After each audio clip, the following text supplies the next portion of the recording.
Dear students, today marks the first day of your senior year, which also signifies the commencement of the countdown to the college entrance examination. The college entrance examination is a pivotal milestone in one's life. A multitude traverses a narrow bridge, and each additional point can elevate you above 1,000 others. It is almost accurate to say that this single examination determines one's destiny. I hope that each of you will dedicate yourselves to your studies in this final year, striving for exceptional scores in the examination, so that you may gain admission to the university of your dreams and embark on a new chapter of your life. Qin Yuanqing gazed vacantly at the scene before him: the blackboard, the desks and chairs, the whirring of the electric fan, and the incessant chirping of cicadas. The familiar yet strange youthful faces surrounding him, along with the middle-aged teacher on the platform passionately urging the students to study diligently. This environment felt both alien and familiar. He recognized the middle-aged teacher on the platform. It was none other than his homeroom teacher and Chinese instructor, Chen Ruanfa. His Mandarin bore a distinct Fujian accent, imperfect yet endearing. Then he glanced at his deskmate beside him, the drowsy and slender Lin Ping, the only classmate he had shared all 3 years of high school with, and the sole attendee of any high school classmate's wedding after graduation. Had he truly been reborn? Qin Yuanqing felt disoriented. As an avid reader, he was no stranger to the concept of reincarnation. In fact, he was quite familiar with it. For over a decade, online literature had been rife with tales of time travel and rebirth, an unending cycle of stories being told. Every year sees tales of reincarnation. This year, it has come to my doorstep. Qin Yuanqing could not fathom how he, a mere engineer who had worked late into the night until 3:30, taken a shower, and laid down to sleep, could have found himself reborn. Then excitement surged within him. Rebirth is splendid. Rebirth is marvelous. Rebirth is utterly exhilarating. Everything can be reset. He would no longer need to purchase overpriced apartments on Ludo Island, which were said to be exquisitely renovated but were, in reality, a source of immense frustration. He would no longer be burdened by the need to repay a monthly mortgage of $10,000. Instead, he could invest early, for as the saying in real estate goes, the sooner you board the train, the better. Securing a property means profit. Having personally experienced the soaring real estate prices, Qin Yuanqing understood all too well how astonishing the impending increases would be, particularly in 2017 when prices doubled, leaving countless latecomers trapped at high prices. Indeed, he vowed never to become a mere pawn in the game of real estate again. He no longer aspired to the dream of owning a home, which could lead to the shackles of debt. He wished to avoid the overwhelming pressure that forced him to hide under the covers, groaning in despair, sleepless and restless.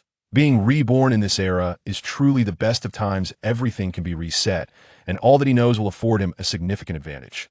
In this era, he remains an idealistic high school student, with dreams of attending a military academy to become a general, or studying archaeology to become an archaeologist. Indeed, in this era, he is a student with little money in his pocket, yet he possesses ideals to be proud of. However, even after working for 8 years and earning a stable monthly income exceeding $10,000, he dares not entertain dreams. Ideals have become a luxury for him. According to popular societal sentiments, the underprivileged are deemed unworthy of aspirations, and a life of complacency is considered the only escape. At this juncture, he had yet to encounter Tang Jia Sanshao's the Emperor of Musical Instruments, or Tomatoes Panlong, remaining blissfully unaware of the vast realm of online literature. But he distinctly remembers that it was during this year that he first delved into the Emperor of Musical Instruments and subsequently Panlong, which led him to navigate the world of online literature for over a decade, neglecting his studies entirely. He would wake each morning, walking with eyes closed, frequently colliding with a common occurrence. As he fell deeper into this abyss, his academic performance plummeted, relegating him to a second-tier university, where he pursued an engineering degree, ultimately becoming a mere engineering man. Even during his university years, the act of studying seemed to resonate with the adage, "It is impossible to study, I shall never be able to study in this lifetime." Consequently, he would stroll while engrossed in novels, attend classes with his phone in hand, and even read while crossing streets, leading his classmates to marvel that his survival through 4 years of university was nothing short of a miracle. Reality proved to be exceedingly harsh throughout those 4 years. He scarcely opened a textbook, failing 7 or 8 courses and perpetually retaking examinations, earning the dubious distinction of being the most academically challenged student in his class.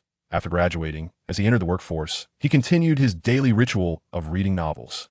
He would begin his workday with half an hour of reading to achieve a productive mindset.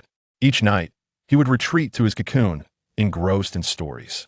Fortunately, he had not yet descended into complete hopelessness and was still able to sustain himself, though his circumstances paled in comparison to many of his high school peers. At this moment, Qin Yuanqing wholeheartedly agrees with what Teacher Chen articulated. The college entrance examination is akin to a battalion of soldiers charging across a narrow bridge, where a single point can elevate one above 1,000 others. One examination can dictate a lifetime. Having experienced this firsthand, he understands acutely the significance of education. The results of the college entrance exam directly determine which university one may attend. The distinction between a prestigious 985 institution and a 211 university is stark, and both are worlds apart from an ordinary first-tier school. Furthermore, a first-tier institution far surpasses a second-tier, which in turn eclipses a third-tier. Universities are classified with clear hierarchies, nearly insurmountable. The university one attends dictates the starting point after graduation, as many job postings explicitly require graduates from 985 universities. Such thresholds are abundant, and while some may deem this unfair, one must consider that while they indulge in leisure, others are diligently studying and acquiring knowledge. Does this not reflect the essence of fairness? Since I've been granted a second chance at life, I will strive diligently to gain admission to a 985 university. Qin Yuanqing clenches his fists tightly, his heart roaring with determination. To hell with novels, to hell with online games. Being a top student is his true passion. As he scrolls through Douyin, witnessing the achievements of various college entrance examination top scorers and academic elites, he feels nothing but admiration, harboring his own dream of excellence within. In the realm of literature, there is no first without a second, and in martial pursuits, the second is unranked. Why should he not aspire to be a scholarly champion? Congratulations, host. You have activated the Black Technology Scholar System. This system has been developed by the Wuqian Universe Nation, aimed at cultivating academic excellence. By engaging in learning, one can earn learning coins and points, thereby transforming oneself into a scholar. A cold, metallic voice resonated within Qin Yuanqing's mind. Before long, he beheld a screen materializing in his consciousness. Host, Qin Yuanqing. Age, 18. IQ, 115. EQ, 100. Subjects, Chinese, level 10-100. Mathematics, level 10-100. English, level 10-100. Physics, level 10-100. Chemistry, level 10-100. Biology, level 10-100. Physical fitness, level 10-100. Gazing at the attributes displayed on the luminous screen, Qin Yuanqing felt a sense of absurdity. He truly was as steady as a rock. He recalled that during high school, his greatest shortcoming was the absence of exceptional proficiency in any single subject, while his greatest strength lay in his balanced performance across all subjects, never favoring one over another. System. What is the nature of this elementary system? Is there such a thing as intermediate and advanced versions? Qin Yuanqing pondered, perplexed. This so-called golden finger seemed rather peculiar, indeed, and the mention of the Wuqian Universe Nation left him baffled. The host is currently at a low level and has only activated the elementary version.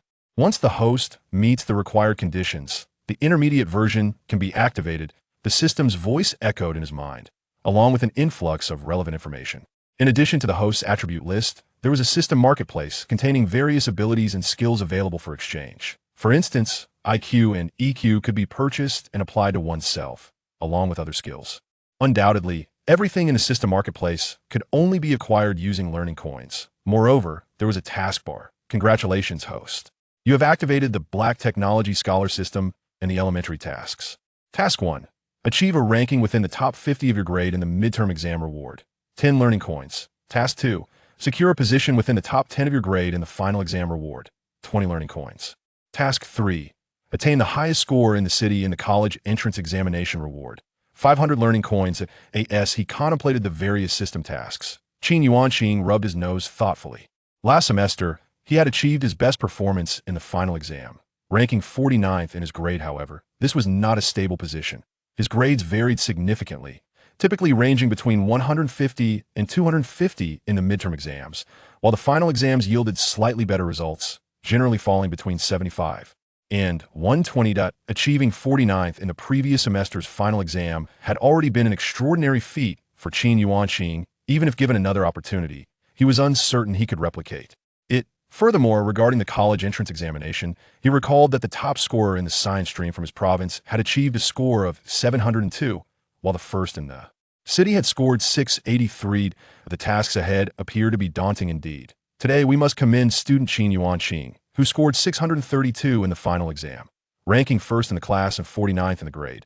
The homeroom teacher began the class by offering praise. Everyone was somewhat taken aback as they turned their gazes towards Qin Yuanqing, who sat at the back of the classroom. Since the beginning of their second year in high school, the top 50 rankings had predominantly been claimed by the experimental classes. Yet now, Qin Yuanqing had remarkably surged into the top 50. Qin Yuanqing calmly met the curious stares of his classmates. In the past, he would have shyly pretended not to notice and buried his face in his arms on the desk. However, the current Qin Yuanqing, having undergone 8 years of tempering in a different era, had developed a resilience akin to the fortitude of a city wall embarrassment was. No longer a concern, he stood up with poise, a smile gracing his face, devoid of any hint of shyness, which astonished his classmates as if they were witnessing an entirely transformed Qin Yuanqing. Even Teacher Chen looked at the altered Qin Yuanqing with surprise. It was noteworthy that the former Qin Yuanqing had been an introverted boy who rarely spoke, characterized by his aloof and reclusive demeanor, steadfastly seated at the back of the classroom, either by the window or the door, often dozing off during lectures. His academic performance had been commendable, consistently placing in the top 5 of the class. While male classmates would seek his guidance, and he would patiently assist them, the same could not be said for female classmates. They often found themselves chastised for their perceived lack of intelligence, which led to many girls feeling intimidated by him. In fact, over the past year, approximately 70 to 80% of the girls in the class had not uttered a single word to Qin Yuanqing. Curious, as Qin Yuanqing sat in his seat, he attentively listened to Teacher Chen elucidating the Chinese language examination papers, and he marveled at how vividly he could see the blackboard. Since the second year of junior high, his vision had been limited to a mere 4.7, and he had always preferred to avoid wearing glasses.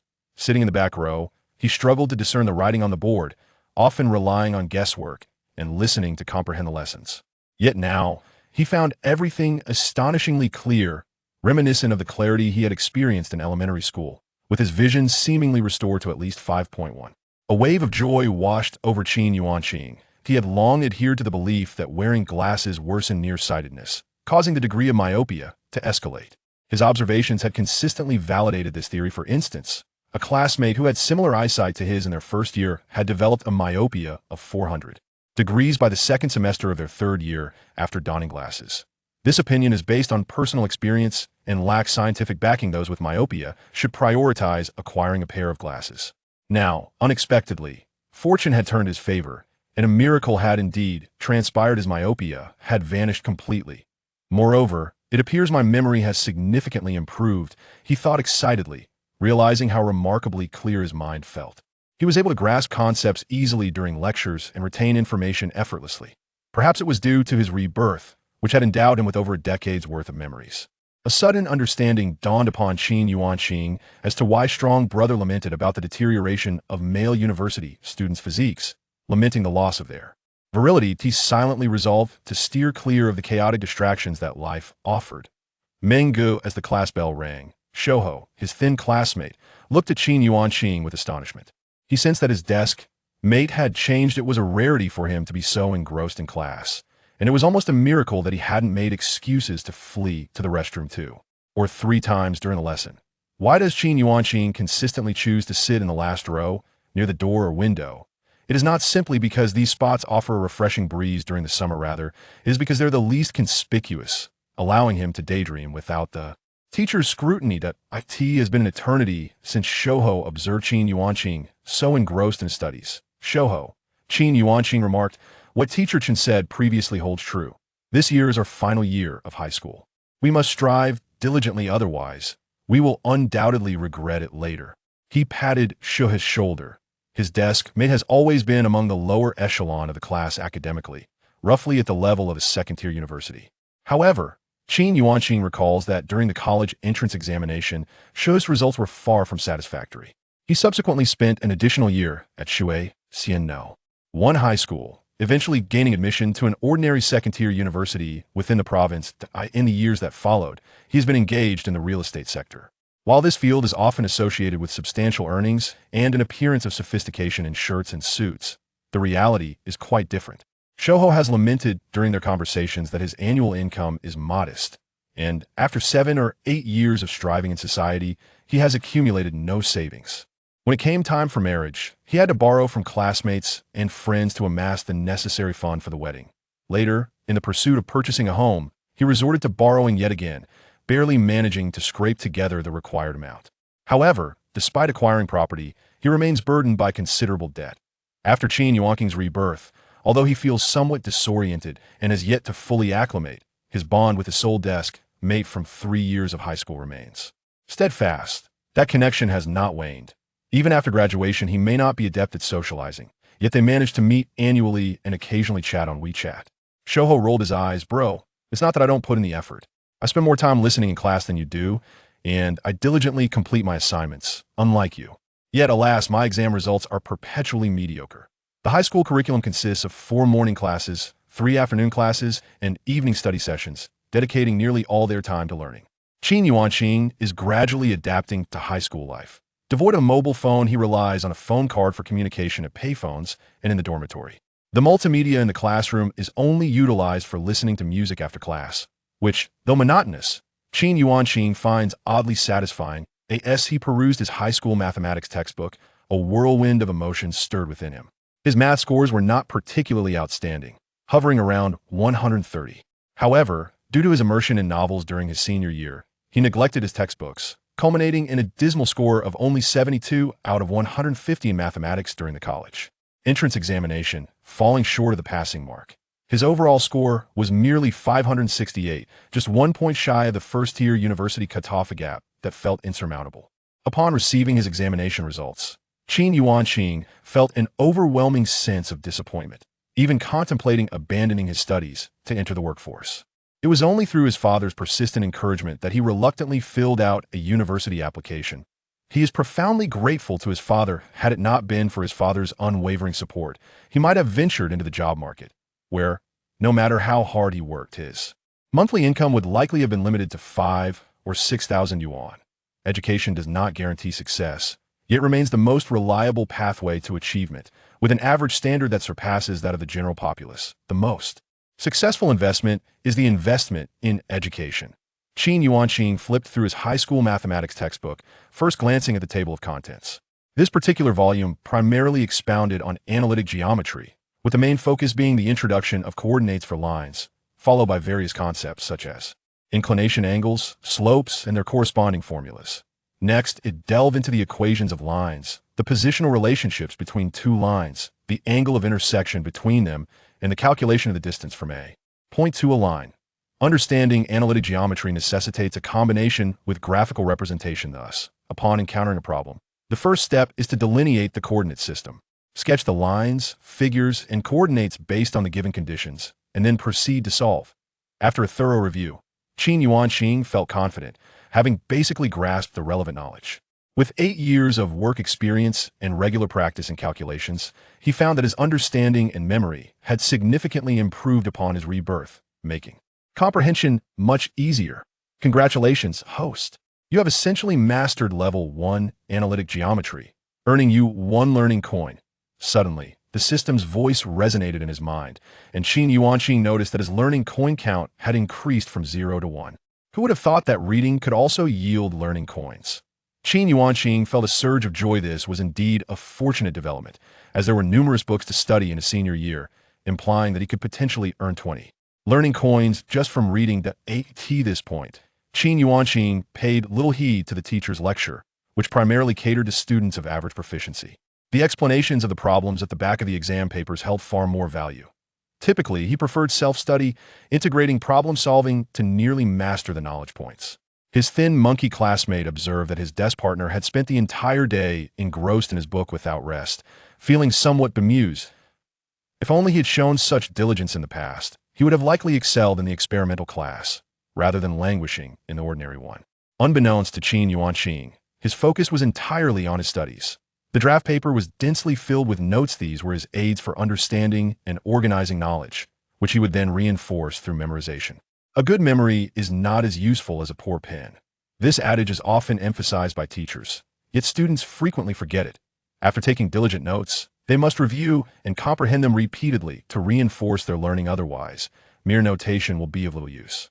Qin Yuanqing was well aware that studying involves methods and techniques. These determine one's learning efficiency. Some students, despite exerting little effort, consistently rank at the top, while others who rise at 5 in the morning and retire at 11 at night find their results.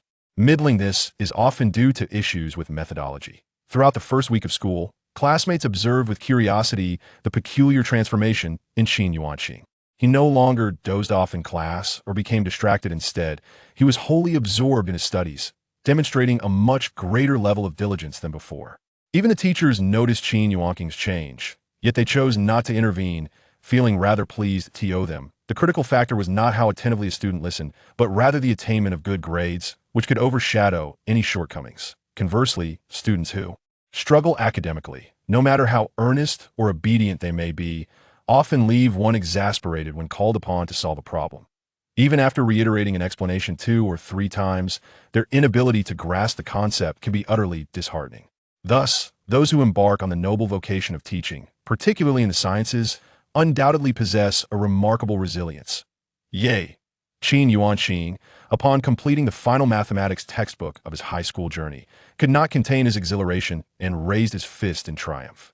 Over the course of the past week, his diligent studies had yielded a commendable accumulation of 20 study credits, validating the countless hours he had devoted to his pursuit, studying late into the night until midnight and rising at the break of dawn by 7 o'clock. The endeavor of studying is a realm entirely distinct from that of reading novels. While novels guide one through a narrative, allowing the imagination to conjure vibrant worlds effortlessly, often encompassing hundreds of thousands of words in a single day with relative ease, studying demands rigorous mental engagement. It requires continuous comprehension and memorization, crafting a personal understanding that is truly one's own and, thus, less prone to forgetfulness. Qin Yuanqing's exuberance drew the attention of his classmates during evening study hours, leading him to feel a tinge of embarrassment. Nevertheless, with a forthright demeanor, he greeted his peers with a wave. "Hey Meng, what's up? You seem different, Letelius. Everything all right? Are you losing your mind?" Skinny Monkey gulped nervously, his voice tinged with concern. As Qin Yuanqing's deskmate, Skinny Monkey was acutely aware of the changes in his friend's behavior over recent times. The substantial stack of books nearby included not only the textbooks distributed for the semester, but also those Qin Yuanqing had borrowed from the library for the upcoming term, which, logically, would not be issued for another 2 months. The pace of high school life is exceedingly brisk, akin to the swift flow of a highway. All subjects must be taught by the end of the first semester of the 3rd year, while the 2nd semester is dedicated to review consolidating knowledge from the entire high school experience, distilling key concepts and examination focal points in preparation for the Gaokao. I am perfectly fine. Qin Yuanqing felt an overwhelming surge of excitement. He could confidently assert that he had mastered all the knowledge requisite for his high school years. His next step was to review the materials from the 1st and 2nd years, reinforcing his memory of essential concepts and organizing the main examination points alongside past Gaokao questions.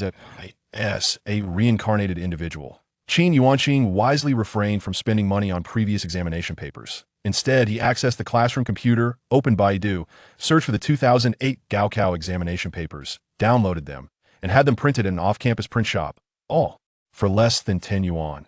His parents were farmers, earning a modest income throughout the year, making their sacrifices to support his education all the more commendable.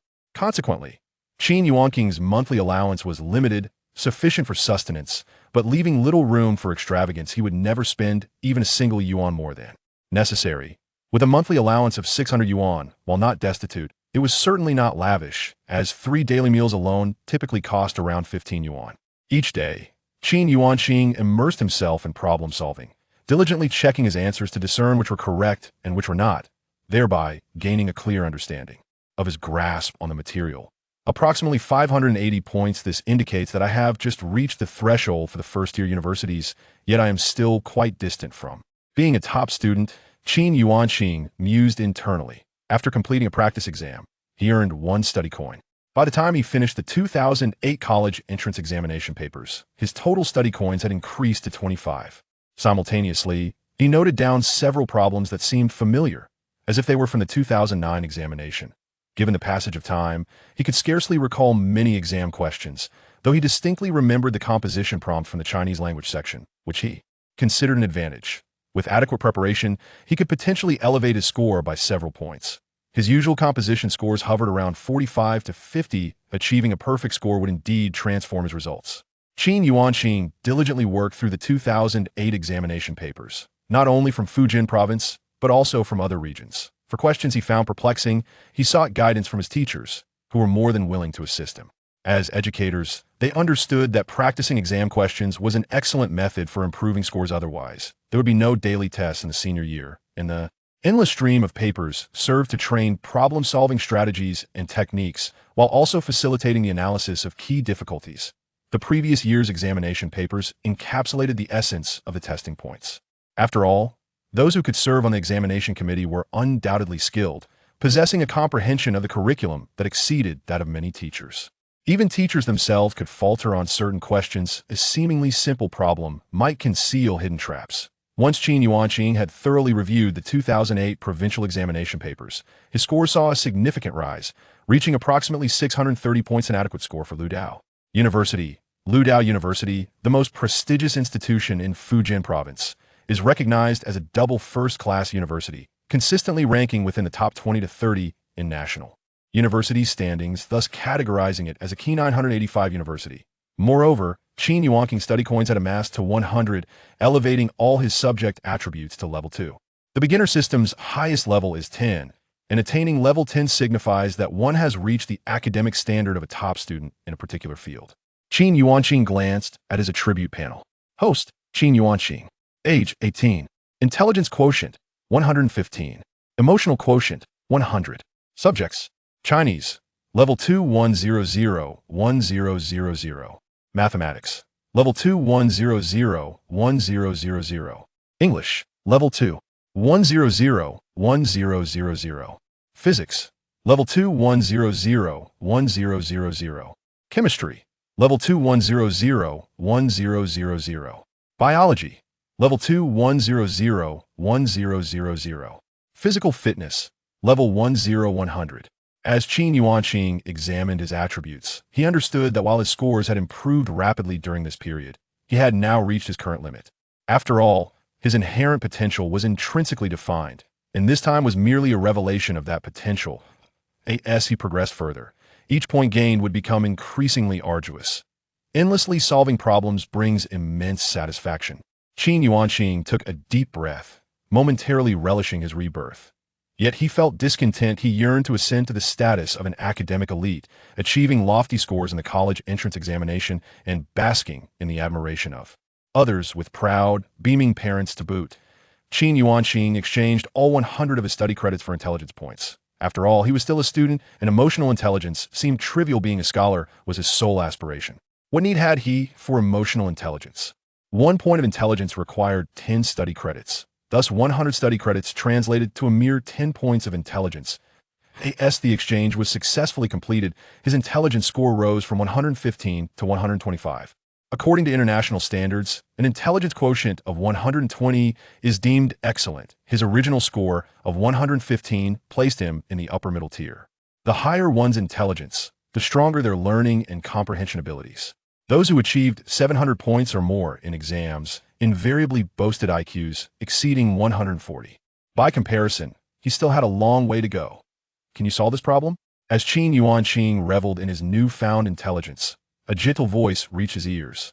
He looked up to find Lin Yuling, a classmate known for her exceptional academic prowess, particularly in English and Chinese, consistently scoring above 140. Her essays were always perfect, and she never missed out on the full-score essay section. The only reason she hadn't been placed in the experimental class was due to her ranking 51st in the grade, just shy of the cutoff. While she excelled in language subjects, her performance in mathematics and physics was rather average.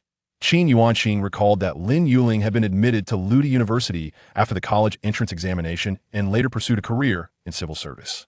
"Let me take a look," Qin Yuanqing said, giving her little more than a cursory glance. Lin Yuling stood approximately 156 centimeters tall, with short hair and an appearance that could hardly be described as striking. After enduring the relentless barrage of internet aesthetics, his standards had long since been elevated, leaving no room for romantic inclinations. Upon examining the problem, he recognized it as a physics question concerning mass and velocity, involving the decomposition of force and speed.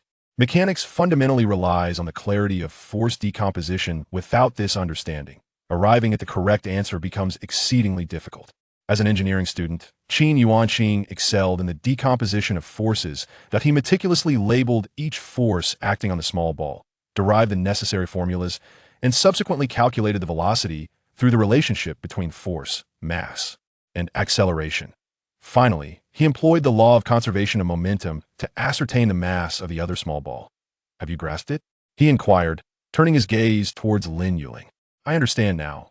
Thank you, she replied gratefully. Qin Yuanqing said little, but the clarity of his steps was evident. Observing his problem-solving process allowed her to comprehend the underlying logic and thought processes, which proved far more valuable than mere rote learning. Don't mention we're classmates, he smiled. Classmates so seemingly ordinary. This bond is anything but that. In the past, Qin Yuanqing regarded his classmates as familiar strangers and unfamiliar friends.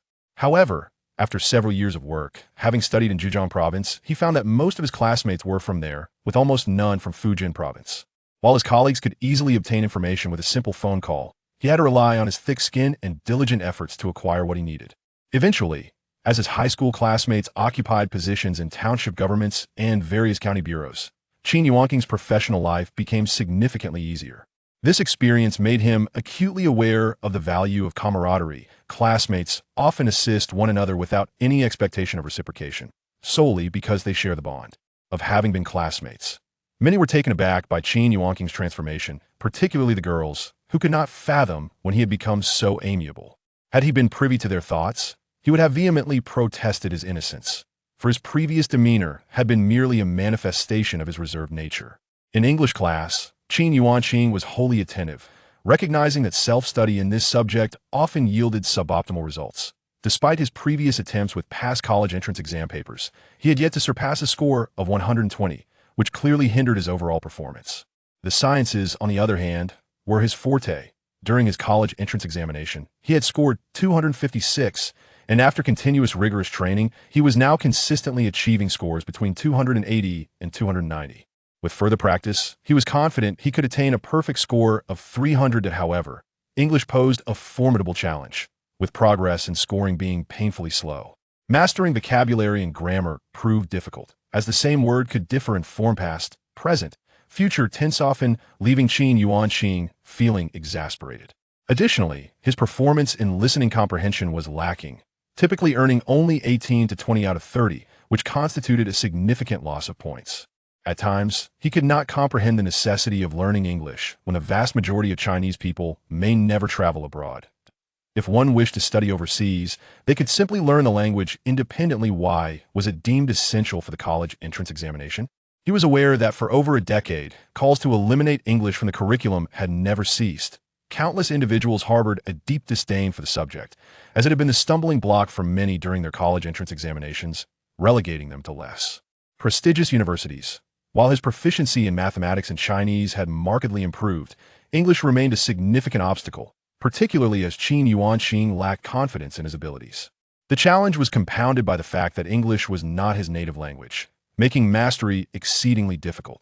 Reflecting on his middle school days, he recalled scoring 140 in English, but as he progressed to high school, the increasing complexity of the subject made high scores elusive.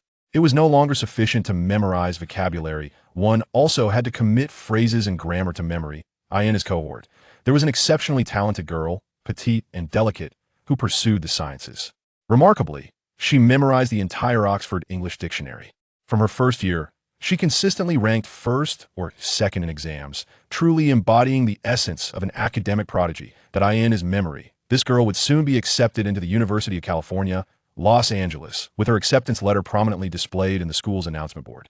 Marking a historic moment for Jinpu No. 1 High School, ultimately enshrined in the school's museum. Qin Yuanqing understood that to ascend to the pinnacle of academic excellence, one must possess no weaknesses. Thus, the deficiency in English must be rectified at all costs. His aspirations extended beyond merely securing a position among the top 10 in his school. Even achieving the esteemed title of the top student in his grade would not suffice for him to claim the title of the highest scorer in the city during the college entrance examination. Moreover, Shueishan City is not recognized as an educational powerhouse within Fujian province often. The top student in the city merely ranks around the 10th position in the province. The path to becoming the top science student in Fujian remains exceedingly arduous. The revolution has yet to succeed. Comrades must strive onward. Qin Yuanqing embraced this as his guiding motto, consistently motivating himself each day. With ambitions set on becoming a scholar of distinction, his vision transcended the confines of County No. 1 High School, extending beyond Shueishan City to encompass the entirety of Fujian province, and even the nation at large. "Brother Ming, what book are you reading? Let us play basketball together." The voice of the slender monkey reached Qin Yuanqing's ears. When Qin Yuanqing looked up, he saw the slender monkey, already drenched in sweat from exercise. The slender monkey's skin was dark, whether due to genetics or the sun from playing basketball. It was hard to tell. Ever since Yao Ming entered the NBA as the first overall pick, it ignited a fervor for basketball in China. Moreover, Yao Ming proved his worth as a basketball star, leading countless young people to idolize him as their favorite sports figure. In a remarkably short time, basketball replaced soccer as the most beloved sport. As the finest high school in Jinpu County and a key institution in Shueishan City, County No. 1 High School has consistently adhered to national policies, fostering well-rounded development in morality, intellect, and physical fitness. From the first to the third year of high school, students enjoy 2 physical education classes each week, making it one of their most cherished subjects. Both boys and girls eagerly participate. Boys engage in basketball while girls play volleyball or badminton, providing a necessary respite from academic pressures. Qin Yuanqing, however, has never been particularly fond of physical education classes or socializing. His strengths lie in running and jumping, particularly in sprinting, high jump, and long jump, where he secured first place in the athletic meets during his first 2 years. Yet, he is not skilled at basketball, having only begun playing in high school, and his rigid body often led to accidental injuries during defense.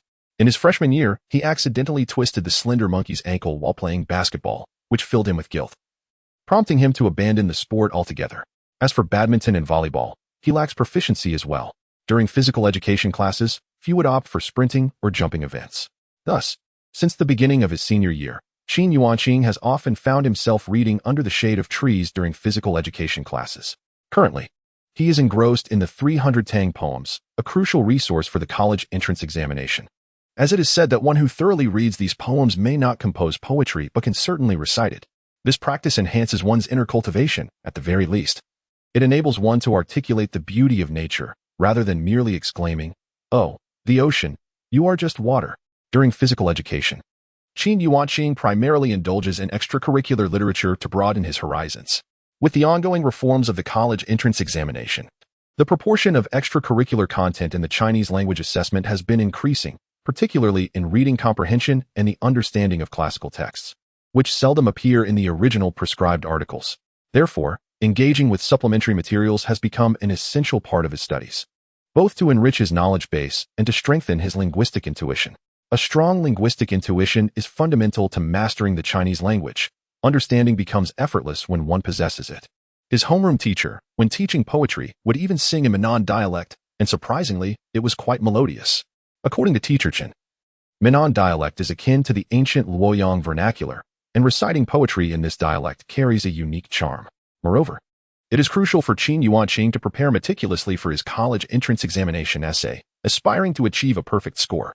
He is even practicing his calligraphy. Although his handwriting is neither particularly beautiful nor unattractive, it falls within the range of legible. The system shop offers calligraphy practice exchanges, but at the cost of 200 study coins, Qin Yuanqing is reluctant to part with them. With these 200 study coins, it would be more prudent to exchange them for intelligence, thereby potentially enhancing one's academic performance by a few points. The lean monkey, disheartened by the rejection, ventured to the convenience store to procure 2 bottles of water, one of which he graciously offered to Qin Yuanqing, who responded with a simple thank you. "Menga, look. There's Yang Haiyan." The lean monkey nudged Qin Yuanqing with his elbow, his eyes sparkling as he gestured towards a girl engaged in a game of badminton with Lin Yuling. Yang Haiyan, standing at 157 centimeters and weighing 83 jin, sported shoulder-length hair and a heart-shaped face adorned with 2 charming dimples, her smile exuding cuteness. This classmate was regarded as the belle of their class, possessing the highest beauty and popularity, to the extent that even students from the neighboring class penned love letters to her. Menggu, Yang Haiyan attended the same middle school as you. Can't you lend a hand to your brother? The lean monkey swallowed hard, his youthful hormones surging, leading him to indulge in fanciful thoughts. Qin Yuanqing rolled his eyes and replied, Lean monkey, it's time to abandon this notion. Your chances of success are less than 1%, and you would merely squander your emotions and energy. Indeed, while it was true that Qin Yuanqing and Yang Haiyan attended the same middle school, they were in different classes. However, they had known each other since the first year of middle school. As exceptional students in the same institution, they inevitably crossed paths, especially since Yang Haiyan was a close friend of one of his acquaintances. Later, when they both entered the prestigious County No. 1 high school, out of the entire middle school cohort, only 13 managed to gain admission, thus their rapport was understandably good. Nevertheless, Qin Yuanqing was acutely aware of Yang Haiyan's overwhelming popularity. After all, her beauty and academic excellence attracted numerous admirers, among whom were not only academically gifted but also handsome suitors. In contrast, the lean monkey, with his lackluster academic performance and scrawny, monkey-like appearance, struggled to articulate himself in the presence of women, making it implausible for him to pursue Yang Haiyan. Doused with cold water by Qin Yuanqing's words, the lean monkey's spirits dampened. After taking a sip of water, he noticed classmates on the basketball court beckoning him and dashed off to join them. Qin Yuanqing shook his head, contemplating the exuberance of youth, remarking that it was wise to keep a respectful distance from such romantic troubles. However, he began to grasp why female internet celebrities effortlessly attracted fans. Indeed, beauty is truth. Who among men does not appreciate a lovely visage? With that foundation, a girl possessing even a modicum of charm, enhanced by a touch of beautification, could easily capture the affection of millions, garnering substantial followings and eliciting emotional responses from male admirers during live broadcasts. There was even a female internet celebrity whose allure led the son of a super-rich family to become an ardent admirer, only to be harshly criticized and ridiculed across the internet, thus transforming into a sensational topic among countless spectators, attracting vehement critiques from various feminist circles. Yet, this very internet celebrity achieved unprecedented fame, amassing millions of followers and earning staggering amounts during a single night of live streaming. Qin Yuanqing shook his head, reflecting on the delightful nature of youth. He gazed at Tang Shi, silently acknowledging the undeniable pinnacle of ancient Chinese poetry, which resonates with a profound cultural beauty that, even after a millennium, retains an irresistible charm. The silkworm ceases to spin only upon death, and the wax torch turns to ash only when its tears have dried. This has now evolved into the greatest love poem, a phrase that countless men and women have employed to instantly move one another. Why not wield the Wu hook to conquer the 50 provinces beyond the mountains? Please ascend the Lingyan Pavilion for a moment, and let this scholar become a marquis among thousands. This Tang poem stirs the blood and ignites the spirit, inspiring one to take up arms and seek military glory. Establishing a career has been the aspiration of the children of Huaxia since time immemorial. Which Huaxia man does not harbor dreams of becoming a general? Do you not see the waters of the Yellow River flowing from the heavens, rushing towards the sea never to return? Do you not see the bright mirror in the hall lamenting white hair, as morning's black silk turns to snow by dusk? Life's triumphs should be celebrated to the fullest. Do not let the golden goblet stand empty before the moon. This week's song of wine exudes such carefree grandeur, compelling all who drink to burst into song. Life ought to be thus. Qin Yuanqing was wholly immersed in the Tang poetry, as if engaging in a dialogue across the corridors of time with great poets from a millennium ago. He felt that this was life, this was existence. Reflecting on his past, each day was filled with overtime work, endless blueprints to draw, and then looking up to face soaring housing prices and overwhelming pressure. During those times, he sometimes found himself weeping uncontrollably, lost in despair, devoid of dreams, too afraid to even entertain them. Thus, he discerned the nature of this world. No matter how hard workers strive, they remain mere laborers, with a ceiling looming above. The boss's mantra of more work, more rewards is but a hollow phrase in the face of that ceiling. You will find the boss continuously assigning you tasks, often for free, leaving you with an unending array of responsibilities, while he paints grand visions before you. To truly earn, remember to work for yourself, become your own boss. Sometimes, Qin Yuanqing mused that perhaps the entire environment was shifting. The post-90s and post-00s began to step onto the societal stage, their personalities distinct, thus echoing the phrase "a great change unseen in a century." Chapter 5, The Examination in the Blink of an Eye. A month has passed since the commencement of their senior year. They now faced their first comprehensive examination, not merely a class test, but a grade-wide assessment, consisting of 2 subjects per day.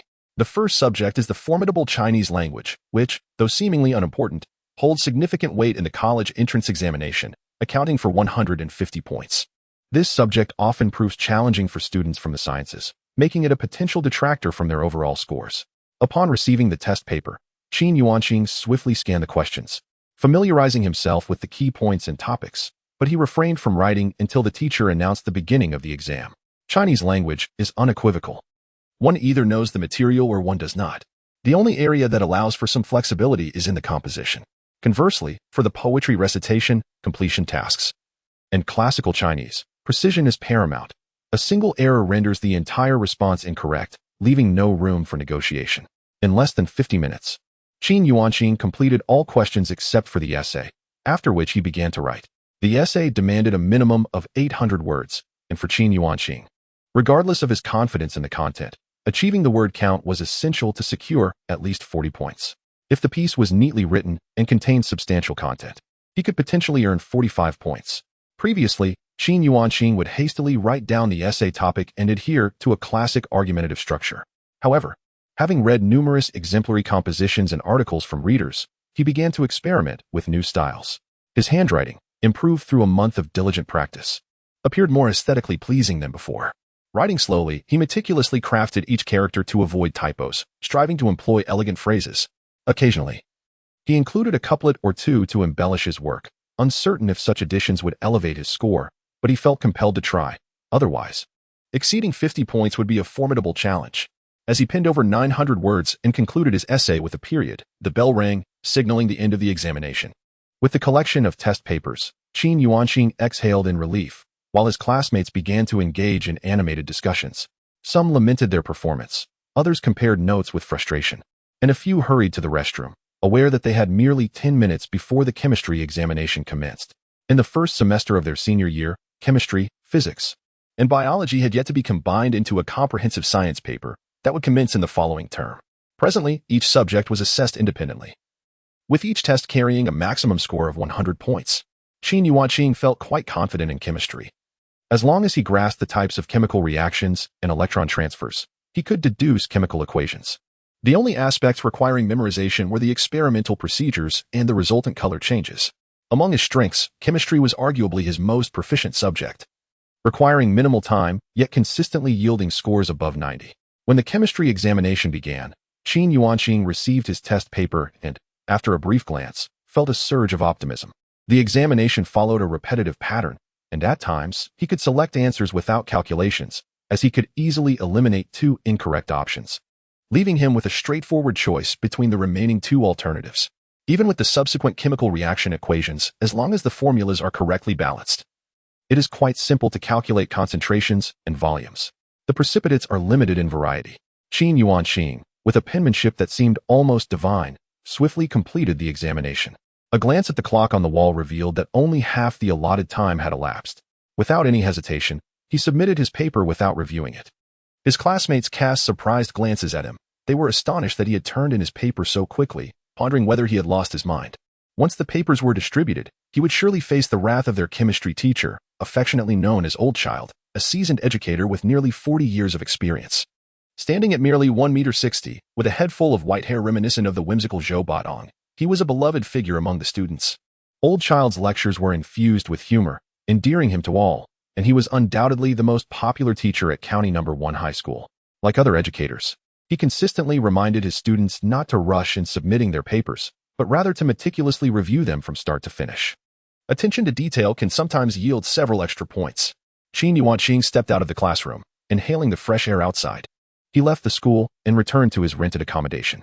Since the second semester of his first year, he had opted out of the noisy school dormitory, which lights out at 10 o'clock, and instead rented a room for $1,200 a semester, equivalent to $100 a month, without the burden of utility bills. Contemplating the prospect of facing $1,200 a month in a few years, he could sense the bittersweet nature of such a life. After a refreshing shower and a light meal, he settled down to read for a while, planning to take a nap at 1 o'clock.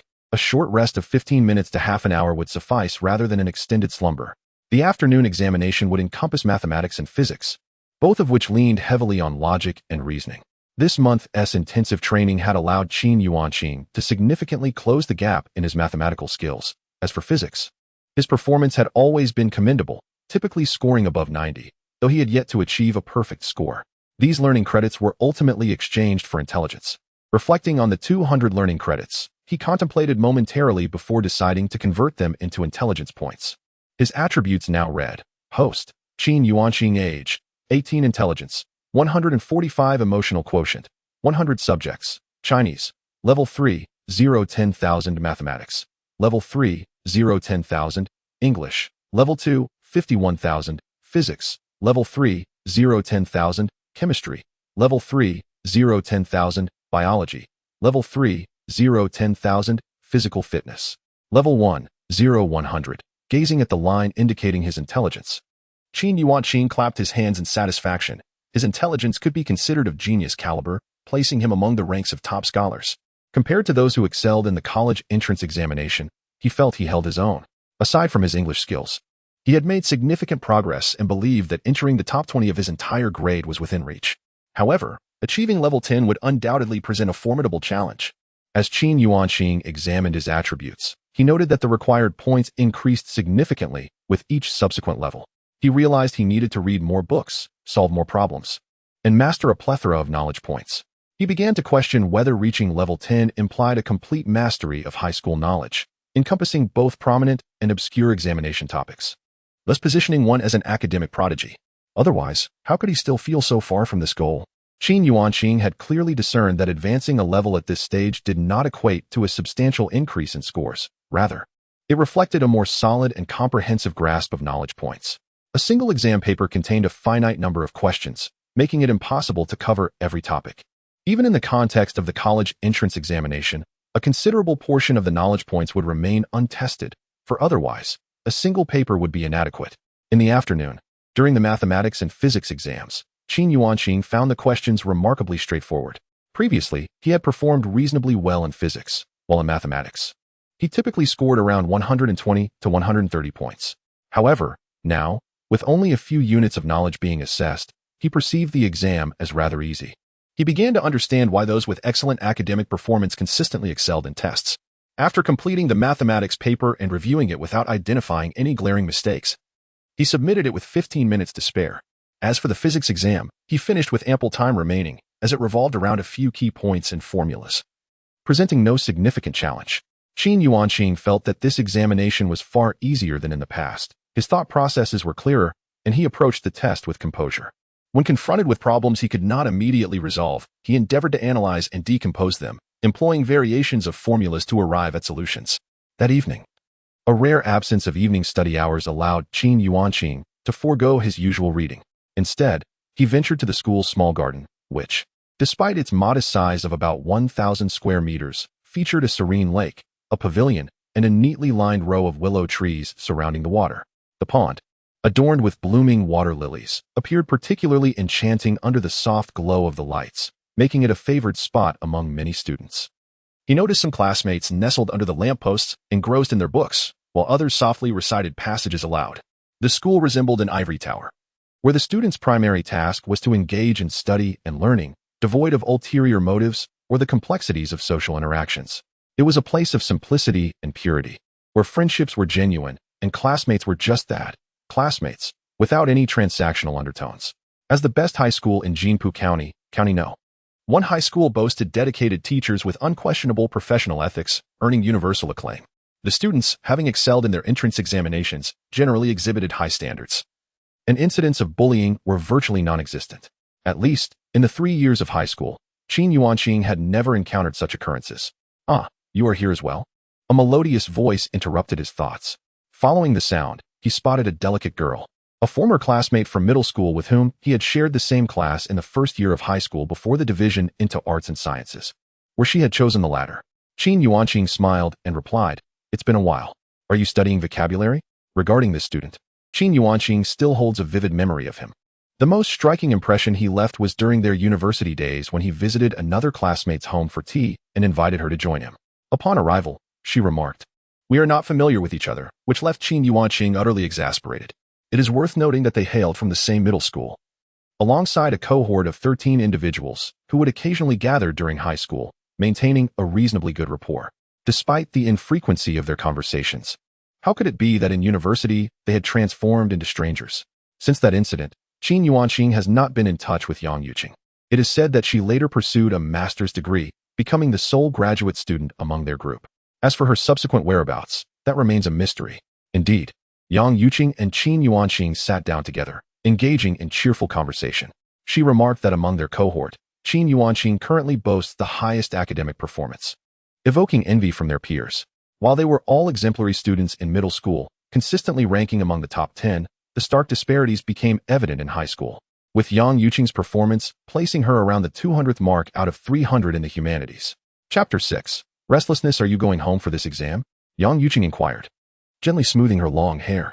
Qin Yuanqing's heart suddenly raced, a surge of emotion igniting within him. Yang Yuqing was already quite beautiful, with fair skin and a gentle demeanor. Her current gesture accentuated an extraordinary allure, amplifying her charm tenfold. Qin Yuanqing hastily calmed the turmoil within, silently repeating form is emptiness, emptiness is form, and quickly averted his gaze, responding with a smile. I had no plans to return. Are you going home? They attended the same junior high school. Hailing from neighboring villages, Qin's family village and Yang's family village were just beside each other. In junior high, they were both top students. And while they could not be considered friends, they were certainly acquainted. Furthermore, having both transitioned to County No. 1 high school, their shared background fostered more frequent interactions. Occasionally, they would arrange shared transport home, as taking a bus was cumbersome, it was slow and required additional motorcycle rides from the town back home. Unlike the private car service that delivered them directly to their doorsteps. Yes, after the exam tomorrow morning, I'll head home right away, Yang Yuqing replied softly, mentioning that 3 of them had already made plans, leaving one spot open. Qin Yuanqing felt a pang in his heart, reflecting on his month of rebirth without visiting his parents. His mother had succumbed to lung cancer 2 years after he started working.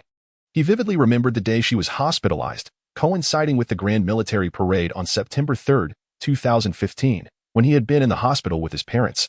Watching the event on the computer, not long after National Day, his mother passed away. He had always felt an overwhelming guilt regarding her death, believing it to be his fault. Had he taken her for annual checkups, lung cancer could have been detected earlier, preventing its spread to her brain, which left no opportunity for surgery. A lifetime of toil had yielded no fortune for her, and her greatest concern at the end was him, her youngest son, who had yet to establish a family. Now that you mention it, I want to return as well. If I join, that makes 4, just enough for a car, Qin Yuanqing suggested. The fare from the county to his home was 25 yuan, slightly more than the bus fare of 15 yuan. However, considering the additional 10 yuan for motorcycle rides on both ends, the costs were essentially comparable, yet the private vehicle was undeniably more convenient.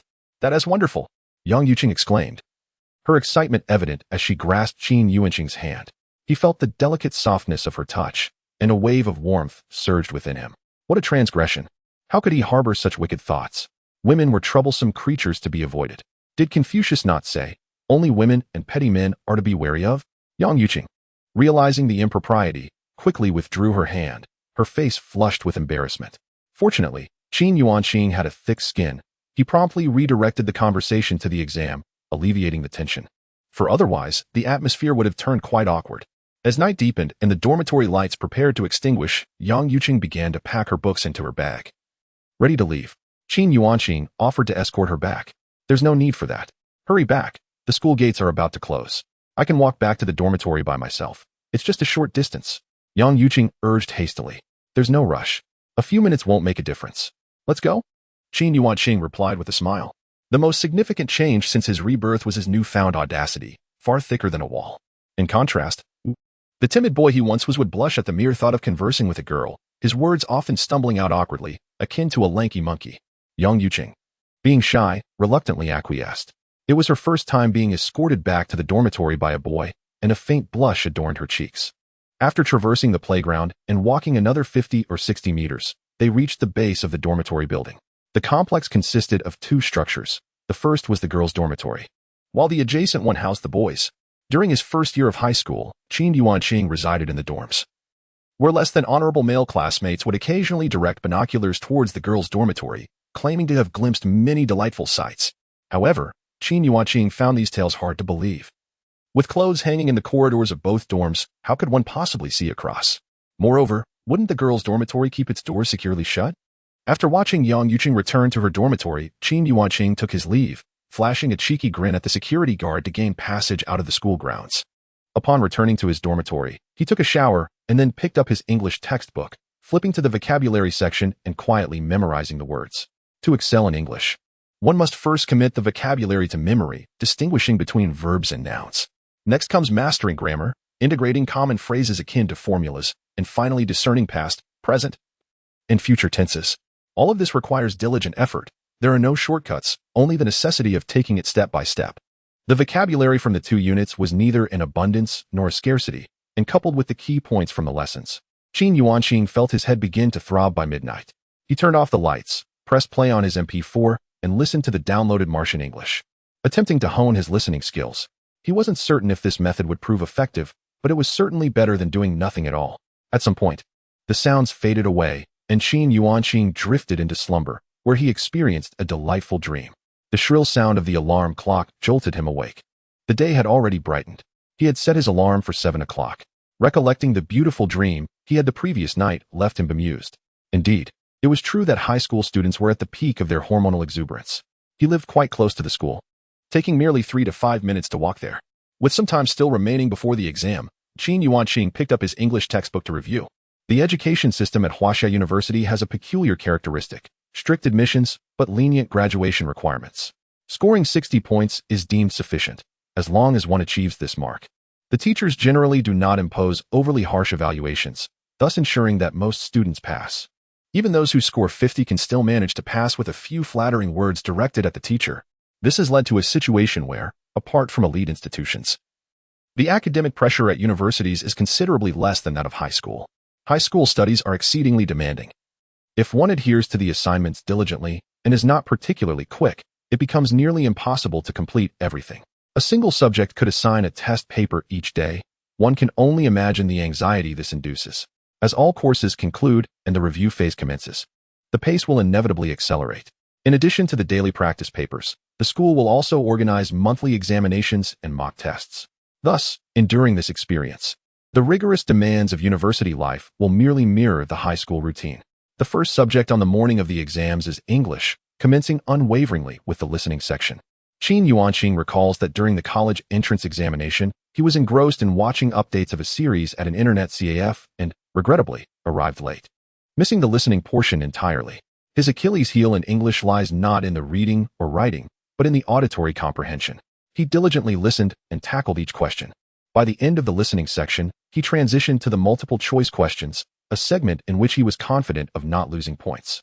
Upon completing the exam, Qin Yuanqing recognized that his most significant weakness remained in listening, and whether he could secure even 20 points was uncertain. As for the English composition, as long as his handwriting was neat, there were no misspelled words, and the sentences flowed smoothly, high scores were virtually assured. After all, Mandarin is the mother tongue in China, and the education system is exam-oriented, leading most individuals to lack proficiency in spoken English, resulting in a phenomenon often termed mute English. Estimating his performance, Qin Yuanqing anticipated a score in the range of 130 to 135, likely his best achievement throughout high school.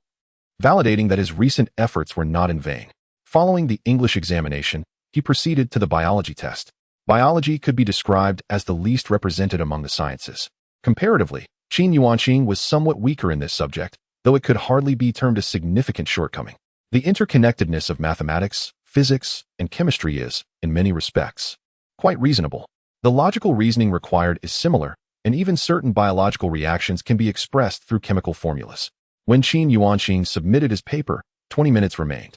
After leaving the classroom, he did not return to the dormitory. For boys, returning home is straightforward. One can simply go empty-handed, unlike girls who often carry numerous bags. Seizing the opportunity while waiting, Qin Yuanqing had a quick lunch. He had decided rather spontaneously the previous night to return home without notifying his parents, intending to spring a surprise on them. At 12:30, he finally awaited Yang Yuqing and her companions, all from the same school and well known to him. They exchanged greetings, and noticing their luggage and provisions of milk and bread, he surmised they had not packed the night before, opting to collect their belongings only after the exams. He said nothing, as this was the norm. Some even bypassed purchasing food altogether, opting to feast at home instead. After approximately 10 minutes, a private car arrived. Qin Yuanqing assisted in placing their luggage into the trunk and then dutifully took his seat in the front passenger seat, as the sole male in the back. While having the company of girls was pleasant, it felt somewhat awkward. Chapter 7. Home, I tend to get carsick. May I switch seats with you? A faint voice emerged. Upon turning, Qin Yuanqing recognized Song Dandan, a former academic prodigy from middle school, consistently ranking among the top 3, often clinching the first position. Their acquaintance dated back to their first year in middle school when they participated in an English competition together, with Song Dandan serving as the class monitor. However, by high school, circumstances had changed. Song Dandan's academic performance had slipped to the middle tier, ultimately leading her to choose the humanities.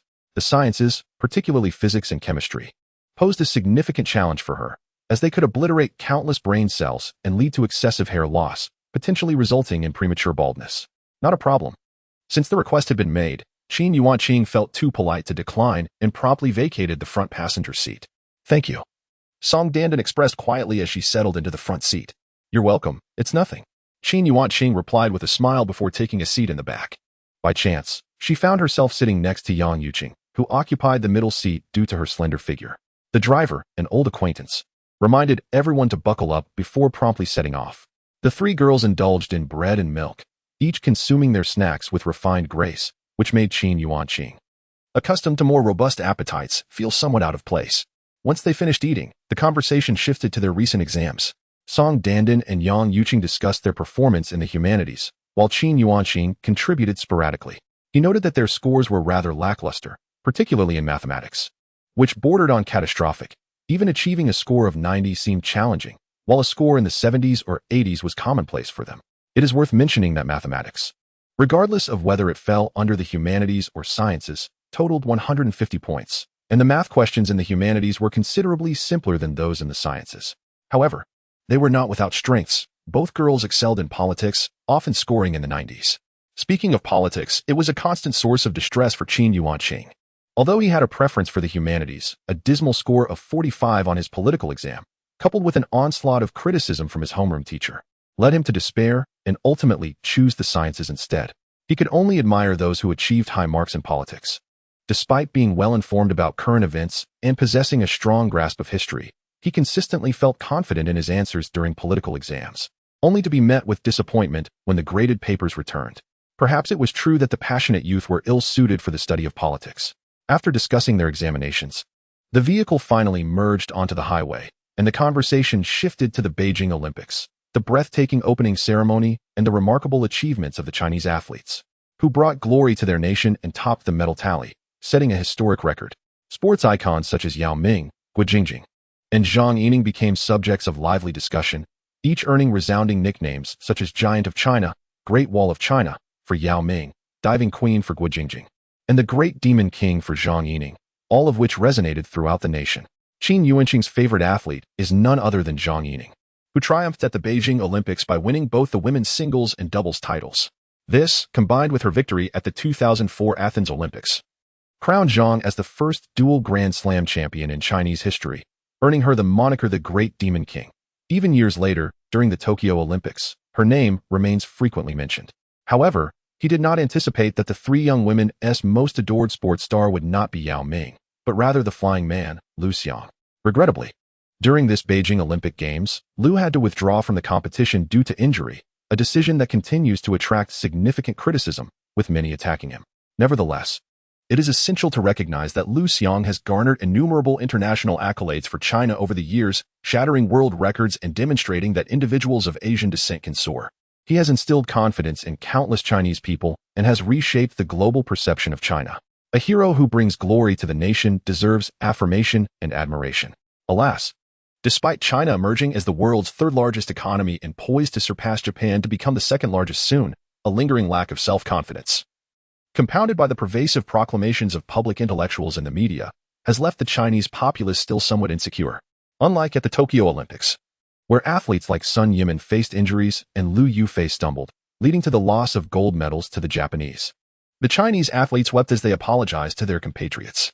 The media and the public offered sympathy to these young women, encouraging them to persevere, rather than blaming them for their losses. Celebrating victories and motivating for future endeavors, this spirit of a great nation is something that contemporary China cannot yet rival. In a different era, such sentiments would have been drowned in a sea of criticism. Unbeknownst to them, the journey progressed beyond the expressway, and they soon approached Yongjia village, where all three young women hailed from. The driver first delivered the trio to their homes before finally escorting Qin Yuanqing to Kanjiakan. Upon disembarking and gazing at the modest dwelling, he felt a wave of emotion wash over him. This was his home, his roots. With National Day looming tomorrow, the sun still blazed fiercely. His parents lounged in the recliners, seeking solace from the heat with an electric fan. At this moment, their home lacked air conditioning, and the warmth permeated through the floorboards, creating a stifling atmosphere. Qin Yuanqi was engulfed by feelings of guilt and regret.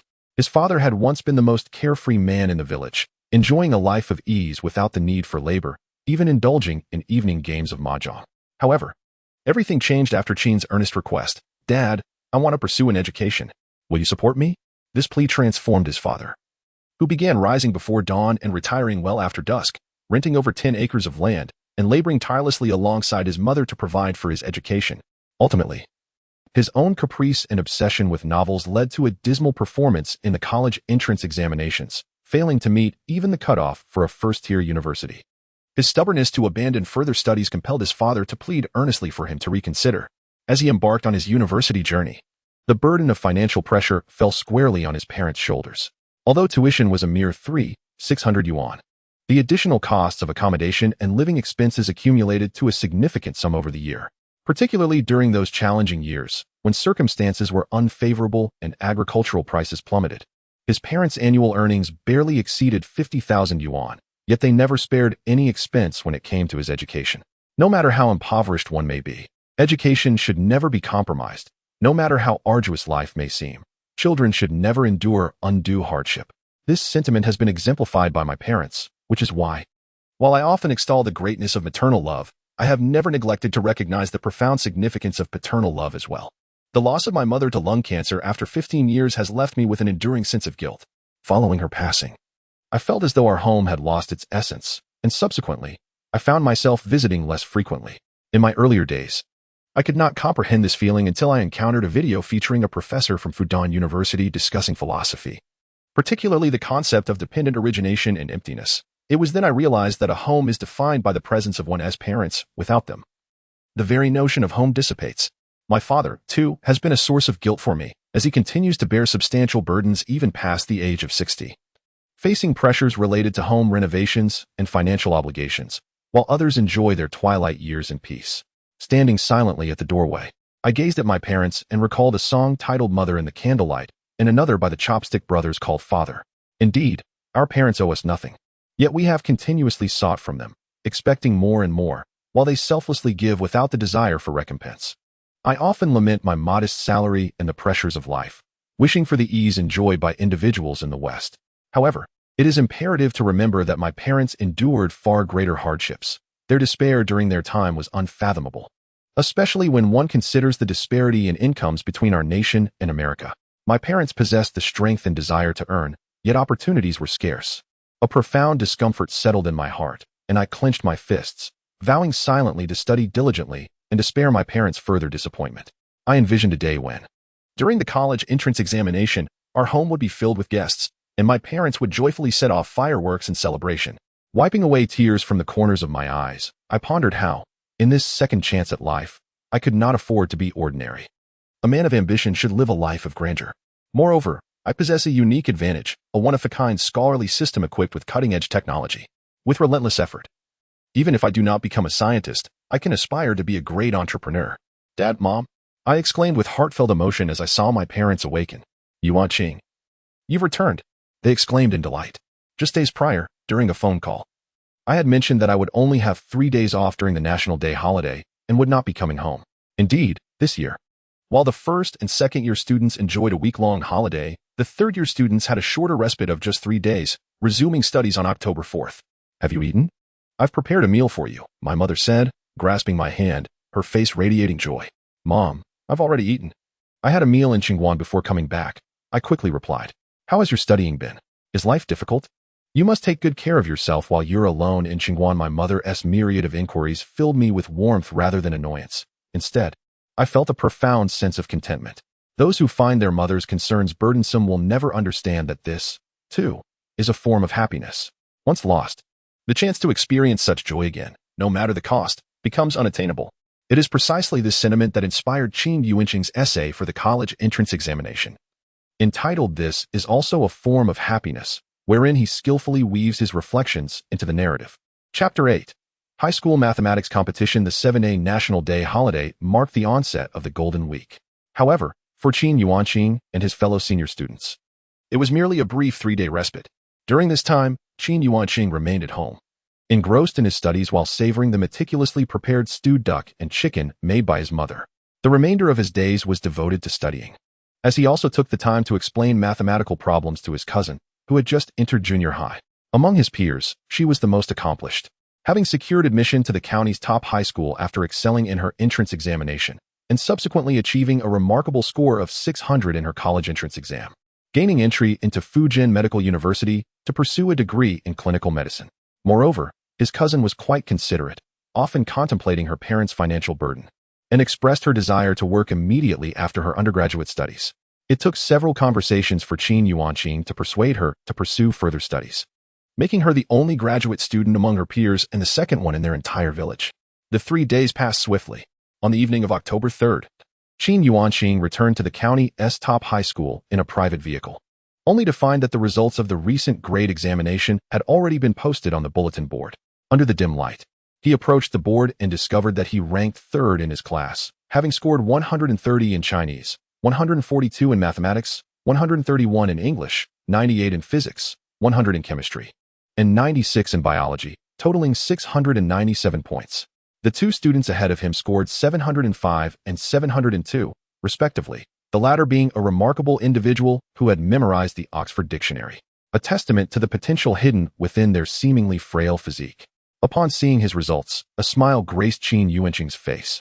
This was the first time he had achieved such high marks, and his ranking was the highest he had ever attained, devoid of the luck that had characterized previous examinations.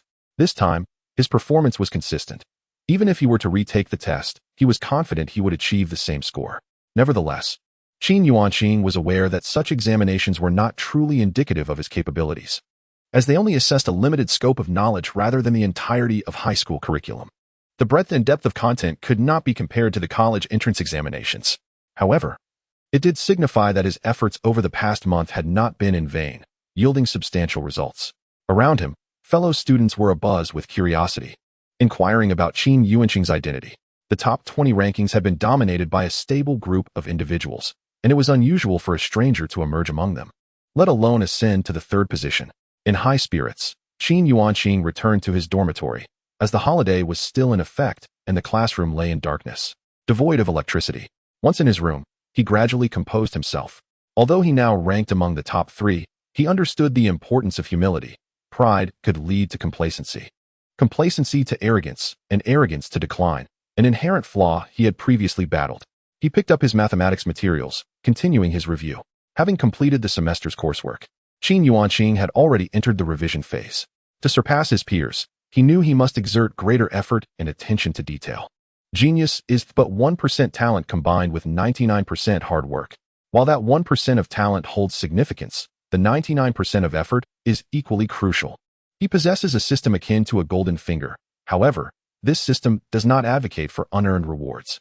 Rather, it necessitates diligent study. For only through earnest effort can one acquire corresponding learning credits. These credits serve as currency within the system, enabling one to exchange them for desired rewards. The attainment of learning credits is contingent not merely upon completing tasks, but also through study itself. Whether through solving exercises or acquiring new knowledge, one can earn these credits. On the following day, the classroom was graced by the radiant presence of Mr. Chun, the homeroom teacher, who strode into the room with a beaming smile. Standing at the podium, he proclaimed, "In this month's examination, I would like to commend Qin Yuanqing, who scored a remarkable 697 points, securing the top position in our class and 3rd in the entire grade." Chen Ruanfa, brimming with pride over the emergence of such a talented student in his class, felt a sense of vindication as the teachers had just finished grading the papers and compiling the scores, resulting in gasps of astonishment throughout the classroom. The homeroom teacher of the experimental class, enviously eyeing Qin Yuanqing, expressed a desire to transfer him to her class, claiming that he would receive superior instruction there. However, Chen Ruanfa firmly opposed this notion. Of course, It is important to note that a score of 697 at this stage cannot be equated with the same score during the college entrance examination. Thus, it is hoped that Qin Yuanqing will maintain his commendable momentum and continue to strive for excellence. Chen Ruanfa cast a reassuring glance at Qin Yuanqing and encouraged him. He then proceeded to announce the scores of the top 10 students in the class, along with their rankings within the grade. For the school, this serves as a strategy to highlight outstanding achievements, motivating other students to strive for excellence and reach even greater heights. Initially, when the experimental class was established, the entire cohort was restructured, with the most academically gifted students being selected for this specialized program. The pressure on the teachers in this context is indeed palpable, as the college entrance examination looms large. Subsequently, the Chinese language exam papers were distributed, and Mr. Chen meticulously explained each question. Qin Yuanqing listened intently, comparing his responses and recognizing his errors. Notably, his essay had shown improvement, scoring 50 points. Throughout his high school journey, he had achieved a score of 50 or above on his essays no more than 3 times. Thus, surpassing this threshold in essay scoring significantly enhances his overall Chinese language performance. During the second mathematics class, Qin Yuanqing's attention waned. He scored 142 points, with deductions arising from the final question, a somewhat obscure one linked to prior knowledge, which he had forgotten, resulting in an 8-point penalty. As soon as class concluded, Qin Yuanqing was summoned to the teacher's office by the mathematics instructor, a jovial man with a round face and a hearty demeanor, whose Mandarin was laced with a Minnan accent. What left the deepest impression on Qin Yuanqing was not merely the teacher's pedagogical prowess, but his delightful sense of humor and unique personality. Qin Yuanqing, would you be interested in participating in the National High School Mathematics Competition? Mr. Wu Wenshan inquired. ISNT, the National High School Mathematics Competition, held in September? Qin Yuanqing queried with curiosity. Naturally, he was aware of this prestigious competition. The Ministry of Education stipulates that those who achieve first place in the National Mathematics Competition during high school are afforded the privilege of automatic admission to key universities, while those without such accolades receive additional points in the college entrance examination. During his first year of high school, Qin Yuanqing participated in mathematics training. However, due to unsatisfactory grades, he abandoned it at the end of the first semester. It was during this time that he became aware of the National High School Mathematics Competition. This year, circumstances were somewhat altered due to the Beijing Olympics, prompting the competition to be specifically rescheduled for November 15th. Teacher, is it difficult? Qin Yuanqing inquired. For you, winning an award is not particularly challenging. However, securing a spot on the provincial team is no small feat. Wu Wenshan replied. Those who qualify for the provincial team typically achieve near-perfect scores on mathematics examinations, and they have often participated in training since high school, enabling them to tackle problems with greater agility and depth. Many questions even delve into advanced mathematics. Given that Qin Yuanqing's previous exam results were unremarkable and he lacked specialized training, the possibility of a consolation prize existed. But making it to the provincial team would be quite challenging unless some miracle occurred. Is there also a provincial team for mathematics? Is there a national team as well? Qin Yuanqing asked, intrigued by the concept of a provincial mathematics team. Indeed, there is.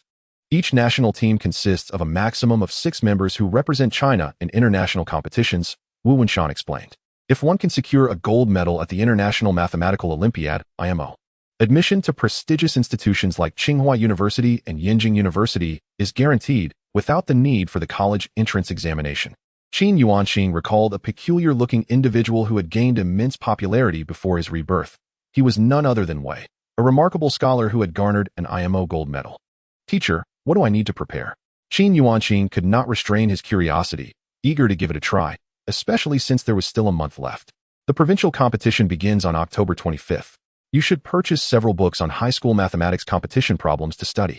I will assist you with the registration process. Wu Wenshan advised. All right, thank you, Teacher Wu. In the remaining classes, Qin Yuanqing felt restless, his mind consumed with thoughts of the mathematics competition. Only by securing the first prize in the provincial competition and demonstrating formidable prowess could he hope to join the provincial team and ultimately participate in the national mathematics contest. The path to the provincial team was undeniably arduous. As soon as school ended, Qin Yuanqing hurried to the Xinhua bookstore at the school gate to purchase several books on high school mathematics competition problems for study. Aside from attending classes, he dedicated most of his time to mathematics, diligently exploring the competition questions. He felt as though time was slipping away. Wu Wenshan also informed him that he had already completed his registration. On October 24th, he would travel with other students from the school to Rongqing, where the provincial competition would be held. Upon encountering the mathematics competition problems, Qin Yuanqing discerned that they were significantly more profound than what he typically studied. Even university students would struggle with most of them. With concepts extending from points to lines and from lines to planes, his mathematical knowledge rapidly advanced. Whenever he encountered difficulties, he sought guidance from Wu Wenshan. Yet, despite being a mathematics teacher, Wu Wenshan occasionally found some of the questions challenging as well. Wu Wenshan was constantly attentive to Qin Yuanqing, and he could distinctly perceive the enhancement in Qin Yuanqing's mathematical prowess. His speed in solving problems had markedly accelerated, and both the breadth and depth of his understanding had ascended to a new level compared to a month ago. Remarkably, during the simulated examination for the school's mathematics competition on October 20th, Qin Yuanqing secured the top position, surpassing more than a dozen peers, many of whom were accustomed to achieving perfect scores in mathematics and had been enrolled in math training since the first year of high school. The fact that Qin Yuanqing managed to catch up in less than a month left Wu Wenshan in a state of disbelief.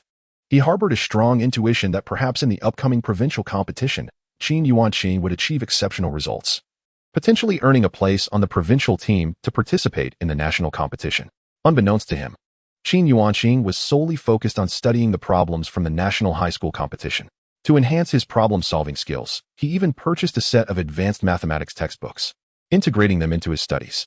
This commitment was precisely why his mathematical abilities had seen such rapid improvement. Chapter 9. Provincial League Examination. As the time for the Provincial League approached, Qin Yuanqing found his schedule becoming increasingly constricted.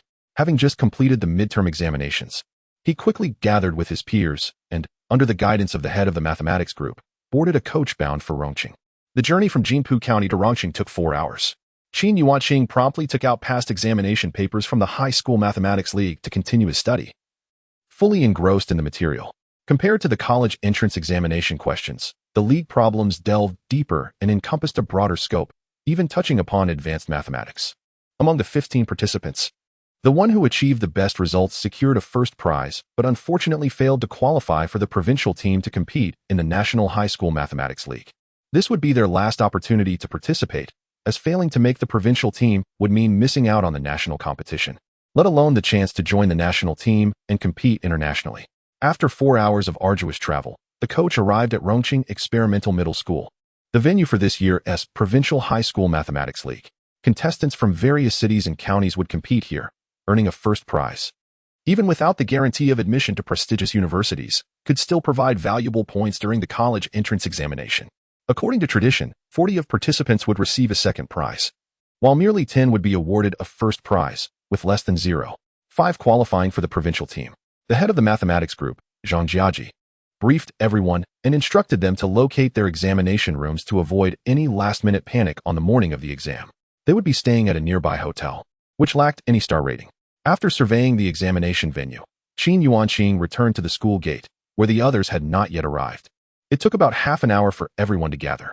Zhang Jiaji urged everyone to double-check their identification cards, signing pens, 2B pencils, rulers, triangle sets, compasses, and admission tickets, emphasizing the importance of resolving any issues now rather than discovering them on the day of the exam. Upon settling into the hotel, with 2 students per room, Qin Yuanqing refrained from engaging in idle chatter with his roommate. Instead, he immersed himself in his studies, acutely aware that every moment was precious and should not be wasted. Gradually, he began to grasp a realization.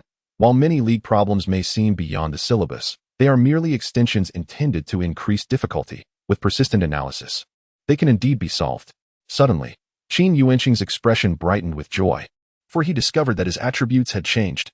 Host, Qin Yuanqing. Age, 18 years. Intelligence quotient, 145. Emotional quotient, 100. Subjects, Chinese, Level 4, 21,000,000. Mathematics, Level 5, 01,000,000. English, Level 3, 110,000. Physics, Level 4, 21,000,000. Chemistry, Level 4, 21,000,000. Biology, Level 4, 21,000,000. Physical fitness, Level 1, 0,100. He had not anticipated that his mathematical prowess would reach Level 5 at this moment. While this level would not significantly alter his scores in high school examinations, it would undoubtedly enhance his performance in high school competitions, providing a considerable boost. Indeed, with his mathematics level attaining 5, Qin Yuanqing found himself comprehending the problems presented in these math competitions with newfound ease, as if he had unlocked a pathway within himself. Taking advantage of the remaining time in the evening, he diligently reviewed each problem one by one. It was only at midnight, when Zhang Jiaji came to check on them and reminded them it was time for bed, that Qin Yuanqing reluctantly set aside his books, took a shower, and fell into a deep slumber. Following a stringent inspection process, besides the participants' identification cards, examination permits, and essential tools, no mobile phones or electronic devices were permitted within the examination hall. Qin Yuanqing arrived at his designated examination venue, taking a seat at his assigned desk. The regulations for this competition mirrored those of the college entrance examination and were even more rigorous. Each room accommodated only 20 examinees, arranged in 4 rows of desks, with each row spaced generously apart to ensure that no one could see the answers of those seated nearby. Moreover, 2 invigilators continuously patrolled the room. As Qin Yuanqing settled in, he neatly arranged his signature pen, 2B pencil, ruler, compass, eraser, and triangle on the desk, placing his examination permit and identification card in the upper right corner, awaiting the distribution of the exam papers. After the announcement regarding examination rules, duration, and important instructions for candidates, the invigilators retrieved the test papers, indicating that they had not been unsealed prior. They verified this with 2 students seated at the front, and upon their signatures, proceeded to distribute the exam papers and scrap paper, reminding everyone to fill in their names, identification cards, examination permits, and paper codes before beginning to answer any questions, as doing so prematurely would be regarded as cheating. Once Qin Yuanqing completed filling in his name, examination permit, identification card, school name, and paper code, he noted that there were still 10 minutes before the exam commenced. He refrained from answering questions and, adhering to his routine, reviewed the test paper, familiarizing himself with the types of questions and the knowledge points involved, gaining a general understanding. At precisely 9 o'clock, the examination commenced punctually. Qin Yuanqing began tackling the examination, commencing with the first section, which comprised multiple-choice questions akin to those encountered in the college entrance examination. He found himself unable to perform mental calculations and resorted to incessantly calculating on scratch paper before diligently filling in his answers. Once he completed the multiple-choice questions, he meticulously shaded his answers on the answer sheet using a 2B pencil. After verifying their accuracy, he proceeded to the second section, which consisted of fill-in-the-blank questions. Although they appeared straightforward, they were significantly more challenging than the multiple-choice questions, often requiring 2 answers instead of 1. Omitting an answer would result in the forfeiture of half the available points. Furthermore, there was no assurance regarding the correctness of his answers, leaving no time to attempt a second round of evaluation. In terms of structure, the multiple-choice section contained 6 questions, each worth 6 points, totaling 36 points. The fill-in-the-blank section also comprised 6 questions, similarly worth 36 points in total.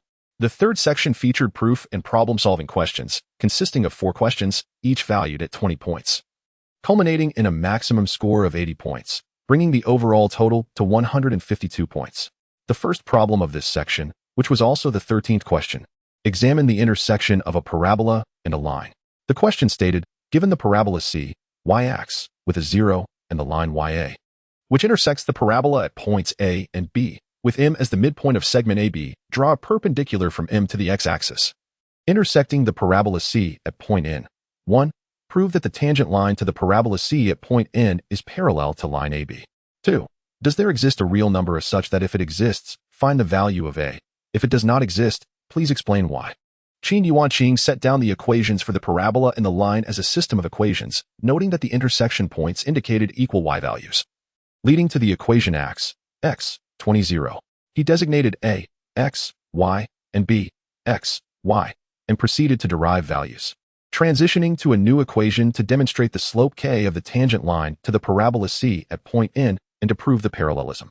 For part 2, he hypothesized the existence of a real number that would satisfy the equation and, utilizing the known conditions, endeavored to ascertain the value of A. If he could compute A, it would exist. If not, it would not. This examination is not as difficult as I anticipated. Qin Yuanqing mused inwardly after completing the 14th question. Despite his bewilderment, he felt that this test was considerably more manageable than the problems presented in the National High School Mathematics competition, which, although demanding in terms of calculations, did not present insurmountable difficulties. The 15th question required him to determine the smallest positive real number k such that the inequality abglec k, 101b 1c, 9, holds for all positive real numbers a, b, and c. He immediately considered 1, letting abc 1, yielded K2. He then substituted K2 back into the original equation to establish the validity of the inequality. Continuing to the 16th question, the final one, Qin Yuanqing encountered a proof question that integrated necessary and sufficient conditions with inequalities, presenting the greatest challenge. He furrowed his brow, meticulously dissecting the problem, writing an extensive series of proof steps. Just as he inscribed the concluding statement of his proof, the bell rang, signaling the end of the examination. The invigilator announced the conclusion, prompting each student to rise as they collected the answer sheets one by one. As soon as he exited the examination hall, he overheard fellow students lamenting about the difficulty of the test, exclaiming how it was nearly unbearable. Qin Yuanqing, surprisingly, felt a sense of relief. He discovered that the provincial competition was not as formidable as he had anticipated, being merely slightly more challenging than the actual mathematics questions from the college entrance examination. Thus, he appeared quite at ease, indulging in meals and drinks, while the head of the mathematics group jestingly chided him for his carefree attitude. As soon as the provincial competition concluded in the morning, the judges from the Provincial Mathematics Society commenced their evaluation of the test papers in the afternoon. Over 200 high school students had registered for the competition, necessitating prompt grading and score compilation. Although the multiple-choice questions were graded by a computer program, the workload remained substantial. Additionally, 2 graduate students were tasked with inputting data into Excel for easier final tallying and ranking. Lin Feng from Luda Shuangshi High School scored 110 points. Zhou Hu from Shuitu No. 1 High School achieved 89 points. Wang Lin from the Provincial Experimental High School garnered 118 points. Li Peirong from Shuxian No. 1 High School obtained 105 points, while Tang Liang from Jinyang No. 1 High School scored a mere 8 points. Astonishingly, with eyes closed, one could easily score more than 8 points. Moreover, there was another participant who managed only 4 points, receiving 1 point for each problem solved. The 2 graduate students, both from the mathematics department, found immense joy in their statistical duties, sometimes laughing so hard that their stomachs ached. They noted that while there were individuals who scored just 1 point, the lowest score was surprisingly 0, and there were quite a few such cases. The 2 were at a loss. Such laziness, even failing to write a solution, or their handwriting was so illegible that one could hardly decipher it. Wow, this individual is remarkable, they exclaimed, noting that a student from Luda Shuangshi High School scored 140 points, currently the highest score. No, look here. This is truly impressive. Qin Yuanqing from Jinpu No. 1 High School scored 152 points. The very first perfect paper originates from Jinpu No. 1 High School in Shuxian City. Both were taken aback. Jinpu No. 1 High School is regarded as the best institution in Jinpu County and is considered a key high school even within Shuxian City.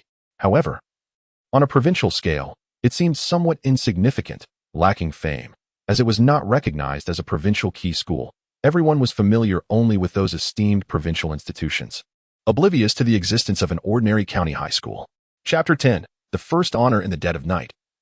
The headquarters of the Provincial Mathematical Society was aglow with light, having completed the grading of over 200 examination papers from the Provincial League. How are the statistics coming along? Inquired the vice president of the society, who primarily oversees the National High School Mathematics Competition. President Chi. The difficulty of this year's problems has increased compared to last year. There is only 1 paper that achieved a perfect score, whereas last year there were 8. Stated a bespectacled middle-aged man in a solemn tone.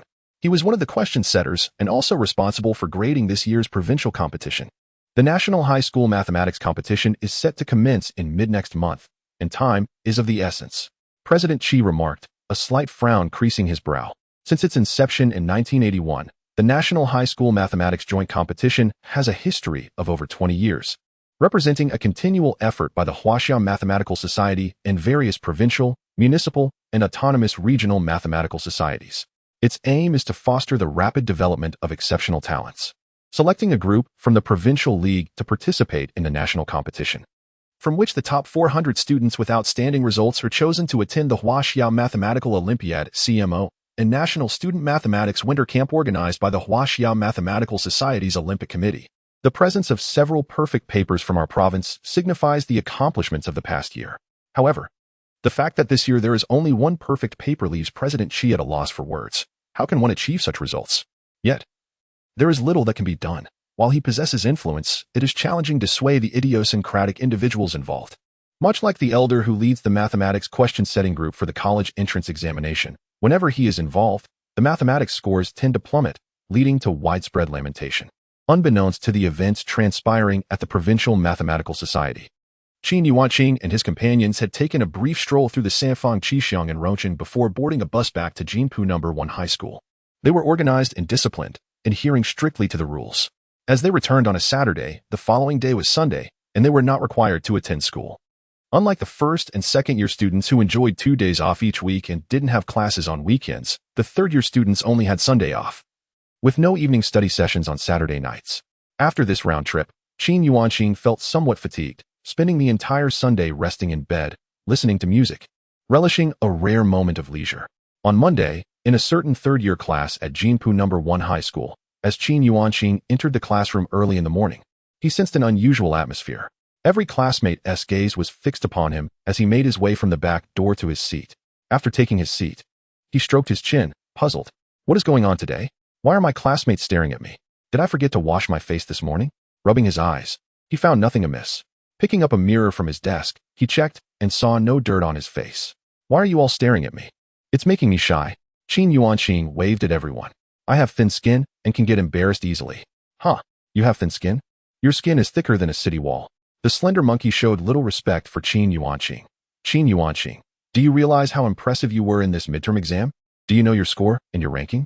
It suddenly dawned on Qin Yuanqing that, as per tradition, the academic office would display the midterm results on the bulletin board in the morning. He had forgotten to check.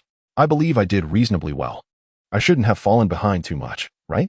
Could it be that my performance has significantly declined? There was a hint of insecurity in his voice. Wondering why everyone was staring at him so intently. Qin Yuanqing, in this midterm exam, you scored 695 points, securing the top position in your grade. Lin Yuling exclaimed, her hands covering her face, her eyes sparkling with excitement. If during the previous monthly exam, when Qin Yuanqing scored 697 points, some might attribute it to luck, this time, scoring 695 points and achieving first place could not be dismissed as mere fortune. One instance may be attributed to luck, but twice indicates true ability. This meant that Qin Yuanqing had now ascended to the ranks of the academic elite at Jinpu No. 1 High School. This midterm was notably different from the last monthly exam, as the difficulty had increased considerably. The second-place student, Zhao Teng, scored 680 points, meaning Qin Yuanqing outperformed him by 15 points. The slender monkey enthusiastically declared that it was particularly satisfying to see the top position held by someone outside the experimental class. Qin Yuanqing felt a wave of relief. He had feared that the intense gazes directed at him signified a substantial drop in his performance. But it turned out he had achieved the highest score in his grade. He then noticed in the system space that tasks 1 and 2 had been completed. And with a spark of inspiration, he claimed 120 learning coins, bringing his total to 400. Resolutely, he exchanged 200 learning coins for an increase in his IQ, raising it to 165. This would place him within the high IQ demographic during future assessments. Suddenly, his classmates began to applaud in unison, and the enthusiastic applause made Qin Yuanqing feel somewhat bashful. His current success was significantly bolstered by the aid of the system, a privilege others did not possess. Their IQs were predetermined, constrained by an inherent ceiling that hard work could only marginally overcome. Qin Yuanqing, how did you fare in the mathematics competition? What was your score and your rank? A classmate called out. They were all aware that following the midterm exam, Qin Yuanqing would be participating in the provincial high school mathematics competition. In this midterm, he achieved a perfect score of 150 in mathematics, the only student in the entire grade to do so. Indeed, Qin Yuanqing, we are all quite curious. Others chimed in, nodding in anticipation. Sometimes, when one person is slightly ahead, envy and jealousy arise, but when the gap is substantial, all that remains are wishes for their success. In this midterm exam, Qin Yuanqing had outperformed Lin Yuling, the second-place student, by a staggering 100 points, a significant margin. It was only Saturday morning that the exam concluded, and the papers might not even be graded yet. How could I possibly know my score or ranking? Qin Yuanqing replied, bemused, as he had no way of knowing the results since he was not the one grading them. Was the mathematics competition difficult? Lin Yuling inquired. It wasn't as challenging as I had anticipated. Qin Yuanqing pondered for a moment before speaking. At that moment, the school broadcast echoed through the halls. We are pleased to announce a joyous report. Our high school senior, Qin Yuanqing, has achieved a perfect score in the recently concluded provincial round of the National High School Mathematics Competition, securing first place among numerous competitors. This marks the first time in the history of Jinpu No. 1 High School that we have attained first place in the provincial competition. Congratulations to Qin Yuanqing. Oh my goodness. Incredible. Another perfect score. Was it not as difficult as imagined? This is astonishing. Upon hearing the joyous announcement over the school intercom, the entire class erupted in admiration, having recently clinched first place in the midterm examination with a perfect score in mathematics. To then participate in the provincial competition and secure first place once more, also with a perfect score, seemed nothing short of miraculous.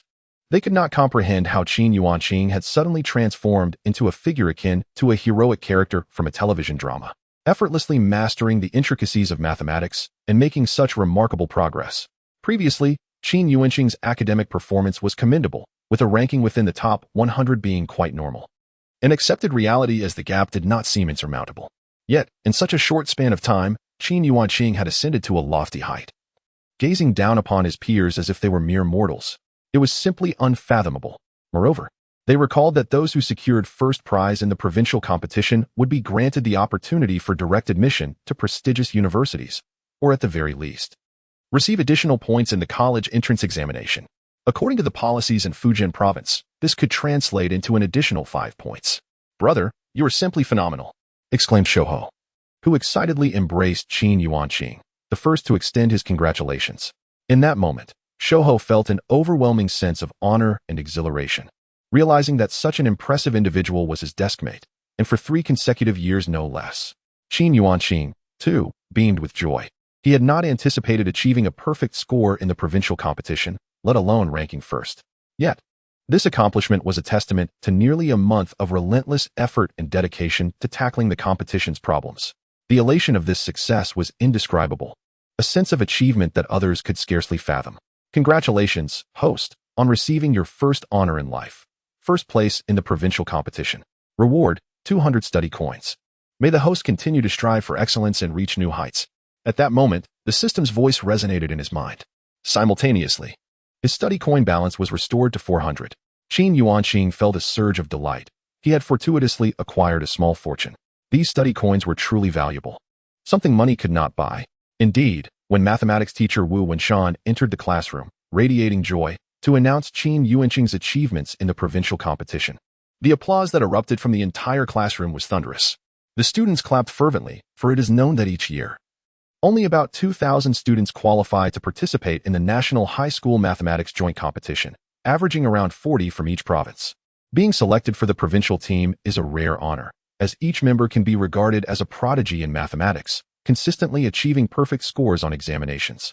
Just after class, Qin Yuanqing was escorted by Wu Wenshan to the principal's office, where his homeroom teacher, the head of the senior year, and the head of the mathematics department awaited.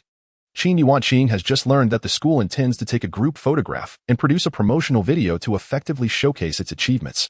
Chapter 11, Training Camp. Meanwhile, Principal Fang Jiangwo informed him that he would not have to attend classes for the time being, as he was to proceed to Rongqing for the Mathematics Association, where he would engage in intensive training with other students selected for the provincial team, preparing wholeheartedly for the national competition.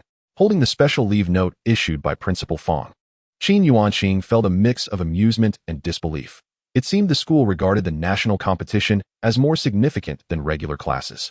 Nonetheless, Qin Yuanqing harbored a keen interest in the National High School Mathematics League and was eager to meet the country's mathematical prodigies. Undoubtedly, the league would serve as an exceptional platform. Achieving remarkable results could even pave the way for participation in the China Mathematical Olympiad (CMO). Qin Yuanqing returned to prepare his luggage, packing 3 sets of clothes for change, as well as the outline and key points from last year's Gaokao syllabus in mathematics and science, along with several advanced mathematics textbooks and past competition papers. He then pulled his suitcase towards the bus station to travel to Rongqing. He recalled that Jinpu County only acquired a train station by the end of 2013, allowing for high-speed rail travel to Rongqing. At this moment, the most efficient means of transportation to Rongqing remained the bus. Upon arriving at the Rongqing Mathematics Association building, he was assigned to a dormitory shared by 2 members of the provincial team. The following day, they were summoned to the grand auditorium of the Provincial Mathematics Association, which was festooned with decorations exuding a solemn and celebratory atmosphere. Leaders and experts from the Provincial Education Department and Mathematics Association were present, a privilege reserved for those who had joined the provincial team. Awards for first place were presented by these dignitaries, while other first and second prizes were delegated to local municipal and county mathematics associations. The ceremony commenced with a speech from the leaders, expressing their congratulations and encouraging everyone to strive forward. representing Fujian province on the national stage and bringing honor to the region. Following this, the president and vice president of the Mathematics Association delivered their remarks. Subsequently, the representative of the provincial team took the stage. Qin Yuanqing, as the sole recipient of a perfect score, naturally stood as the representative, with a trophy in his left hand and a certificate in his right. His speech was succinct. He urged his peers to unite in their pursuit of excellence, to compete against the nation's mathematical geniuses, and to secure the honor of qualifying for the CMO. The audience erupted into enthusiastic applause.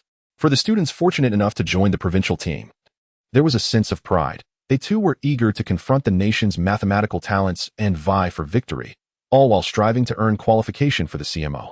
They understood that obtaining this qualification could even grant them a recommendation for university admission, regardless of their Gaokao results.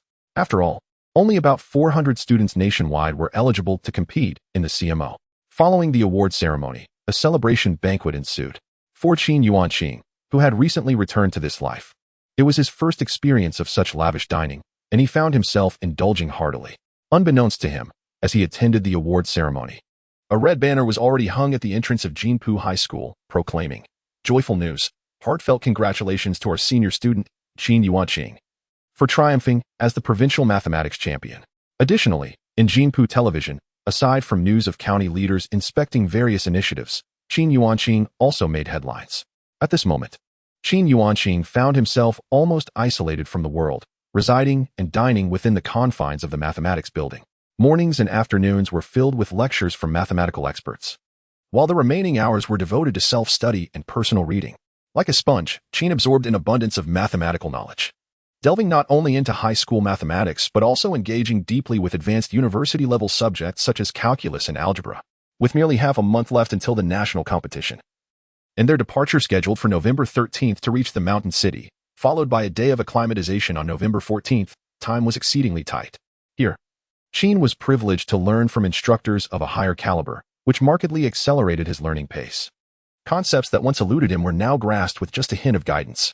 He came to understand why the difficulty of problems in the provincial competitions differed from those in the national contests. The latter surpassed the former, as he was now preparing for the national level rather than the provincial one.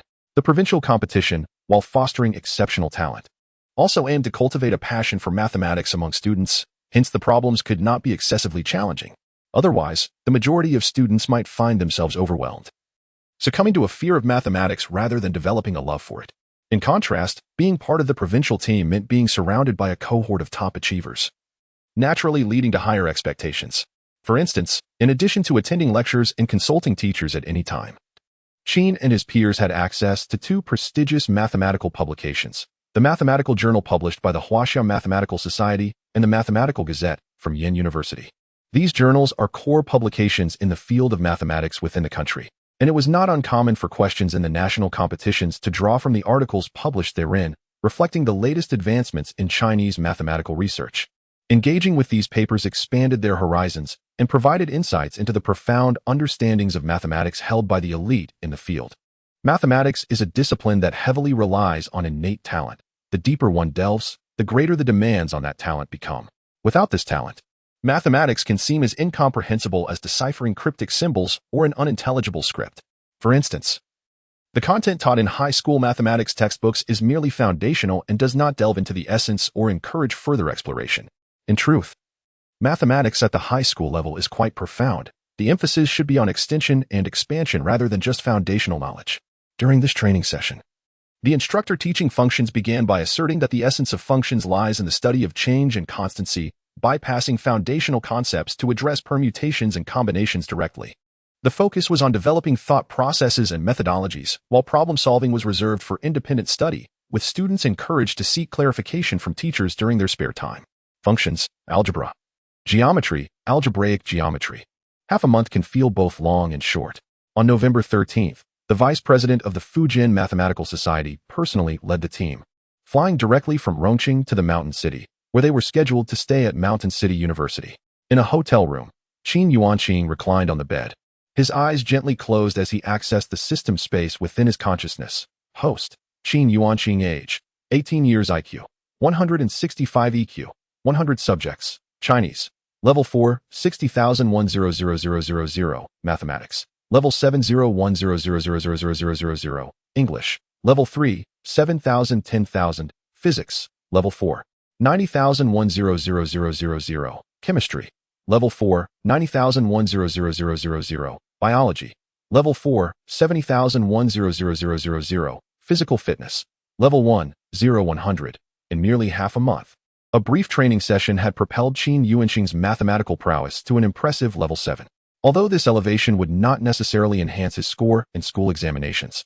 As he still achieved a perfect score of 100 in mathematics, its significance was fundamentally different. On the morning of today's organized examination, Qin Yuanqing attained a remarkable 140 out of a possible 150, surpassing the second-place contender by 30 points, leading to his appointment as the captain of the Fujian province representative team. According to the vice president, given Qin Yuanqing's current capabilities, securing a spot in the CMO competition would be well within his reach, provided he performed at his usual level. It is noteworthy that each year, the CMO offers approximately 400 slots for participation, with merely around 340 allocated to each province, contingent on their respective educational standards. Unlike provinces such as Guangdong, Shanghai, Zhejiang, Jiangsu, Central Plains, and Shandong, which are renowned for their educational excellence, Fujian province averages only about 10 participants in the CMO annually. Moreover, his study currency had already accumulated to 700. Task 1. Achieve the highest score in the college entrance examination in the city. Reward. 500 study coins. Task 2. Win the National High School Mathematics Competition. Reward. 1,000 study coins.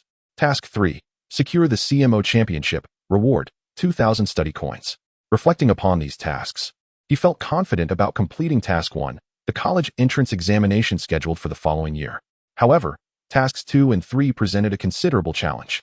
One could never predict whether a prodigy might emerge in the National High School Mathematics Competition, considering the vast population of Huaxia, which undoubtedly harbors numerous talents. Talents can shine brilliantly anywhere and are never destined for obscurity. As for those who perpetually lament their unrecognized abilities, they often lack the talent to be acknowledged. The educational system in Huaxia has faced relentless criticism. Nevertheless, Qin Yuanqing firmly believed that it at least provides every individual with equal access to education and a pathway for advancement.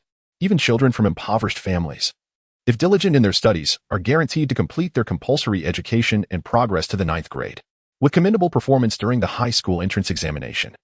Even those from destitute backgrounds would not be forced to drop out, as local communities would offer support. Regarding the college entrance examination, those who excel are often rewarded by their counties, towns, and society at large, which can significantly elevate the fortunes of ordinary families, making it virtually impossible for anyone to be unable to afford an education. Without this educational framework, Huaxia's social strata might have become entrenched, with upward mobility stifled, leaving children from impoverished households forever in poverty, while even the most inept offspring of affluent families would remain wealthy.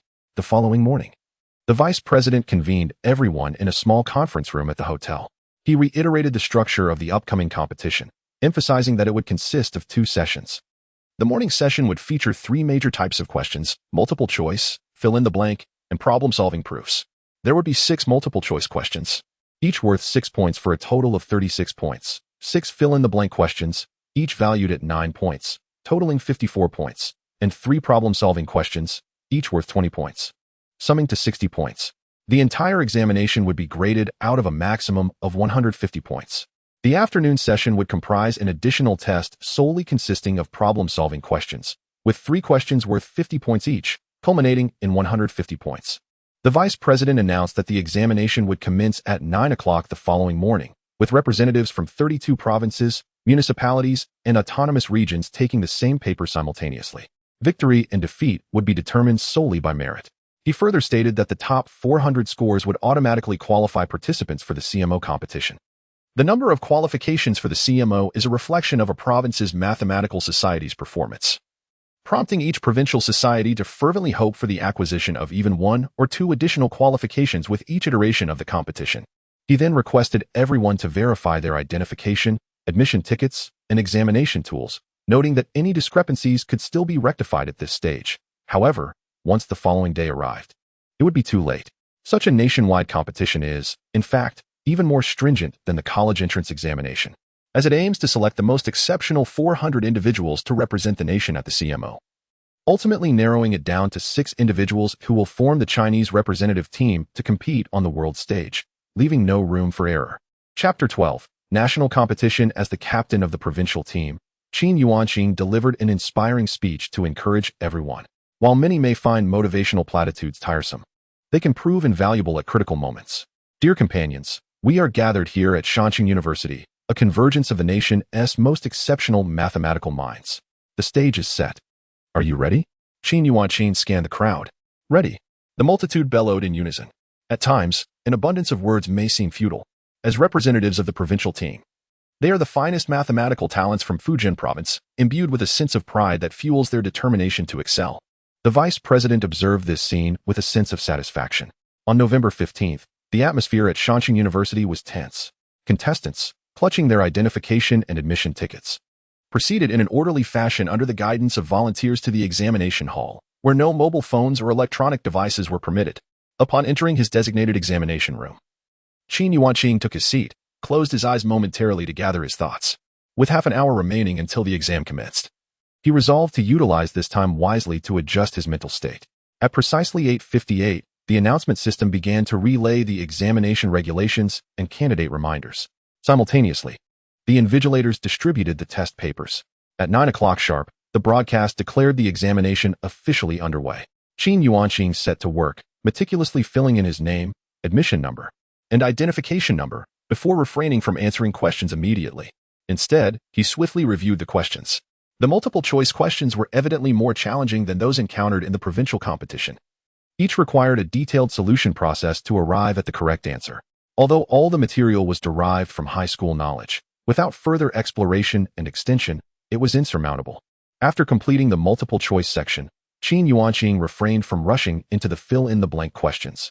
He first transcribed his answers onto the answer sheet, ensuring accuracy before proceeding. The fill-in-the-blank questions presented a significantly higher level of difficulty than the multiple-choice ones. The latter offered 4 options, allowing candidates to verify their answers against these choices.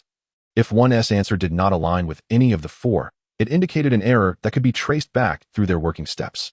However, fill-in-the-blank questions provided no such opportunity for verification. Whatever answer was pinned remained uncertain until grading was completed. Should the examiners craft a trick question? Many students might fall prey to their snares without realizing it. A common occurrence, as each year features at least one question designed to mislead, resulting in erroneous answers from unsuspecting students. After diligently recording his answers, Qin Yuanqing commenced the problem-solving section. There were only 3 questions, each worth 20 points. The first question was a steadfast function problem that intertwined functions with geometry, necessitating graphical analysis for proof. This question was the least challenging among the problem-solving section. If one could not solve it, contemplation of the subsequent 2 questions would be futile. After Qin Yuanqing completed the first problem, he proceeded to tackle the second one, which involved solving an inequality that integrated logarithmic operations and powers. He found it intriguing, as this problem could be approached in 2 distinct manners, both rooted in high school knowledge. Indeed, the significance of mathematical reasoning in high school competitions cannot be overstated. It is true that mathematics often relies on innate talent. Those with exceptional aptitude can arrive at correct solutions as long as their logical reasoning is sound. A substantial number of college students, despite studying advanced mathematics and algebra, often find their proficiency pales in comparison to that of some high school prodigies. Upon finishing the second problem, Qin Yuanqing began working on the third, which combined functions and geometry to determine the minimum area of intersection. Such problems necessitate sketching the functions involved, for relying solely on imagination can easily lead to errors. After completing his diagram, Qin Yuanqing meticulously solved the problem step by step. Had this been 2 weeks prior, he would have struggled with it, but now, while still challenging, it was manageable for him. When he finished the last problem, 10 minutes remained. Observing that only a third of the candidates were still present in the classroom, he felt perplexed. Could it be that the competitors from other provinces were exceptionally skilled? However, he recalled that young Xin from the Fujian provincial team was also in the same examination hall, yet she was nowhere to be seen. Regardless, Qin Yuanqing chose not to submit his paper just yet. Instead, he reviewed it and, after some contemplation, pinned an alternative solution to the first problem that utilized university-level knowledge, thereby reducing the steps by a third. As he completed this new approach, the bell signaling the end of the exam rang, prompting the invigilators to instruct the candidates to cease writing and collect their papers. Exiting the examination room, Qin Yuanqing arrived at the assembly point at the school gate, where he found the Fujian team had gathered. Curiously, he asked young Xin, "Why did you submit your paper so early?" I looked up, and you had vanished. To his surprise, Yang Xian was embracing a fellow student, Qin Shui, and weeping uncontrollably, her sorrow palpable. Qin Yuanqing was bewildered. What could have transpired? Was the exam too easy, causing her to feel overwhelmed with joy? But that seemed unlikely. Captain, do you think everyone is as extraordinary as you? Qin Shui retorted, exasperated. Yang Xian and I left after just half an hour. Who could possibly solve such difficult problems? Indeed, the questions were exceptionally challenging. Aside from the first major problem, I couldn't complete the rest, another participant chimed in. They expressed their collective disappointment, voicing their struggles with the exam. Qin Yuanqing scratched his head in confusion. Surely it could not have been that difficult. Let us not be disheartened. This year's competition is considerably harder than in previous years. Discussions with officials from other provinces indicate that this is the most challenging paper in recent years, the vice president quickly reassured them. Turning to Qin Yuanqing, he inquired, "How did you fare, Qin Yuanqing?" "Not too bad. I completed all the problems. For the first and second, I wrote 2 different methods for each. So I estimate I should score around 140 points without issue." Qin Yuanqing replied candidly. "Unbelievable. That is so unfair." The others exclaimed in disbelief. The other boys sighed in dismay upon hearing this, unable to provide an answer. Yet, Qin Yuanqing excelled, employing 2 different methods to solve the problems. Was it even conceivable? They struggled to secure a passing score of 90, while Qin Yuanqing confidently asserted that achieving 140 points was well within reach. The girls, on the other hand, were even more disheartened, having toiled tirelessly amidst a sea of problems, only to face such a stark contrast. The vice president, flustered, attempted to console his classmates while secretly reveling in the prospect of such high scores. A first prize was undoubtedly within grasp. It is worth noting that last year in Fujian province, no one attained the first prize in the national mathematics competition. Moreover, none made it to the national team. As the vice president responsible for the event, he felt a sense of humiliation among his peers. Unlike previous years, this year's competition underwent certain reforms. The National High School Mathematics Competition awarded first prizes to 20 participants, equating to a mere 1. The second prize was awarded to 100 participants, with a probability of 5, while the third prize was given to 300 participants, with a probability of 15. Only those who received first, second, or third prizes could qualify for the CMO. Moreover, winning a prize essentially guaranteed students a recommendation for university admission, with first prize winners even receiving invitations from prestigious double first-class universities such as Tsinghua University, Yenjing University, and Fudan University. Additionally, participants could receive an extra 10 points in the college entrance examination, with some provinces even offering a 20-point bonus. The vice president had no reason to doubt Qin Yuanqing's assertion. Having come to understand his character over the past 2 weeks, he was undeniably earnest. Furthermore, Qin Yuanqing was indeed the strongest contender in the Fujian provincial team.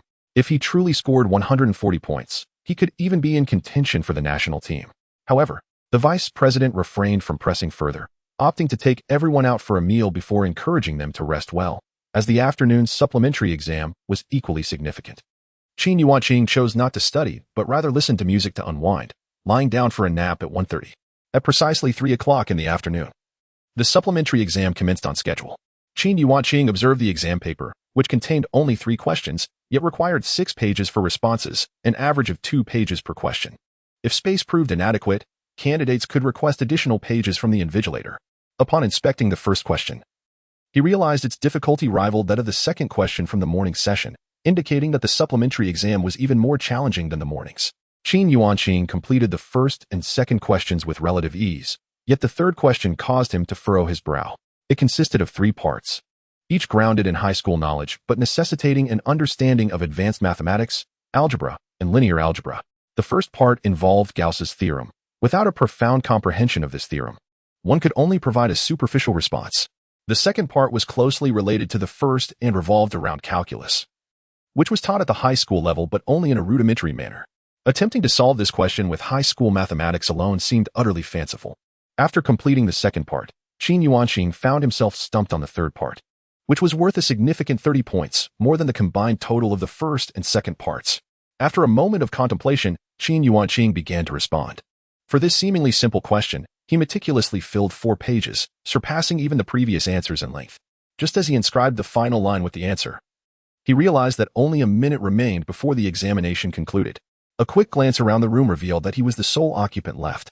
Qin Yuanqing briefly verified his name, examination ID, and identification card, confirming there were no discrepancies. At that moment, the The bell rang.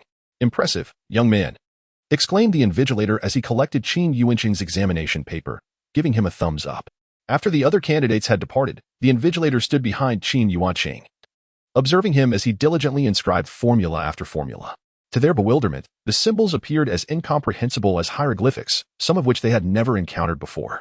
While they were uncertain of the correctness of Qin Yuanqing's answers, they were undeniably struck by a sense of awe at his remarkable prowess. Chapter 13. First prize. Upon arriving at the assembly point for the Fujian provincial team, Qin Yuanqing observed his peers with expressions devoid of joy, despair, or regret. The vice president cast a questioning glance towards Qin Yuanqing, who responded with a slight nod and an okay gesture. Instantly, the vice president understood, his face lighting up with joy. It was reassuring to see that this student, Qin Yuanqing, had not disappointed them, instilling a sense of confidence and calm within the group. "Tonight, let's explore the mountain city and enjoy ourselves," the vice president announced to everyone. Mountain City, a direct-controlled municipality of China, serves as a provincial-level administrative region and a national central city. It is a super-large metropolis and a significant transportation hub, far exceeding the size of Rongqing. Although Rongqing is the provincial capital of Fujian, its status is rather awkward. In terms of recognition, it pales in comparison to Luda Island, with many from other provinces mistakenly believing Luda Island to be the capital.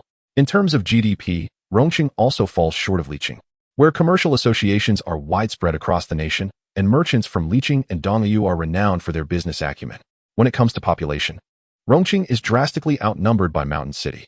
Despite the mountainous terrain, with its pronounced elevations and depressions, Mountain City is indisputably a historical and cultural treasure of the nation. With only 500 yuan in his pocket, Qin Yuanqing had no choice but to forego tourist attractions. Instead, he and a few companions meandered through the vicinity, seeking to savor the local hot pot cuisine. However, as someone unaccustomed to spicy food, Qin Yuanqing was overwhelmed by the fiery flavors. Upon returning to the hotel, his stomach rebelled, leading him to the restroom repeatedly. While Qin Yuanqing and the other examinees indulged in merriment, the Mathematics Society was diligently engaged in the task of grading papers and tallying scores. They were required to complete the grading by nightfall, ensuring all scores were recorded and rankings established. The results of the examinations, along with the rankings and awards, would be announced the following mornings, with a formal awards ceremony to be held in the Grand Auditorium that afternoon. It was essential to disclose which individuals had qualified for the CMO. Given that participants hailed from various provinces, municipalities, and autonomous regions across the nation, making prolonged stays in Mountain City unfeasible, the grading team consisted of 20 individuals, each assigned to evaluate around 100 papers. Fortunately, as many papers were left unanswered, the grading process proved simpler than that of high school examinations. Upon completing each paper, a young assistant promptly entered the scores into the computer system, which automatically generated the total number of participants and their rankings. With the proliferation of computers, many processes have become significantly more convenient, greatly enhancing efficiency. For instance, details such as examination tickets, identification cards, and names could be swiftly retrieved through computer scans, while multiple-choice questions were automatically graded by pre-designed software. This remarkable transformation in the nation exemplifies the profound changes brought about by the widespread adoption and application of computers, which have dramatically improved efficiency across various sectors. This advancement has catalyzed the development and reform of Chinese society, leading to a rapid enhancement of national strength. It is unimaginable that within just a few years, China has undergone such monumental changes, culminating in the awe-inspiring Beijing Olympics that captivated the world, significantly boosting national cohesion and pride while revealing an image of China that differed from foreign portrayals. As the examination papers were meticulously reviewed and the scores entered into the computer system at the stroke of 2 a.m, when the final paper was approved and the results uploaded, Vice President Zhang Zhendong of the National Mathematics Association could hardly contain his excitement. He inquired eagerly, "How many students participated this year, and how many achieved full marks? What is the situation regarding the top 20 rankings?" A composed middle-aged man, approximately 35 years of age, glanced at the computer before responding, "President Zhang, this time there is only one student who achieved full marks on both papers, Qin Yuanqing from the Fujian provincial team." Zhang Zhendong felt a twinge of disappointment. The fact that only one student attained full scores in both papers this year, compared to for the previous year, coupled with an overall decline in the top 20 scores, was disheartening. Old Zhang, the difficulty level of this year's papers was elevated. "Having one student achieve full marks is already commendable, exceeding my expectations," remarked Gu Jun, the leader of the examination committee. Gu Jun, a native of Nantong in Jiangsu province, held a doctorate in education, and served as a professor and master's supervisor at Nanjing Normal University, as well as a senior coach for the Chinese Mathematics Olympiad. He had participated in the mathematics examination design for the Jiangsu Province College entrance examinations in 2003, 2007, and 2008, resulting in an average score of 68 in 2003, 78 in 2007, and 83.5 in 2008, leading to numerous students being overwhelmed by the challenge and earning him the ire of countless examinees. This time, he was appointed as the head of the Mathematics Competition Examination Committee. The outcome, however, was a considerable decline in scores, with a significant number of students failing and over 10 scoring below 10 points on the additional paper. Zhang Zhendong's heart was a tumultuous mix of emotions. Uncertain whether enlisting Gu Jun's expertise for the examination design and leadership role was indeed the right decision. However, we have discovered a prodigy in this student, Qin Yuanqing, whose grasp of high school mathematics is remarkably solid, even earning my admiration, Gu Jun stated. All right, everyone has worked hard. Let us return to rest, as there are important matters awaiting us tomorrow. Zhang Zhendong addressed the group. The following day, at 3 in the afternoon, the attendees, dressed impeccably, gathered at the grand auditorium of Shanxing University for the awards ceremony. They had all checked their scores earlier that morning at 10 o'clock, revealing dismal results. Apart from 5 individuals from Fujian province, the average score was below passing, with 3 students scoring a mere 8 points on the additional test. Nevertheless, Qin Yuanqing wore a beaming expression, surprised to find that all his answers were correct, particularly the last question on the additional paper, for which he had felt uncertain despite providing an answer. Remarkably, he was the sole student to achieve full marks in this competition. This year, only 5 students from Fujian qualified for the CMO, a decrease from the previous year. Yet, the vice president displayed no signs of despondency. On the contrary, he radiated joy. For Qin Yuanqing's first-place finish and dual full scores served as a significant highlight, evident from the envious glances of peers from other provinces. Leaders from the Ministry of Education and the vice president of the National Mathematics Association delivered speeches, congratulating the successful completion of this year's National High School Mathematics Competition, expressing their recognition and best wishes to the participating students, and encouraging them to continue their diligent efforts in future studies. In the end, the top 20 winners were honored with a trophy and a certificate. Qin Yuanqing, holding the glass trophy in his left hand and the certificate in his right, stood beside the vice president for a group photograph. As for the second and third place winners, they received only certificates, devoid of trophies.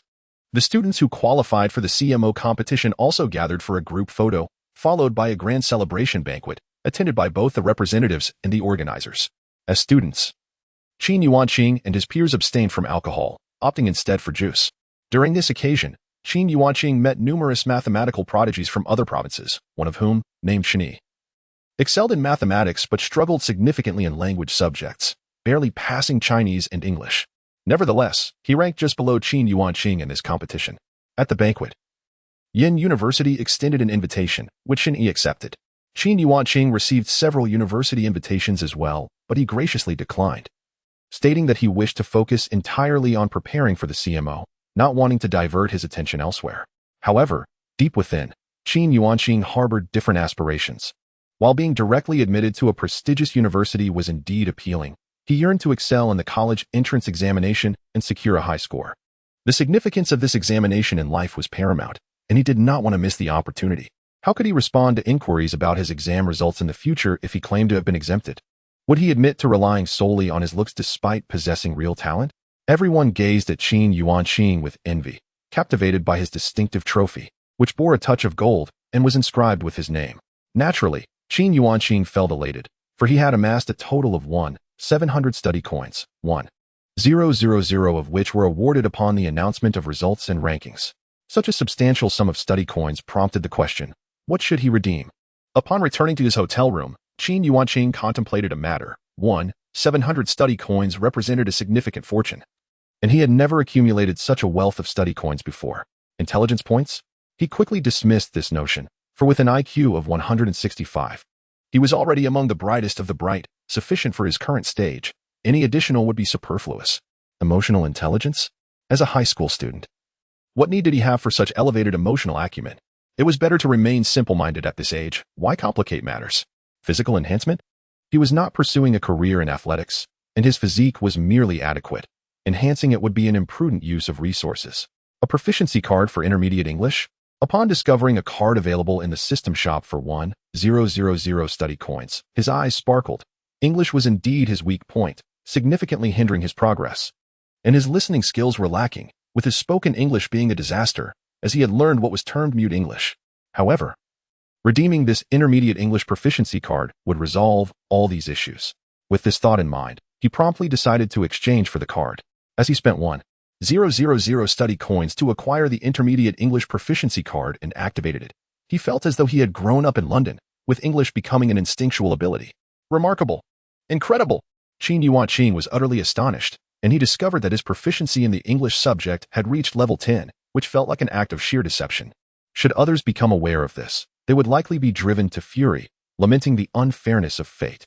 As Qin Yuanqing donned his headphones to listen to Martian English, he found that the previously incomprehensible gibberish became astonishingly clear. He could discern the words without any need for conjecture. His heart surged with excitement. This was truly remarkable. If he were to exchange for an intermediate language proficiency card, he would become invincible. Could the top science student of Fujian province escape from his grasp? This black technology of an academic mastery system was indeed the greatest cheat in his life. Qin Yuanqing could only shout in exhilaration. Incredible.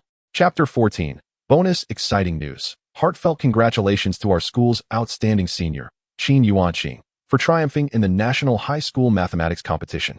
As Qin Yuanqing arrived at the school entrance aboard a taxi, he beheld a long red banner adorning the archway of the venerable school gate, which has stood for 90 years. It was almost beyond belief that the results and rankings were only announced yesterday at 10 in the morning. And yet today the school had erected such a grand display. Such efficiency was truly astonishing. Senior. It's Senior Qin Yuanqing.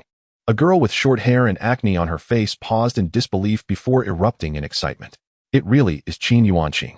He is incredible. Achieving full marks, he is the only one. Senior, please give me your autograph. Surrounded by an ever-growing throng of students, Qin Yuanqing was taken aback. What was happening?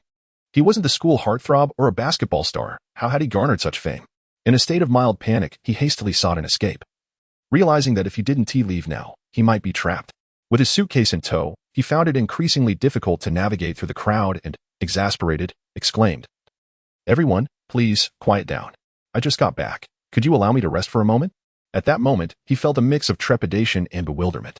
When had he ever experienced such a commotion, even after his interview with a CCTV reporter the previous afternoon? "Everyone, disperse." Just then, a commanding voice resonated from behind. It was Principal Fang Jiangwo, a figure well known to all. Upon seeing him, the fervent excitement of the crowd was doused with a splash of cold reality. As they hurriedly parted to create a pathway, Principal Fang approached Qin Yuanqing, shook his hand warmly, and said with heartfelt sincerity, "Welcome back, Qin Yuanqing. Congratulations on your remarkable achievement. You have brought honor to our school."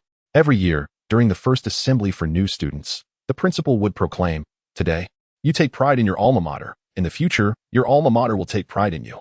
While most individuals find it hard to fulfill this promise, there is no doubt that Qin Yuanqing has succeeded in doing so. The accolades he has garnered not only create a historical moment for Jinpu No. 1 High School, but also for Jinpu County, marking his name in both the school's annals and the county's records. This undoubtedly brings immense pride to Jinpu No. 1 High School. Moreover, this achievement signifies not only honor but also tangible benefits. This morning, he received a call from a county official who, after expressing commendation, confirmed that the application for a synthetic track and sports facility at Jinpu No. 1 High School had been approved, with the funds promptly deposited into the school's account. This amounted to a staggering 50 million. For a high school like Jinpu No. 1, donations from businesses and individuals were scarce, and it took several years to accumulate enough to build the comprehensive building in 2006 without any financial allocations. The prospect of a synthetic track and sports facility seemed unattainable. Yet, with Qin Yuanqing's exceptional performance, even county officials received recognition at the provincial level, resulting in this newfound support. Principal Qin Yuanqing felt a bit embarrassed. He had inadvertently secured the first place and was now receiving such unexpected treatment, leaving him quite astonished. "You should return and freshen up properly. Come to my office in an hour. The director of the Education Bureau and county officials wish to meet you personally," the principal whispered in Qin Yuanqing's ear. He had previously encountered the director of the Education Bureau and county officials when he won first place in the league. Having reported to the deputy mayor in a past life regarding engineering designs and attending numerous meetings with the county magistrate, he was not particularly anxious about this level of authority. However, he had always been indifferent towards such superficial accolades, feeling a sense of aversion in his heart. Nevertheless, since the principal had spoken, Qin Yuanqing refrained from voicing any dissent. One is often subject to the whims of circumstance. Even as a student, one cannot escape this truth. After returning to the dormitory to take a proper shower and changing into clean clothes, he dried his hair before heading out to school. The announcement over the intercom called all faculty and students to gather on the playground, leaving Qin Yuanqing somewhat surprised by the scale of the event. Upon arriving at the principal's office, he found the principal engaged in tea brewing with the county official and the director of the Education Bureau. Fang Jiangwo smiled. Qin Yuanqing, please have a seat and sample this tea I have treasured. Our principal Fang is renowned throughout the county for his expertise in tea. I can hardly get a taste of this fine selection myself, the county official remarked with a gentle smile. Qin Yuanqing chuckled softly. Although hailing from Manan, he possessed scant knowledge of tea culture, finding little distinction between fine and ordinary tea. Nonetheless, he lifted the teacup and took a sip. As they conversed, he soon understood the reason behind such a grand occasion. The county official was representing the county government to award Qin Yuanqing 100,000 yuan, a staggering sum. Qin Yuanqing felt a jolt of surprise. Last year, 3 students who gained admission to Shuimu University and Yanda received similar rewards of 100,000 yuan each from the county government. He realized this was a publicity stunt that would be broadcast not only on Jinpu News, but also on the Xianhua City channel. For Qin Yuanqing, this 100,000 yuan was crucial. It would alleviate the burden on his parents, allowing them some respite from their arduous labor. Despite having 2 older brothers, one 9 years his senior and the other 7, who had already entered the workforce, the eldest had married, and with only a middle school education. Their earnings were modest, providing limited support to the family.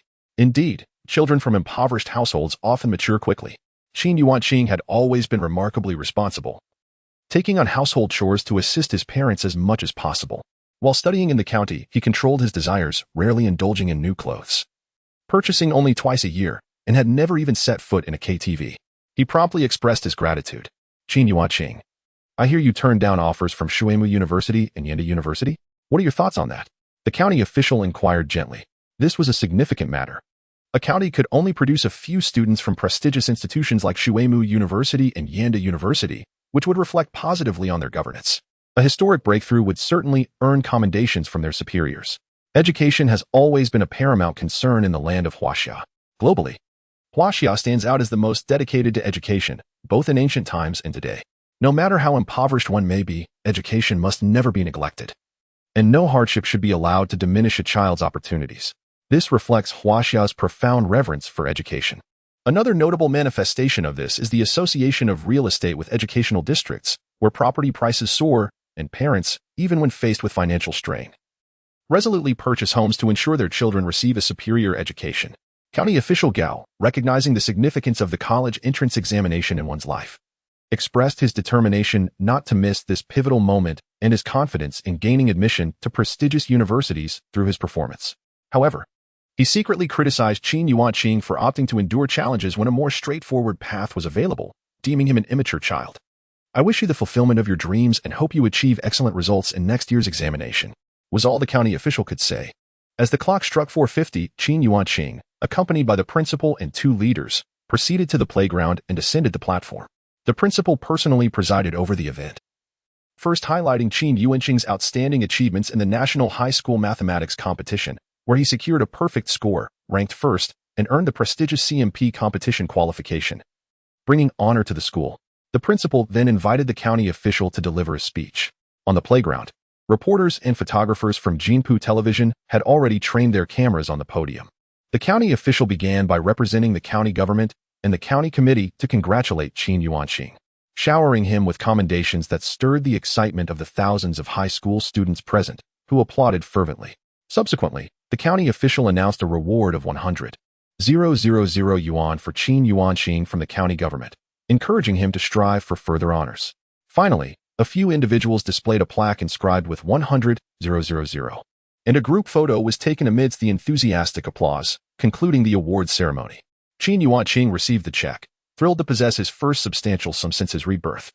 After sharing a meal with the principal and the county official, he promptly transferred the 100,000 yuan to his bank account and then remitted it to his father's account. Dad. Upon returning to school, Qin Yuanqing called home from a payphone, and his father answered. Yuanqing, what's wrong? Is your living allowance insufficient? I'll send you more tomorrow. His father's concerned voice brought a rush of emotion to Qin Yuanqing's eyes. His parents selflessly provided him with the best of everything, despite never having completed elementary school and being mere farmers. Yet, their love was unparalleled. Dad, there's no need to send money, Qin Yuanqing quickly replied. I participated in a competition and won first place, and the county official awarded me 100,000 yuan, which I have transferred to you. Please don't overwork yourselves. Take good care of yourselves and buy what you want. I have grown up now, and I will take care of my living and tuition expenses. So you and Mom need not worry. Yuanqing, please refrain from engaging in improper activities. Such actions could lead to dire consequences. His father trembled as he spoke, his voice quavering with concern. I do not ask for you to achieve greatness, only for your safety and well-being. With a bittersweet smile, Qin Yuanqing reflected on his father's steadfast nature, a simple farmer who had always adhered to the straight path and never strayed into wrongdoing.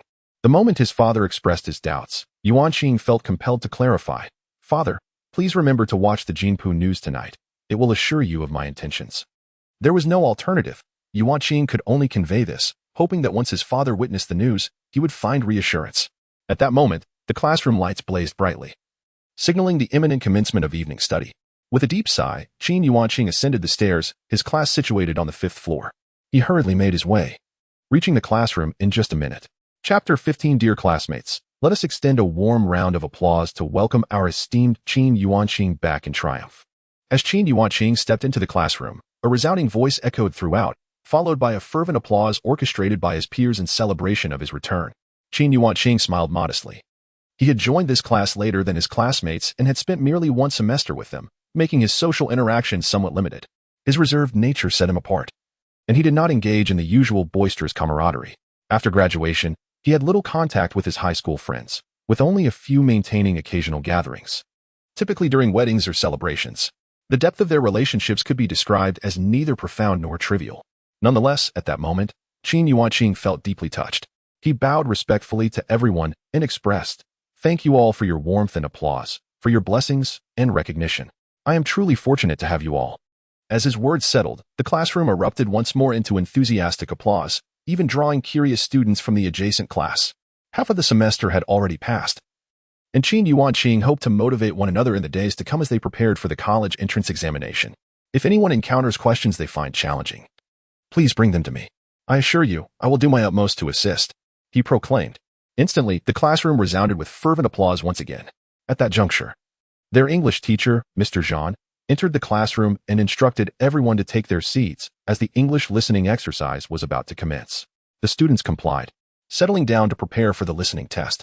Every evening before self-study, the first 15 minutes were dedicated to this unyielding practice. After approximately 3 minutes, the broadcast began, and Qin Yuanqing diligently noted down the answers to each question. When the listening exercise concluded, Mr. Jean promptly took a seat at the podium to grade the papers. Meanwhile, the students busied themselves with their assignments, and Qin Yuanqing picked up a book to read. He had only 3 weeks left at school before participating in the CMO on December 15th. The winter camp would span 5 days, beginning with an opening ceremony on the first day, followed by examinations on the second and third days, academic reports or sightseeing on the fourth day, and concluding with a closing ceremony on the 5th day, where results and awards would be announced. The CMO exam closely mimicked the IMO format, featuring 3 problems each day to be completed within 4.5 hours. Each problem was worth 21 points, with a perfect score of 126 points across 6 questions. Awards were categorized into first, second, and third prizes, with only the top 30 contenders qualifying for the national training team for the IMO. Further eliminations would lead to the formation of a 6-member national team to represent China in competition against mathematical prodigies from around the globe. Thus, Qin Yuanqing cherished every moment spent with his classmates. When peers approached him with questions, he patiently offered guidance. "Everyone, I have finished grading the listening exercises, and I must say you all performed admirably, especially you, Qin Yuanqing. You achieved a perfect score of 30, if memory serves me right. This is your first perfect score in listening. Let us celebrate with a resounding round of applause," Mr. Jean suddenly announced. After a moment of astonishment, the classroom erupted into thunderous applause. In the same class, everyone was aware that Qin Yuanqing's English listening skills were rather poor, barely passing, and at times scoring as low as 12 points. Thus, his overall English performance had never been particularly impressive. To everyone's surprise, he managed to achieve a perfect score of 30 points this time. Qin Yuanqing himself felt a sense of resignation, with his English proficiency now at level 10. Failing to score 30 would have been absurd. He had even ceased studying English books, merely perusing the Oxford Dictionary to further expand his linguistic knowledge. His focus lay instead on subjects such as Chinese, physics, chemistry, and biology, while he casually reviewed mathematics in his dormitory. As he had long since moved beyond the high school curriculum, his classmates were astonished to discover that Qin Yuanqing seemed capable of mastering anything, effortlessly solving problems across various subjects. When the mathematics and physics teachers were unavailable, Qin Yuanqing willingly stepped in to explain the exam papers, and his peers found his explanations far more comprehensible than those of their instructors. On occasion, during evening study sessions, he would use problems as case studies to delve deeper into concepts, revealing formulas that illuminated the transformations and calculations in a way that left everyone in awe. Gradually, Qin Yuanqing's reputation grew, and teachers, whether out of convenience or admiration, frequently requested his assistance with problem-solving. Mathematics, physics, and English teachers openly acknowledged that his proficiency surpassed their own. On December 8th, Qin Yuanqing quietly departed from school, having boarded a bus to Rongqing, where he would join 5 other qualified peers for intensive training organized by the Provincial Mathematics Society, essentially a specialized program for them. By securing a spot in the top 30 of the CMO examination, they would undoubtedly gain admission to prestigious universities such as Shuyuan University, Yanda University, Fudan University, Jinling University, Huaxia University of Science and Technology, Zhejiang University, and Shanghai Jiaotong University. Each year, the students who were granted direct admission to these elite institutions typically achieved high rankings in such competitive events. Qin Yuanqing was indifferent to this, had he wished. His previous victory in the National High School Mathematics competition would have granted him entry into any university of his choice. On December 14th, he and 5 others flew directly from Rongqing Airport to Harbin, their tickets arranged by the Provincial Mathematics Society, requiring no expense on their part. Otherwise, traveling by train would take 2 days and nights to reach their destination. Upon arriving at Harbin Airport, staff from the National Mathematics Society were already present. After registering, Qin Yuanqing and his companions boarded a bus with participants from other provinces, heading towards Harbin Normal University-affiliated high school. In mid-December, the temperature in Harbin had plummeted, with the first snowfall occurring on November 1st. As they beheld the snow-covered landscape lining the roads, excitement surged among the students. In Min Province, snowfall was a rare occurrence. In the city of Shuxian, where Qin Yuanqing resided, it had never snowed in recorded history, even during the Great Snow Disaster of 2008. The only noticeable change was a drop in temperature, with not a single flake of snow in sight. Qin Yuanqing could not help but reminisce about his previous life, recalling the first time he encountered snow while in university. He had excitedly shouted and danced like a madman, trying to catch the snowflakes with his hands. In his past life, he had visited Harbin, where he had met an online friend during his freshman year who was studying at Heilongjiang University of Science and Technology. They had discussed the breathtaking winter scenery of the 3 northeastern provinces, and a few of them decided to travel to Harbin in late December 2011 to visit this friend. The bitter cold had nearly turned them into popsicles, and he had clumsily tumbled down the slopes while skiing. This time, Qin Yuanqing donned a thick down jacket, knowing that failing to dress warmly would lead to regret. Upon arriving at the hotel, the warmth made everything much more comfortable, allowing him to wear short sleeves. At this moment, Qin Yuanqing felt a sense of calmness. Compared to his last competition, his mathematics skills had improved by 1 level, reaching level 8. He was confident that this would secure him the first place. The contestants this time were mostly from the same group as before, totaling 400 participants. He doubted that their abilities had advanced more rapidly than his. The winter camp was imbued with a strong academic atmosphere. During the opening ceremony on the first day, he encountered numerous mathematicians, including the president of the Chinese Mathematical Society. On the second and third days, although there were only 3 problems each day, the time allotted was 4.5 hours.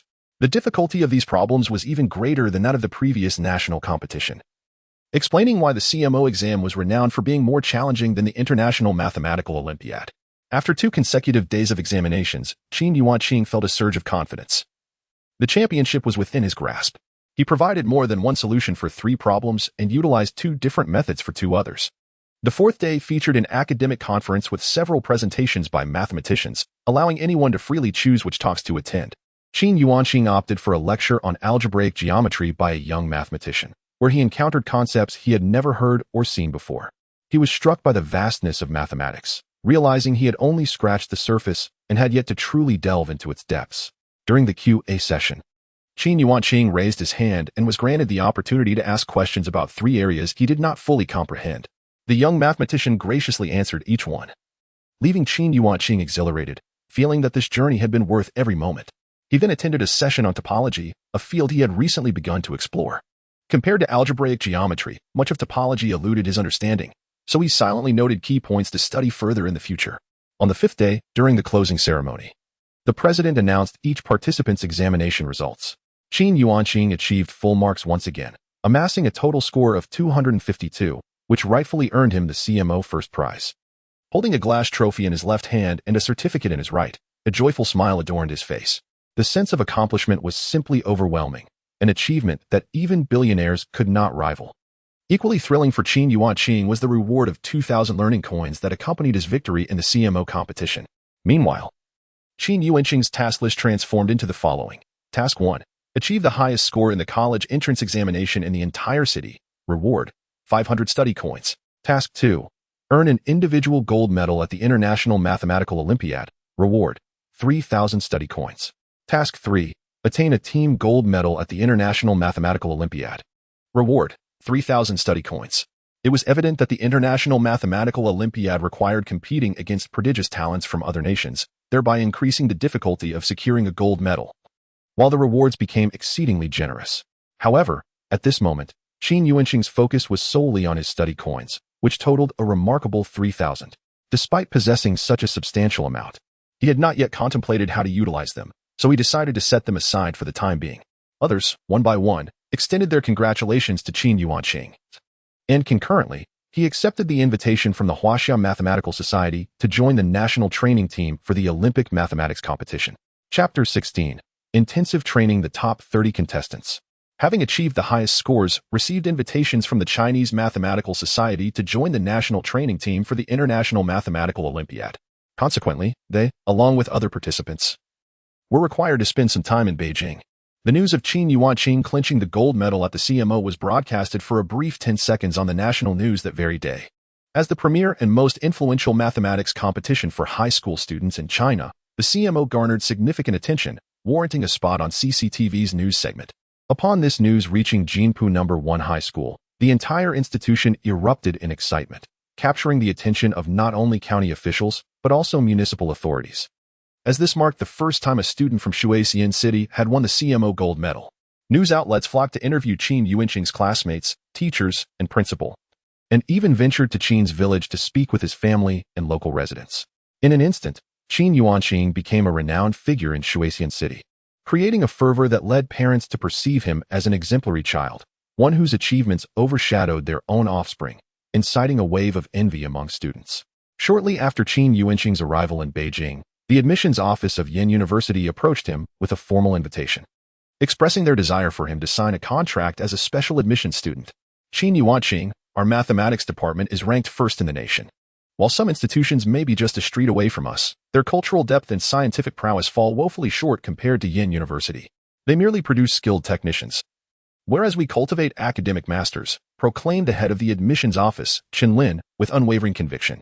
Yin University is undoubtedly your best choice. You will not regret selecting us.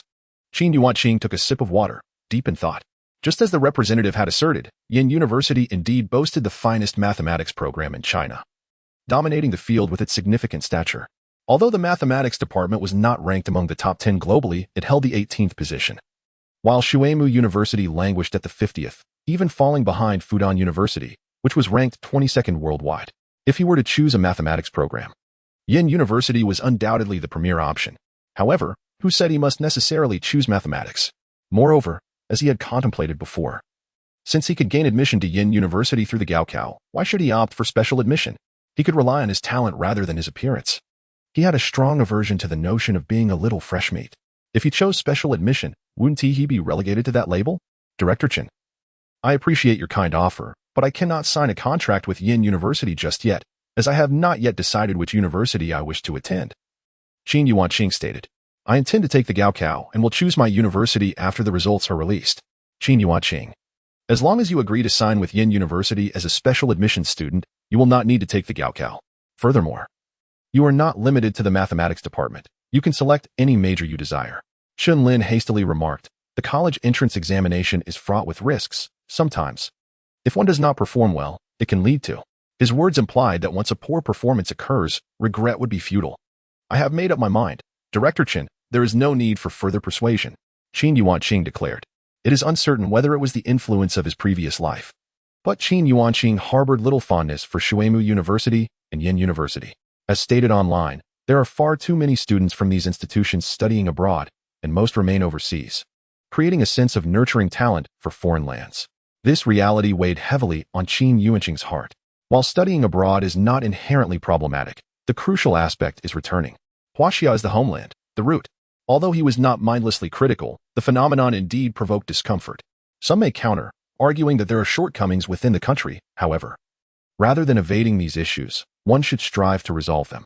If everyone were to refrain from taking action, waiting for others to rectify matters, what purpose would they serve? Qin Yuanqing resided at the headquarters of the Huaxia Mathematical Society.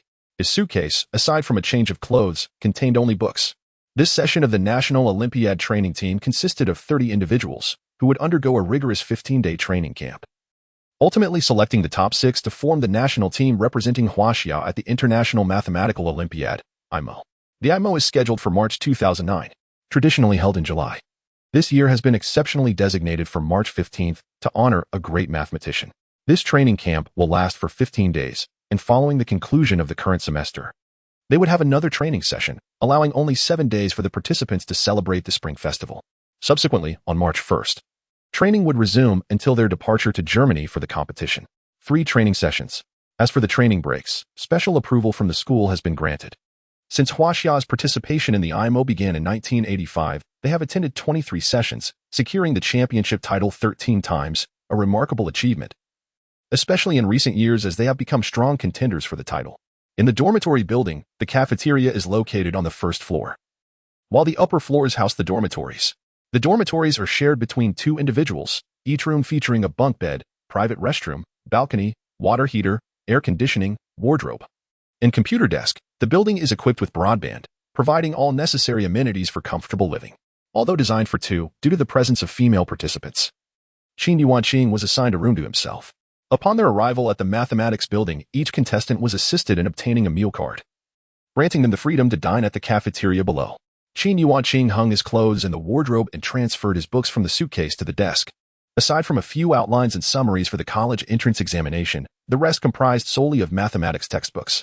After enjoying a meal downstairs, he returned to his dormitory to study, as the formal training would commence the following day.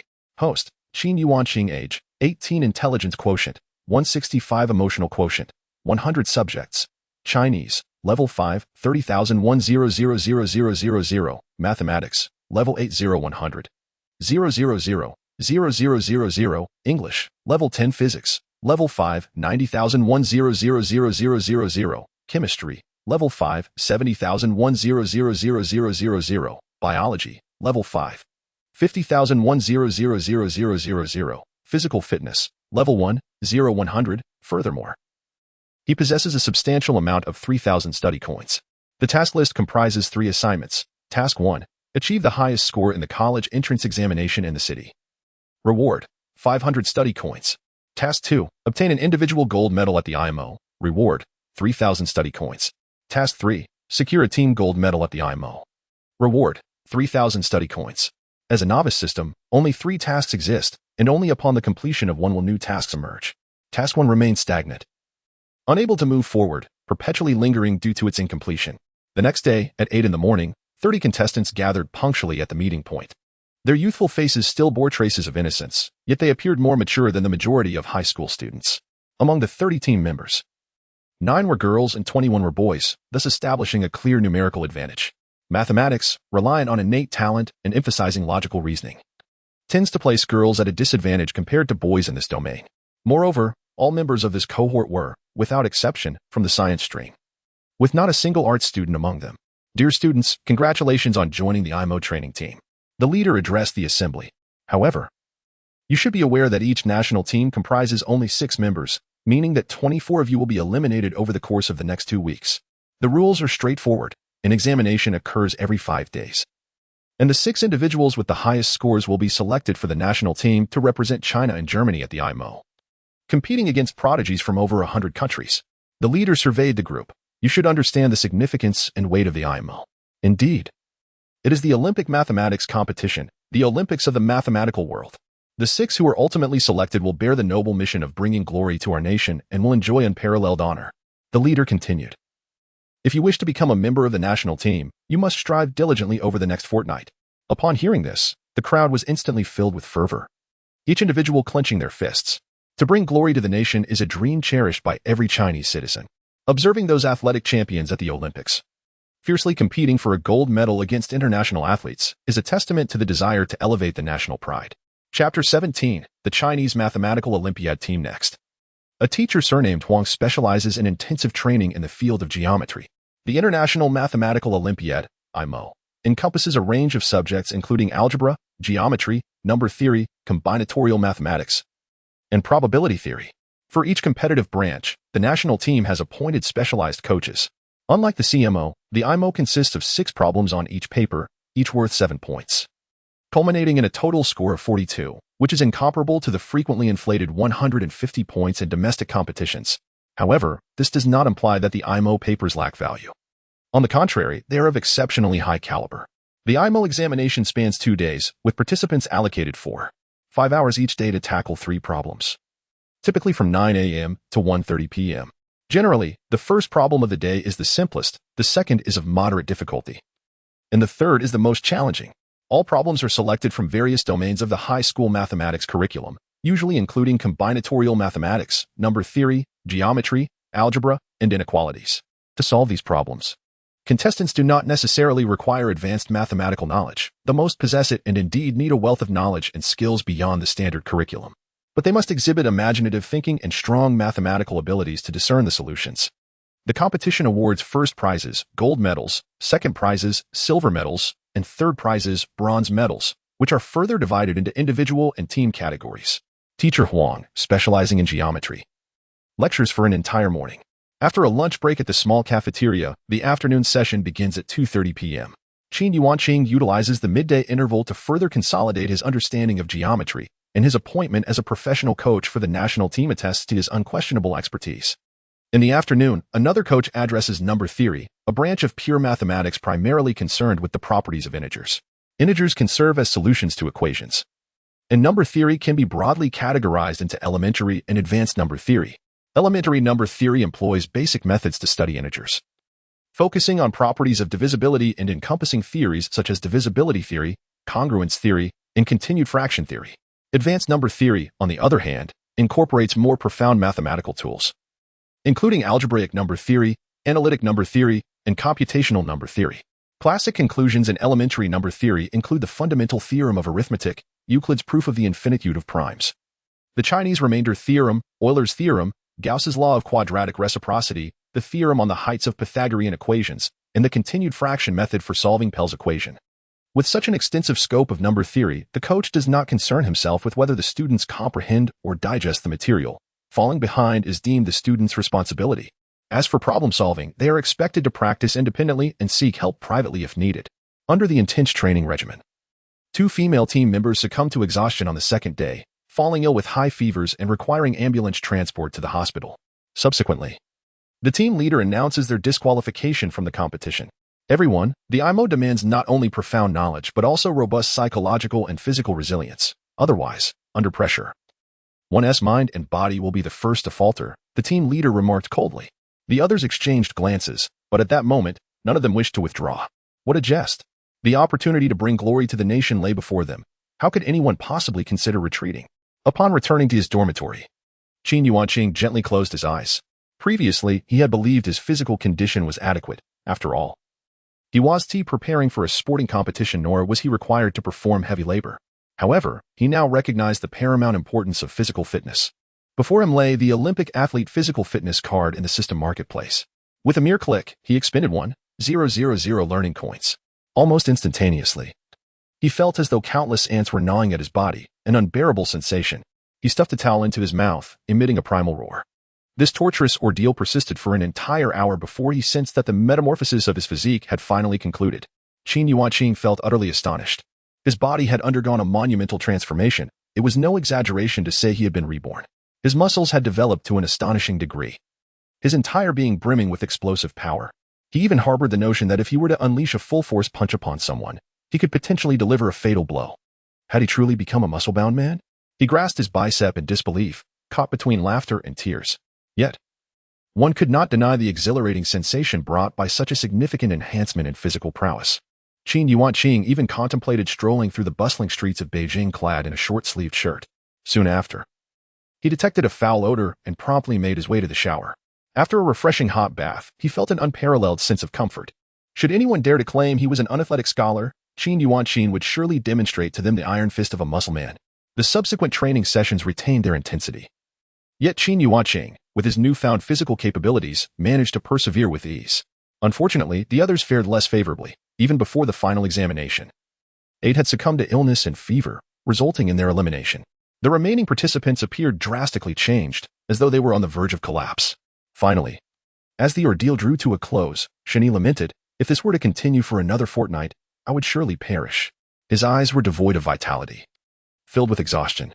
In this CMO examination, Shani ranked 6th and similarly secured a place in the national training team. As a student with a pronounced focus on certain subjects, there was no doubt about his mathematical aptitude. Each day, apart from attending classes, he tirelessly tackled problems, managing less than 6 hours of sleep each night, causing him to lose considerable weight compared to 2 weeks prior.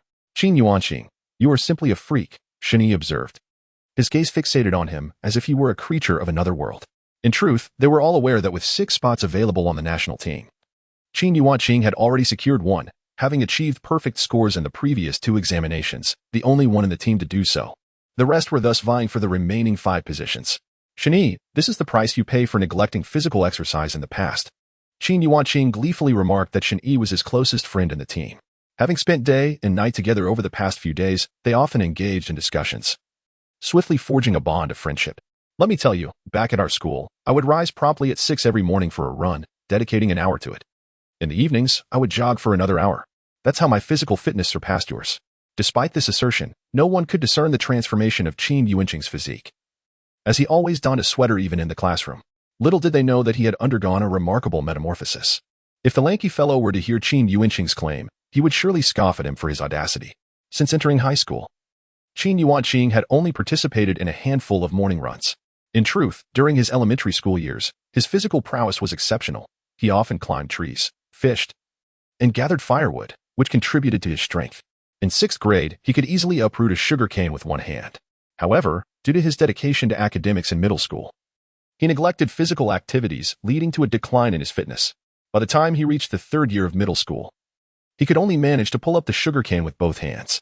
Upon entering high school, he found himself unable to lift even a single stalk. "Just one more day of perseverance, and it will all be over," Qin Yuanqing declared. The following day would mark their final examination in this intensive training session, a test that would determine who would be eliminated and who would earn a place in the National Olympic team. At 9 a.m., Qin Yuanqing and his peers commenced their examination, which was constrained to a mere 3 hours, concluding promptly at noon, with a total score of 150 points. Once the examination ended, a collective sigh of relief echoed among the students, as the only task remaining was the afternoon announcement of their scores and the cumulative totals from the 3 tests. Those ranked in the top 6 would secure a position on the National Olympic Mathematics team, representing China in the IMO competition, facing off against brilliant minds from abroad. Should they clinch the gold medal, it would bring endless glory and honor to their families. Qin Yuanqing achieved a full score of 150, with a cumulative total of 450 points, earning a place on the Chinese mathematics team. Yangting scored 110 in this exam, totaling 360 points, and secured his spot as well. Shani received 125, totaling 345 points, also making the team. Luo Wei scored 115, totaling 340 points, and was selected. Wu Jie scored 110, with a total of 340 points, gaining entry as well. Chui Yu scored 100, totaling 330 points, and was also included. Upon hearing their names announced for the mathematics team, each of them leaped with joy, having earned their places to represent China on the world stage. The team leader did not call out any other names, as they held no significance, indicating the elimination of the remaining candidates. The eliminated individuals were engulfed in despair, and the 3 remaining girls sank to the ground, clutching their legs and burying their heads in their knees as tears streamed down. Qin Yuanqing felt a pang of sorrow in his heart. Each person had exerted immense effort and poured their hearts into their endeavors. Yet, The Chinese mathematics team embodied the strength and image of the nation, and only the most capable individuals could be selected. They were not merely embarking on a leisurely journey. They were destined to compete for their country's honor. Insufficient strength inevitably leads to elimination. This mirrors the athletes competing in the Olympics where prowess reigns supreme. Those lacking in ability are dismissed from the outset.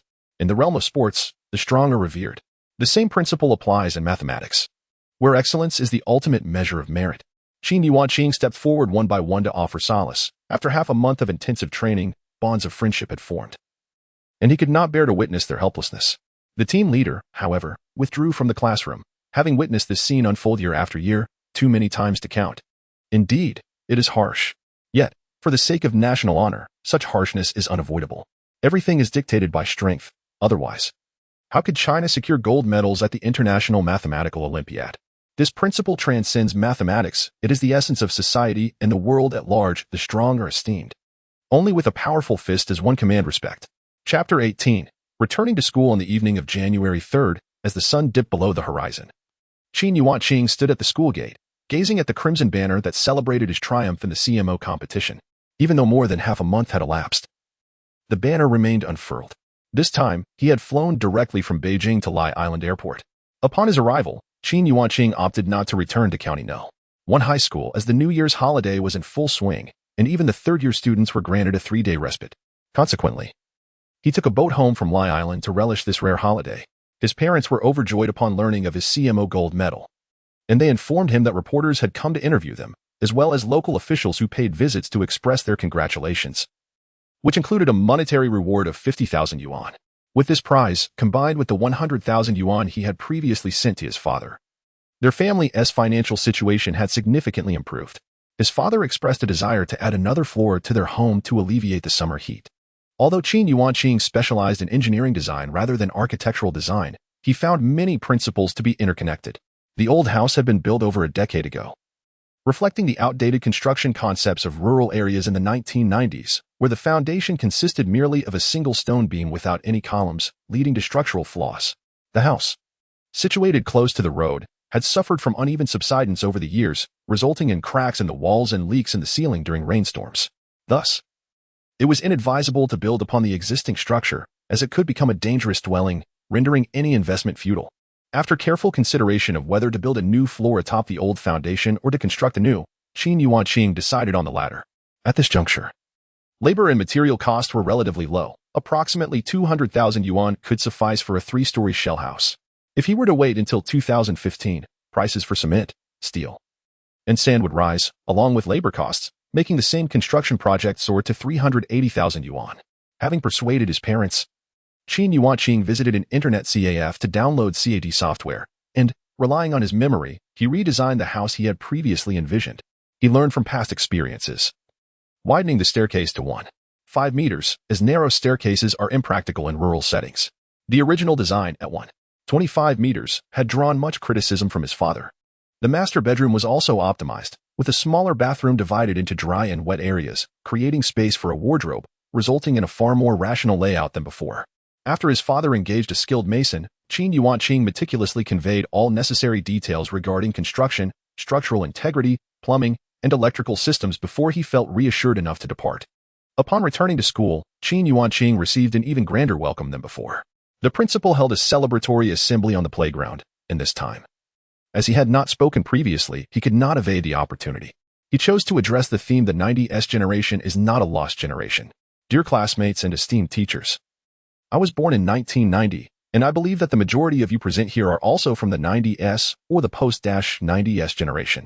In society, we have often been labeled as the lost generation. The lost generation, what a heavy label, weighing upon us until we can scarcely breathe. Yet in truth, we are anything but lost. We are the generation of individuality, the post-90s era beckoning us forward. History shall ultimately prove that each Chinese generation surpasses the last, as blue emerges from indigo yet becomes more vivid than its source. Some may angrily accuse us of disrespecting our elders, of arrogant presumption. But I say this: our revolutionary forebears sacrificed everything to build this new China precisely so their descendants might inherit a peaceful, prosperous nation. Their greatest hope was for each generation to rise higher than the last. That we surpass our predecessors is the highest tribute we can pay to those revolutionary martyrs. As Qin Yuanqing concluded his speech, Thunderous applause erupted. Every classmate felt electrified, as if he had given voice to their deepest convictions. During the celebratory ceremony, after brief remarks from the county party secretary, the local government awarded Qin 200,000 yuan in recognition of his achievements, urging him to strive further as he leads China's Olympiad team to glory at the IMO. Posing for photographs while holding the ceremonial oversized check, Qin hadn't anticipated such generosity from his hometown for winning the CMO championship. Yet this proved merely the beginning. Subsequent awards from provincial education departments and mathematical societies brought his total prizes to 500,000 yuan. This is China. Demonstrate exceptional academic prowess, and what becomes foreign concept. Qin even recalled one professional exam taker who annually secured admission and substantial scholarships to Tsinghua and Peking universities through repeated Gaokao performances, a truly remarkable individual. Rather than transferring funds to his father, Qin personally handled the considerable sum. With final exams commencing in 10 days, he'd wait until their conclusion before returning home. Between sporadic interviews with local and provincial media, national outlets having covered him during the CMO closing ceremonies, Qin settled back into school life, studying, tutoring classmates, sharing laughter. Love letters piled daily on his desk, including from several strikingly attractive female students. Yet as the saying goes, pretty faces abound, but rare are souls that truly fascinate. Qin had no intention of high school romance. After finals, a brief homecoming would precede his second Beijing training camp. Neither time nor inclination existed for dalliance. Thus, goddess's dream, while the king of Chu remains unmoved. Countless young women wept into their pillows, while male classmates seethed with vicarious indignation. One evening during self-study, Qin wrote a problem on the blackboard. "Classmates, let me share this challenge with you," he announced. "You now have 20 minutes to solve it." On the blackboard, Qin Yuanqing inscribed a problem. 1. Concerning the types of matrices and transformations, where it is given that the linear transformation corresponding to the matrix transforms point A, x, y into point A13, 5. The task is to determine the inverse matrix M and the coordinates of point A.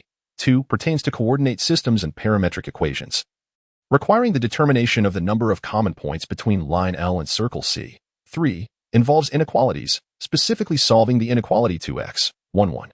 As Qin Yuanqing observed the students diligently working on the problems, his expression remained impassive. This moment evoked the memory of the final question from the previous year's college entrance examination, which he decided to present as a beneficial case study. He assured the students that with earnest effort, they could confidently secure the 14 points in the upcoming examination. Although the problem comprised 3 parts, they were permitted to answer any 2 of them. Now that the students had completed their entire high school curriculum, including matrices, Qin Yuanqing recalled that many of them struggled with this particular question, often failing to grasp the integral concepts. For instance, in part 1, one must first derive M through matrix calculations, followed by determining the value of M, which then leads to the formulation of a new expression to ascertain the final result. Part 2 necessitates transforming the equation of the circle to ascertain the coordinates of its center and its radius. Part 3 requires decomposing the inequality into various scenarios. One where x0, leading to a conclusion that x does not exist. Another where 0x12, which involves determining the range of x after transforming the original equation. And a third case where x12, from which the range is established. Ultimately consolidating the 3 scenarios to define the solution set for the original inequality. This problem is not particularly challenging. However, placed as the last question in a high-stakes examination, it can easily lead to oversight or time constraints, resulting in unfortunate outcomes. Qin Yuanqing himself had only earned half the points on this question during his examination. Indeed, among the students who had yet to undergo several rounds of revision, only 2 managed to produce a complete solution and answer, while a significant portion failed to even finish the first question. Qin Yuanqing called upon Lin Yuling to solve the problem on the board, offering explanations as he wrote down various knowledge points from the textbook. He was uncertain how many students would remember this problem, but the opportunity was presented, and if they did not seize it, he could not be held accountable. Recently, Qin Yuanqing had been revising questions or key points from the previous year's examination, slightly modifying them as case studies, hoping that with determination, the students could easily meet the passing line. For those with a solid foundation, a stroke of luck might even lead them to the esteemed universities of Shuyuan and Yin University. Excellent. Lin Yuling's solution is comprehensive, Qin Yuanqing remarked. This problem encompasses the essential knowledge points of the mathematics elective. I hope everyone utilizes this problem as a case study to reinforce their understanding of the elective curriculum. He noted that sometimes the environment played a crucial role. Although he had not participated in the recent monthly examination, the class experienced a significant improvement in scores. Lin Yuling ranked 38th in the grade, with 3 other students entering the top 100, marking considerable progress compared to before. With the upcoming final examination, they might achieve even greater success. At the very least, Qin Yuanqing is confident in securing the top rank in his grade, which will undoubtedly elevate the class average as well. On January 14, 2009, under a radiant sun with a temperature hovering around 20 degrees, Jinpu No. 1 High School entered the final examination phase. The first and second-year students were separated, while the third-year classes were halved, with each student occupying a single desk. The remainder were relocated to the multimedia hall and other auxiliary classrooms. The midterm and final examinations are of utmost importance to the school, with teachers employing every possible means to prevent cheating. The head of the grade, along with the homeroom teachers and proctors, reiterated their warnings repeatedly. However, for some astute students, no matter how well prepared one might be, the ingenuity of others always seems to surpass one's own efforts. Yet, the vast majority of students adhere strictly to the rules, dutifully maintaining their integrity. Even if 2 students share a desk, they would not dare to glance at each other's work. Chapter 19. Final examinations. A solemn, serious, and tense atmosphere enveloped the entirety of County No. 1 High School as the final examinations approached. The assessments spanned 2 days. The first day commenced with Chinese in the morning and mathematics in the afternoon, followed by English in the morning and comprehensive science in the afternoon on the second day. This semester, having completed the teaching of all senior high school textbooks, the school introduced its inaugural comprehensive science examination for the third year, meticulously designed to mirror the format of the college entrance examination, with specific weightage assigned to each subject and targeted areas of assessment. The faculty at County No. 1 High School was exceptionally distinguished, comprised of teachers lured away from other schools within the county, each possessing a high level of competence. The institution placed paramount importance on the college entrance examination, establishing a dedicated research group composed of the finest educators from each subject to study the examination syllabus and focal points. The midterm and final examinations for the third year were uniformly prepared by this group. At this juncture, Qin Yuanqing felt well prepared and remarkably at ease, having thoroughly reviewed all subjects over the past 10 days, completing his first round of revision. To him, the final examination seemed somewhat trivial. However, the mathematics and comprehensive science assessments evoked a sense of the impending college entrance examination, prompting him to silently commend the teachers for their adeptness in crafting the questions. Yet, regardless of the subject, Qin Yuanqing submitted his papers well before the allotted time had elapsed. In the Academic Affairs Office, the head of the grade announced, "The Chinese examination of student Qin Yuanqing has been graded, 139 points. The mathematics paper has been graded, 150 points. The English examination has been graded, 150 points. The comprehensive science paper has been graded, 300 points." Unbeknownst to Qin Yuanqing, each time he submitted his paper, the proctor immediately presented it to the head of the grade, who in turn related to the respective subject teachers for grading, resulting in swift feedback. It is imperative that everyone is aware of their scores but refrains from disclosing them until officially announced.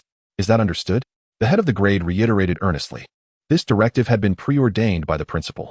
According to the established timeline, the examinations were conducted on January 14th, concluding on January 15th in the afternoon, with results to be disclosed on January 16th, heralding the end of the first semester for the third year and the onset of winter vacation for the students. The prompt grading of Qin Yuanqing's assessments was an exception. To maintain fairness, confidentiality was essential to prevent rumors from circulating. Nevertheless, the teachers were astounded. For besides his Chinese score, Qin Yuanqing achieved perfect scores in all other subjects. With a total of 750 points, he amassed an impressive 739 points, a feat that left them in sheer astonishment. Over the years, no student had attained such elevated scores. This indicated that, despite participating in mathematics competitions and having less time in school than his peers, Qin Yuanqing had not faltered in his academic pursuits. The head of the grade hurried to the principal's office to report, "Principal, student Qin Yuanqing scored 139 in Chinese, with perfect scores in the other 3 subjects. His total is 739 out of 750. If Qin Yuanqing maintains this trajectory, he holds great promise to contend for the title of provincial science top scorer in the upcoming college entrance examination." The head of the grade became increasingly animated as he spoke. As the head of the third year, Yu Gong, though a woman, possesses undeniable capabilities, which have earned her the respect and admiration of the talented individuals beneath her.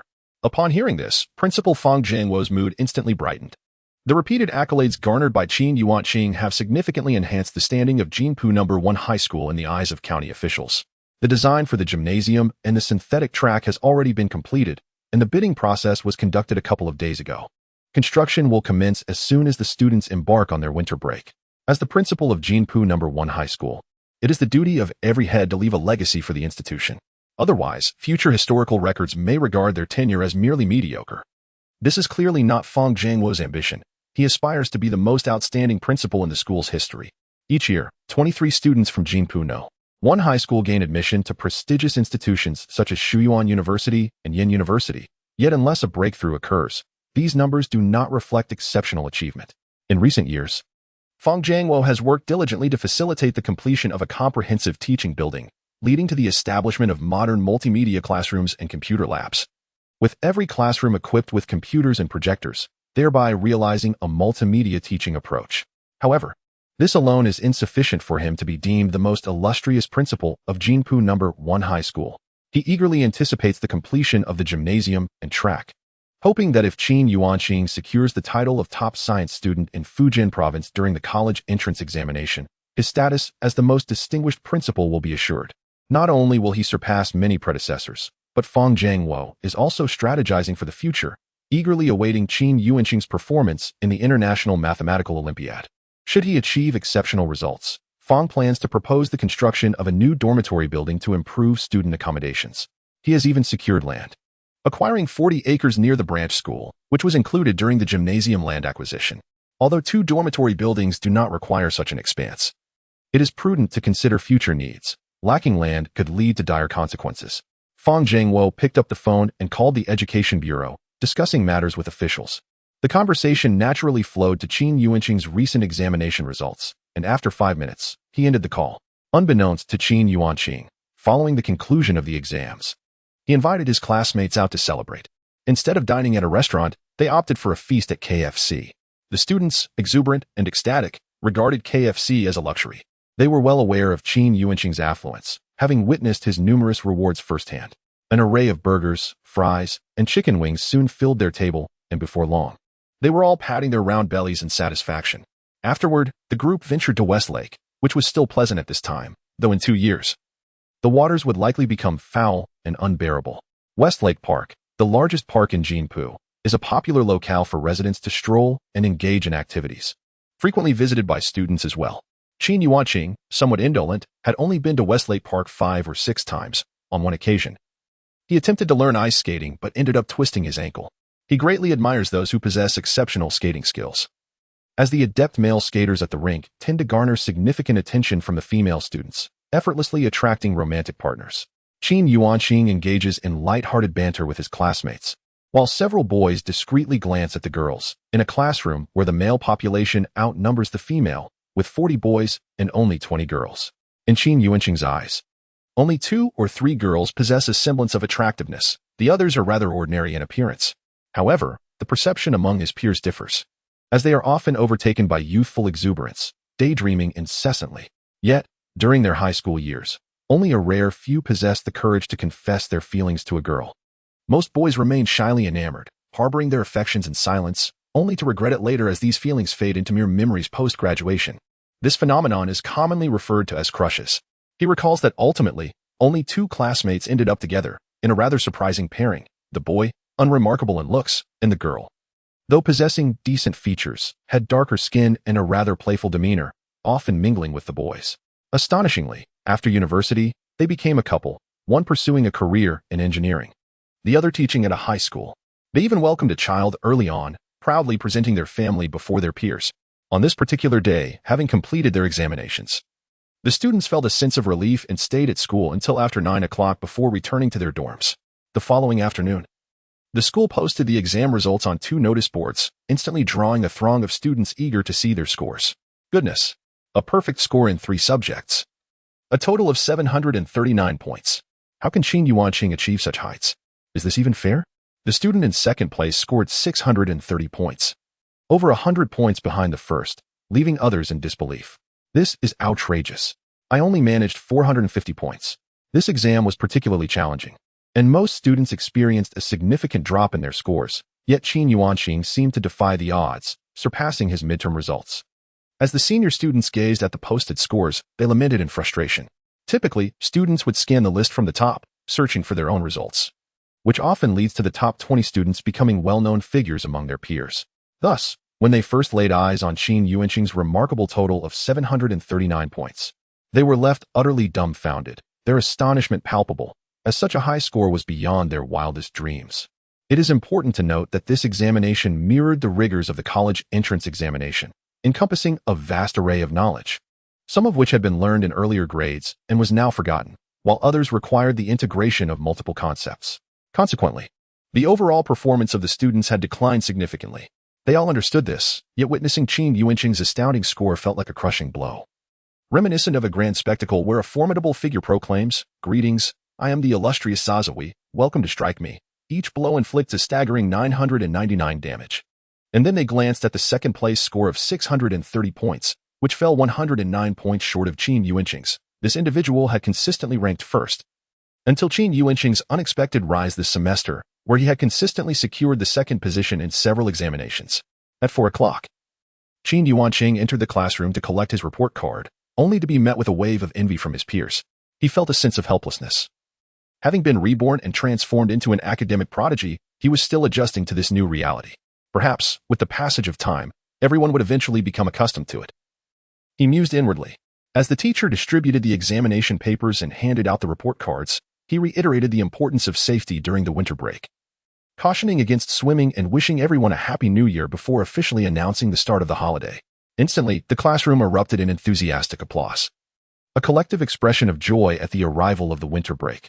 The burdensome academic workload had left every student yearning for this respite, a time to indulge in leisurely sleep and unrestricted television viewing. Unfortunately, reality soon set in, as each subject teacher entered the room bearing stacks of exam papers. Not many. Just 4 papers per subject, designated as holiday assignments, accompanied by stern warnings that those who failed to complete them need not return to school after the break. Chapter 20. The second training session indeed. Such words may seem harsh, yet, who among us can truly utter them without consequence? In reality, none have faced expulsion for failing to complete assignments. Not a single soul. However, do students dare to disregard the instructions? They do not.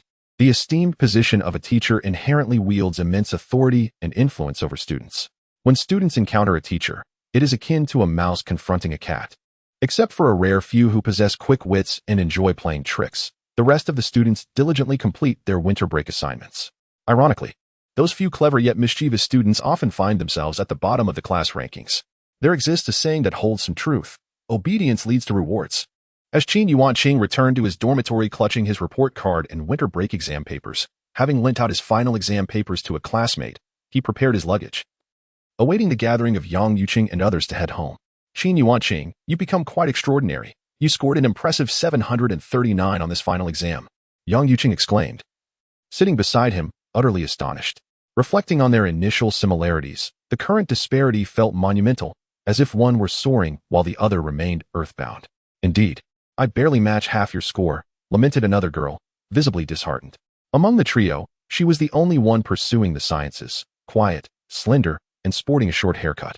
All girls cherish beauty, often preferring long hair, yet for senior secondary school girls, maintaining long locks becomes a luxury. The demands of their rigorous studies leave them with little time for grooming, leading many to weep as they sever their tresses. Qin Yuanqing, ever humble, exchanged a few modest words. During their conversation, time seemed to fly, and before he knew it, he had arrived home. He noticed that their newly constructed 3-story villa, occupying a ground area of 165 square meters and nearly 500 square meters in total floor space, had taken shape not far from their old house. Just from the exterior, it appeared vastly improved compared to before. Seeing that his parents had not yet returned, Qin Yuanqing set down his luggage and ventured to inspect the new house. Though it remained in its raw state, merely a framework with bricks yet to be laid, he could already envision its fundamental design, which pleased him greatly. The framework would rest for several months, allowing the foundation to settle evenly before bricklaying commenced. At that time, they could proceed with the renovations. I suppose I should purchase a laptop, Qin Yuanqing mused internally. Renovations, of course, could not be haphazard like those of others. He preferred to design before commencing work, as it alleviated many complications and ensured aesthetic appeal. To achieve this, a computer equipped with CAD and 3D Max software was essential for creating visual renderings. In renovations, these renderings hold significant importance, often determining the final outcome. Having inspected the new house, Qin Yuanqing returned to find his parents home. Dad, could you take me to the bank to withdraw some money? I need to catch a flight to Luda tomorrow afternoon for training in Beijing, Qin Yuanqing requested. Father took Qin Yuanqing to the town bank on his motorcycle to withdraw money. Following his father's advice, Qin Yuanqing withdrew 50,000, intended for paying others for labor and materials, as well as for the preparations for the new year, which inevitably requires a significant sum each year. Along the way, they purchased some marinated ingredients, salted duck, and an assortment of seafood including shrimp and crabs. Upon returning home, they enjoyed a meal together, sharing a few drinks. Though Qin Yuanqing's tolerance for alcohol was limited, 5 or 6 bottles of beer would leave him feeling dizzy. He felt capable of handling a whole case now that his health had improved. While engaging in casual conversation with his parents, he urged them to cease farming. His mother retorted, "You child, what nonsense are you spouting? We may have a little money now, but we cannot afford to squander it. Your father and I are still vigorous. If we were to sit idly, we would surely fall ill." Qin Yuanqing found himself both amused and exasperated. His parents had endured countless hardships, instilling in them a sense of urgency and fear that their current good fortune might vanish. The people of Huaxia are inherently kind and simple, often opting to save their earnings in the bank to avoid living off their reserves until they are depleted, leaving them penniless when the need arises. They are restless. Even without farming, they seek small jobs to earn money. A classmate of his, despite coming from a well-off family with millions in assets, had a mother who would often be hired to catch shrimp, clean clams, or sell clams in neighboring villages. His friend, who shared a close bond with him, had often complained about this. Thus, Qin Yuanqing conferred with his father, suggesting they reduce the amount of land rented to just 2 or 3 acres, enough to cultivate vegetables for their own consumption. You need not worry about your life. Our greatest concern remains your second brother. At 28, he is still unmarried.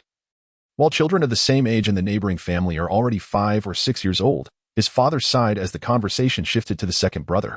The second brother was industrious, having left school in the second year of junior high to work. After 2 years in a canning factory, he moved to Shenzhen to work in seafood, a career he pursued for over a decade. He spent the last 2 years in Pakistan and had just returned, deciding against returning to Shenzhen. Although he saved several tens of thousands during his time in Pakistan, his penchant for playing mahjong and a rather lavish lifestyle meant that, if memory served, he would be broke within 6 months. I heard there's a girl in the neighboring village, 5 years younger than your brother.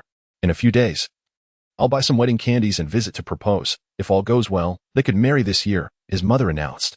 A sudden pang of concern struck Qin Yuanqing as he recalled that his mother's involvement was partly to blame for his brother's failed marriage.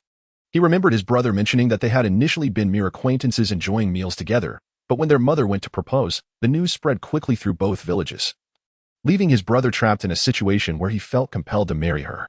The second brother worked at a water plant in Liqing, sleeping during the day and working at night, which led to a disruption in his daily rhythm that the woman could not tolerate, prompting her to return to her hometown.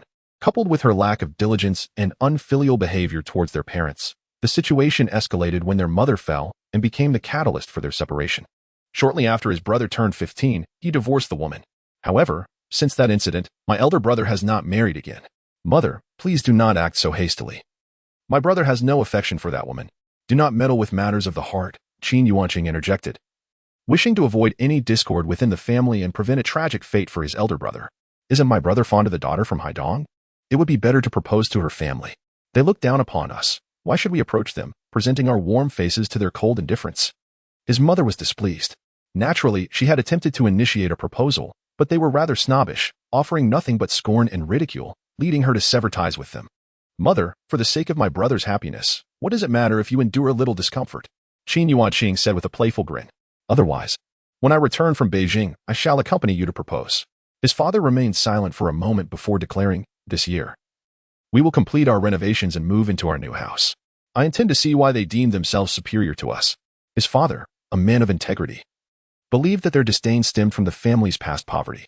Once the house was built and adorned, he was determined to find out who would dare to look down upon them. In rural areas, a home symbolizes one's dignity.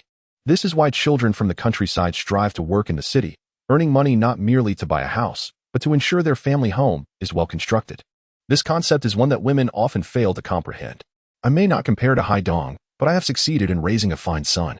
His father slammed his hand on the table, clearly resolute. After enjoying dinner, Qin Yuanqing visited his uncle to see his grandmother, who lived with his fifth uncle, assisting with cooking. As they chatted, they discussed the desire to build a house by mid-year, with the location already chosen. and asked Qin Yuanqing if he could help with the design. It then struck Qin Yuanqing that his uncle had built a house this year but had not yet renovated it, moving in directly due to his younger cousins being in school. Particularly, his cousin had excelled academically, so for over a decade, his uncle had not focused on renovations, significantly aiding his siblings. Without a second thought, Qin Yuanqing agreed and the following morning withdrew 100,000 yuan from the bank to lend to his uncle. His uncle refused the money, but Qin Yuanqing left it behind and hurried away, dragging his suitcase to catch the bus to Luda Island. After taking a ferry to Luda Island, he hailed a taxi to the airport. After an hour's wait, the flight finally departed, making a brief stop at a transfer airport before arriving at Beijing Airport. Qin Yuanqing took a taxi from the airport to the mathematics building, registered with the security at the entrance, and returned to his dormitory. He was the last to arrive. The other 5 team members had already gathered. After exchanging greetings, they conversed about their recent experiences.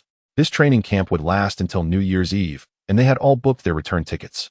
Speaking of this, Qin Yuanqing felt particularly envious of the 2 local team members from Beijing. Chapter 21. The Mathematics Prize during the second training session. The intensity was significantly greater than that of the first. Mornings commenced at 8 o'clock and continued until 12 o'clock, followed by afternoons from 2 to 5:30. The evenings were reserved for personal arrangements, whether for rest or problem solving, with no oversight from others. Qin Yuanqing observed that the instruction provided by the coaches was markedly more advanced than during the initial training, interspersed with presentations on notable mathematical papers from the year, serving as extensions and expansions of knowledge.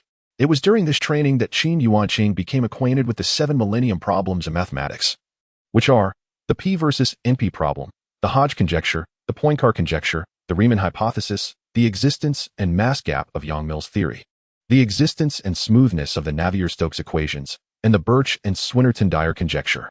Should anyone succeed in solving these problems and publish their findings in a mathematical journal, subsequently verified by the community, they would be awarded a prize of $1 million by the Clay Mathematics Institute. As his understanding deepened, Qin Yuanqing was compelled to acknowledge that the United States truly stands as the singular global powerhouse. Notably, among the top 20 universities in mathematics worldwide, 15 are American institutions, with the top 5 unequivocally dominated by American universities. Mathematics, revered as the foundation of all sciences, underscores America's mathematical prowess, which naturally extends to its technological strength. Even a decade hence, the gap between Huaxia and the United States in the high-tech domain remains substantial. This disparity warrants serious attention. Blind arrogance could lead to dire consequences. Among these 7 mathematical conjectures, the Poincare conjecture was proven by Russian mathematician Grigory Perelman in November 2002 and July 2003. After extensive validation, the mathematical community ultimately confirmed that Perelman's proof resolved the Poincare conjecture. In August 2006, the 25th International Congress of Mathematicians awarded Perelman the Fields Medal. The Fields Medal, established in 1936, has a rich history spanning over 70 years and is one of the highest international honors in the field of mathematics. Since no Nobel Prize exists for mathematics, the Fields Medal is often regarded as the Nobel Prize of Mathematics, awarded every 4 years. It recognizes no more than 4 laureates at a time, each receiving a pure gold medal and a monetary prize, with the stipulation that recipients must be under the age of 40, thereby precluding the possibility of accolades based solely on seniority or experience. Regrettably, as of now, no individual from Huaxia has received the Fields Medal. Notably, mathematicians Xingtung Yao, who won in 1982, and Terence Tao, who won in 2006, are both of Chinese descent. Yet they are not considered representatives of Huaxia. The distinction between Huaxia and Chinese descent is indeed a profound one. In addition to the Fields Medal, 2 other prestigious and influential awards exist in the mathematical realm, the Wolf Prize and the Abel Prize. Any mathematician capable of receiving any of these 3 accolades undoubtedly ranks among the most eminent in the field, enjoying immense acclaim. As for domestic mathematics awards, the prominent ones include the Qin Shengshen Mathematics Award, the Zhang Jiaqing Mathematics Award, and the Hua Luogang Mathematics Award. However, their renown primarily resides within China and its neighboring cultural spheres, and their influence on the international stage remains somewhat lacking. On the day of the Lunar New Year's Eve, early in the morning, the team leader announced the conclusion of the second training session, after which everyone dispersed. Qin Yuanqing hurriedly grabbed his suitcase and rushed to the entrance to hail a taxi, heading straight for the airport. Seated in the back of the taxi, he gently closed his eyes, allowing his consciousness to drift into the system space. Host, Qin Yuanqing, age, 19 IQ, 165 EQ, 100 subjects, Chinese, level 6, 80, 00010. 000 Mathematics, Level 9, 30, 00010, 000 English, Level 10 Physics, Level 7, 3, 100, 000 Chemistry, Level 6, 70, 00010, 000 Biology, Level 6, 90, 00010, 000 Physical Fitness, Level 10. Although this training session was shorter than the first, Qin Yuanqing still reaped significant rewards, elevating his mathematics level to 9, merely a step away from the elementary system's level 10. His prowess was evidently a cut above that of his fellow teammates. According to the team leader, provided Qin Yuanqing performed normally, a personal gold medal at the IMO was virtually guaranteed. Qin Yuanqing also learned that the difficulty of IMO problems paled in comparison to the domestic CMO challenges. Thus, after enduring the rigorous training of the CMO, participants often excelled at the IMO. Notably, individuals like Qin Yuanqing, who had achieved perfect scores in both training sessions, were unprecedented in the history of the Chinese Olympiad mathematics team. As for learning credits, he had unconsciously accumulated 3,000 credits, yet he refrained from using them, unsure of which aspect to enhance. At the airport, after obtaining his boarding pass and passing through stringent security checks, he arrived at the waiting area, anticipating the announcement to board the aircraft. If all went smoothly, he would arrive at Luda Island Airport by noon. However, unlike trains, airplanes, despite their speed, often face delays. It was not uncommon for flights to be postponed by an hour or two, or even canceled entirely. Qin Yuanqing could only silently pray for a smooth departure. When the announcement for boarding was made, Qin Yuanqing promptly stood and made his way to the boarding gate, having already checked in his heavy luggage. After passing through the gate, he boarded the plane, where the charming flight attendants, with their gentle voices, reminded each passenger of the necessary protocols. Observing the young and attractive flight attendants, Qin Yuanqing couldn't help but feel a sense of wonder. It was said that in Western countries, flight attendants were merely service personnel, often older women. However, in the East, beauty and physique were paramount selection criteria for flight attendants, who were expected to smile and reveal 8 teeth, exuding warmth and tenderness, though it was unclear what purpose this served, as they were not secretaries. He later learned that flight attendants were even required to possess a graduate degree, a notion that garnered sharp criticism from his elder brother. The flight attendant, in addition to her appealing appearance, often leads a chaotic life. Instances abound, such as the passionate escapades shared between flight attendants and captains, the intriguing connections with affluent passengers, and the indulgences at bars. Negative news regarding these matters has never ceased. Once, Qin Yuanqing encountered a question on Jihu. Would you desire a flight attendant as a wife? The responses were divided, but men who had dated flight attendants or had ex-wives who were flight attendants invariably expressed disapproval. Qin Yuanqing contemplated this. If it were merely a fleeting affair, he would naturally be inclined. However, the notion of having a flight attendant as a wife was unappealing, as a wife is meant to share life with, not merely to be admired. The inherent lack of security with a flight attendant spouse left the unsettling possibility of infidelity looming overhead. He remained uncertain about the authenticity of a flight attendant's private life, but as an ordinary person, it seemed wise to maintain a respectful distance.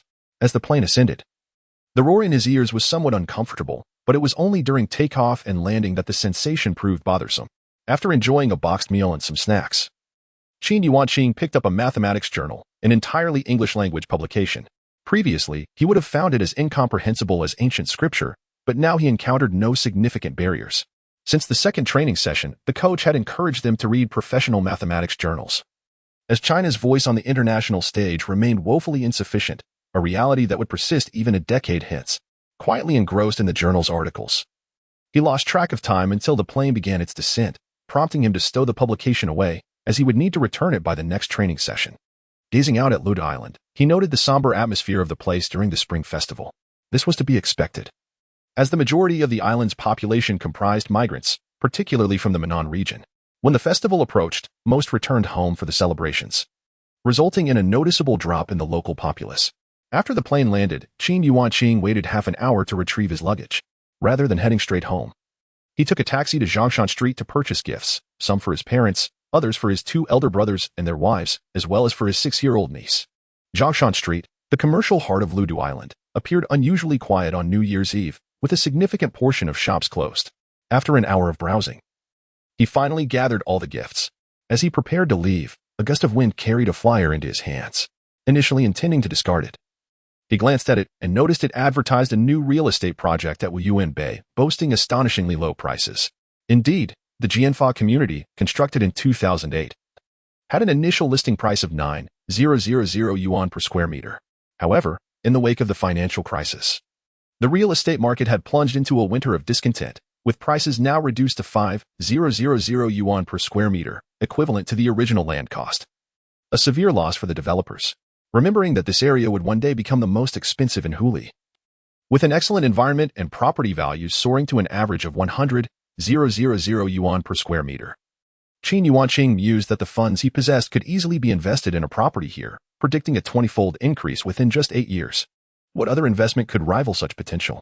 Upon contemplating this, Qin Yuanqing felt no urgency to return home, knowing he would make it in time for the family reunion dinner. He took a taxi to the Jianfa sales office, where the manager offered enticing promotions, a 10 discount, 3 years of waived property fees, and a complimentary parking space. Qin Yuanqing promptly signed the purchase agreement, paying in full for a 120 square meter apartment, leaving behind his phone number, trusting the sales manager to address any further concerns. It felt as though he were in a dream. Should he wait to buy this unit in the future, it would surely cost at least 15 million. A sum that would be unattainable for an ordinary person even if they abstained from all expenses for a lifetime. Yet, here he was, still a high school student, already a member of the property-owning class. As he exited the sales office, he walked as if in a trance. A car arranged by the office ready to take him directly to the ferry terminal. Upon reaching the dock, he boarded the bus home, his heart filled with mixed emotions. This investment was undoubtedly a lucrative one, yet he couldn't shake a sense of guilt. The evils of the real estate market. The greed of speculators, countless individuals had become slaves to their mortgages, toiling endlessly only to see their efforts reduced to mere concrete and steel. They dared not resign from their jobs, nor could they contemplate having children, while experts criticized the youth for lacking responsibility, even introducing a 3-child policy. Chapter 22. New Year's Eve. As Qin Yuanqing returned home, twilight had already descended, enveloping the village in a festive atmosphere of the Spring Festival. Every household adorned their doors with celebratory couplets, and the air was punctuated by the occasional crackle of firecrackers and the brilliance of fireworks. Children frolicked joyously, clad in new garments, brandishing toy guns and playful abandon. A smile crept onto Qin Yuanqing's face. He too had once experienced such delight, albeit in his childhood, when his toys consisted solely of rudimentary pistols and rifles that lacked the intricate designs of today's offerings. Nowadays, children wielded toy submachine guns and sniper rifles, each exquisitely crafted. Remote-controlled cars zipped about, eliciting peals of laughter from the little ones. "Uncle! Uncle!" cried his 6-year-old niece, her lovely dress swirling as she sprinted toward him. Ting-ting! Qin Yuanqing scooped her up, lifting her above his head, provoking a cascade of giggles from her. From a young age, he had cradled her in his arms, forming a bond that was particularly close, especially since his brother tended to favor sons, rarely holding his daughter. "Little brother, hurry over to the hot pot. We are just waiting for you," his sister-in-law called out. Meanwhile, his second brother emerged from the kitchen, bearing a platter of freshly steamed seafood. Their parents were already seated, and beneath the table, a small charcoal stove crackled with warmth, symbolizing the prosperity of the forthcoming year. The eldest brother was busy uncorking a bottle of wine. For a reunion dinner invariably called for a toast. According to tradition, after their family gathering, they would visit their uncle's home for another round of festivities, where all siblings would convene, making it a day of great joy for their grandmother. Qin Yuanqing settled into a seat, still cradling his niece, while his second brother arranged the seafood before joining them. Their father, as the head of the family, poured a glass of wine and, with a beaming smile, proclaimed, "Wishing everyone happiness and health in the new year. Here's to Dad, wishing you good health and all the best in the coming year." Qin Yuanqing and the others chimed in with heartfelt wishes. This year's reunion dinner was more sumptuous than ever, featuring not only lobsters but also sturgeon, winter crabs, cod, grouper, shrimp, alongside 2 varieties of vegetables and poultry, filling the table to the brim. Qin Yuanqing diligently peeled shrimp for his niece and deftly removed the fish bones for her, all the while teasing her to incite her laughter.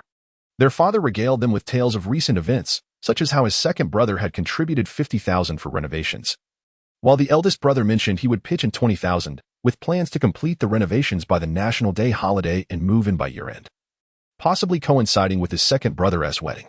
Having lived a substantial part of his life, their father no longer prioritized appearances. His only concern was that his children found happiness in marriage. After a few glasses of wine, his father became quite loquacious.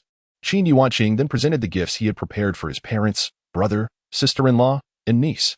He spoke of his training in Beijing, expressing confidence in securing a gold medal in the forthcoming competition, and shared the news of his recent purchase of a property in Luyuan. Mom, Dad? Upon landing at the airport in Luyuan today, I noticed a significant drop in property prices, so I decided to buy a place, fully paid for. Now we are just awaiting the property registration to obtain the 3 certificates, Qin Yuanqing explained. In the future, you can also stay in Luyuan. Or perhaps eldest brother and second brother, you could reside there as well. I have been following the news. And it appears that the subprime mortgage crisis in America has triggered an economic downturn, leading to the bankruptcy of numerous factories and widespread unemployment. Is purchasing a home too risky? My father expressed his concerns, stating that our current residence is spacious enough for our needs, so why consider buying another house? I countered, noting that during this financial crisis, housing prices are plummeting, presenting an opportune moment for investment. Previously, the price per square meter in this area exceeded 10,000. If we wait, we may find ourselves unable to afford a home in the future. Qin Yuanqing remarked that during his time in Beijing, many educators and professors were purchasing properties, and he believed following their lead would be prudent. Indeed, upon hearing that esteemed intellectuals were investing in real estate, my father's worries dissipated. As a farmer, he reasoned simply, those who are well-educated must be wise, and aligning oneself with the wise is seldom a mistake. My mother mentioned that she had recently invited a friend over to gauge her attitude, but the response was non-committal. Upon hearing this, Qin Yuanqing chuckled, asserting that a lack of a clear refusal was a positive sign, indicating that there was potential for progress. After our reunion dinner at grandmother's house, I planned to visit them for a discussion, confident that we could solidify our plans. Qin Yuanqing, no naive student, had spent nearly a decade navigating society and understood that the other party was merely playing hard to get. A little more patience and flattery would likely lead to discussions about a betrothal gift. After all, both parties were in their late 20s. Considered advanced in age for unmarried individuals in rural areas, which could be socially awkward. In this matter, my parents seemed more invested than I was. Akin to a ruler's impatience while their subjects remained calm. If the other party was unwilling, then so be it. I was not without options. My second brother exhibited impatience and voiced his opinions. This matter is not yours to decide, just observe. Qin Yuanqing interrupted, recognizing that his brother often spoke impulsively rather than thoughtfully. Sometimes, he felt that individuals should cultivate their inner refinement through reading, rather than remaining ignorant and prone to foolishness. My brother, realizing his diminished status at home, sipped his drink in silence, knowing his words carried little weight. Such is rural life.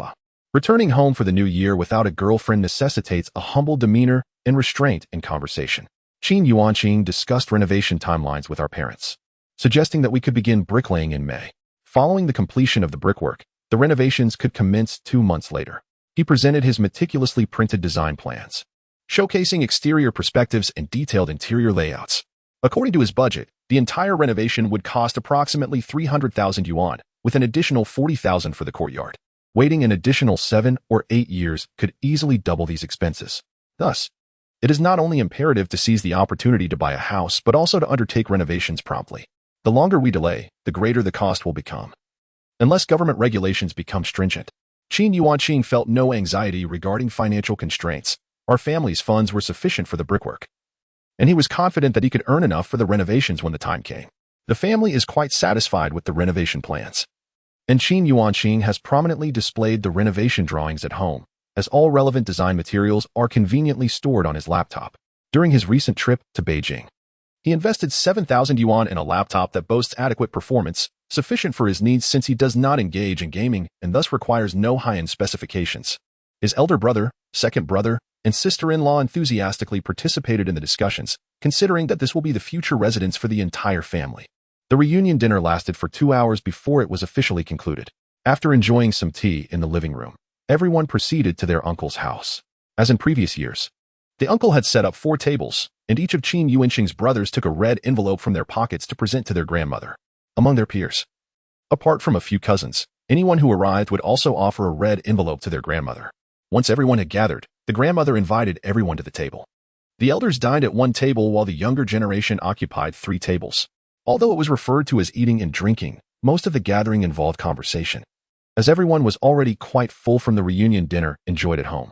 Inevitably, Qin Yuanqing became the center of attention, receiving praise from the elders and envy from his peers. However, he felt somewhat helpless. His maturity rendered such accolades unnecessary. Among his peers, 2 cousins were a pity. They had excellent grades in middle school, but due to family circumstances, their performance declined in the 3rd year of junior high, preventing them from attending Jinpu High School. And they subsequently did not pursue high school, opting instead to work. The two younger male cousins, just a year younger than Qin Yuanqing and twins, unfortunately, were not academically inclined, achieving scores of only 40 or 50 in exams, well below passing. They are currently enrolled in vocational schools, which, in reality, serve merely as a means to pass the time and obtain a vocational diploma. The reunion dinner concluded around 9 o'clock, and Qin Yuanqing, accompanied by his parents and second brother, departed early for the home of the girl in question. Qin Yuanqing knew that she was a classmate of his second brother from elementary school and is currently selling fruit in Luda, and she is quite attractive.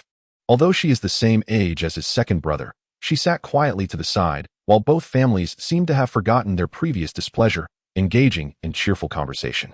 "Uncle, if Mei Xiang marries my second brother, our family will certainly regard her as one of our own, and my parents will treat her as their own daughter." Qin Yuanqing interjected at an opportune moment.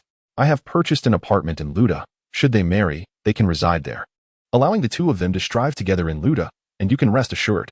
Qin Yuanqing actually hopes his second brother will not continue in the seafood business, as it is a transient career, unsuitable for aging individuals who cannot endure late-night shifts, and it is detrimental to family life. He wishes for his brother to find stable employment in Luda instead.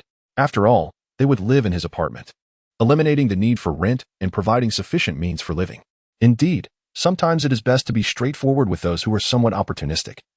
The matter of betrothal gifts was settled at an auspicious figure of 888 yuan.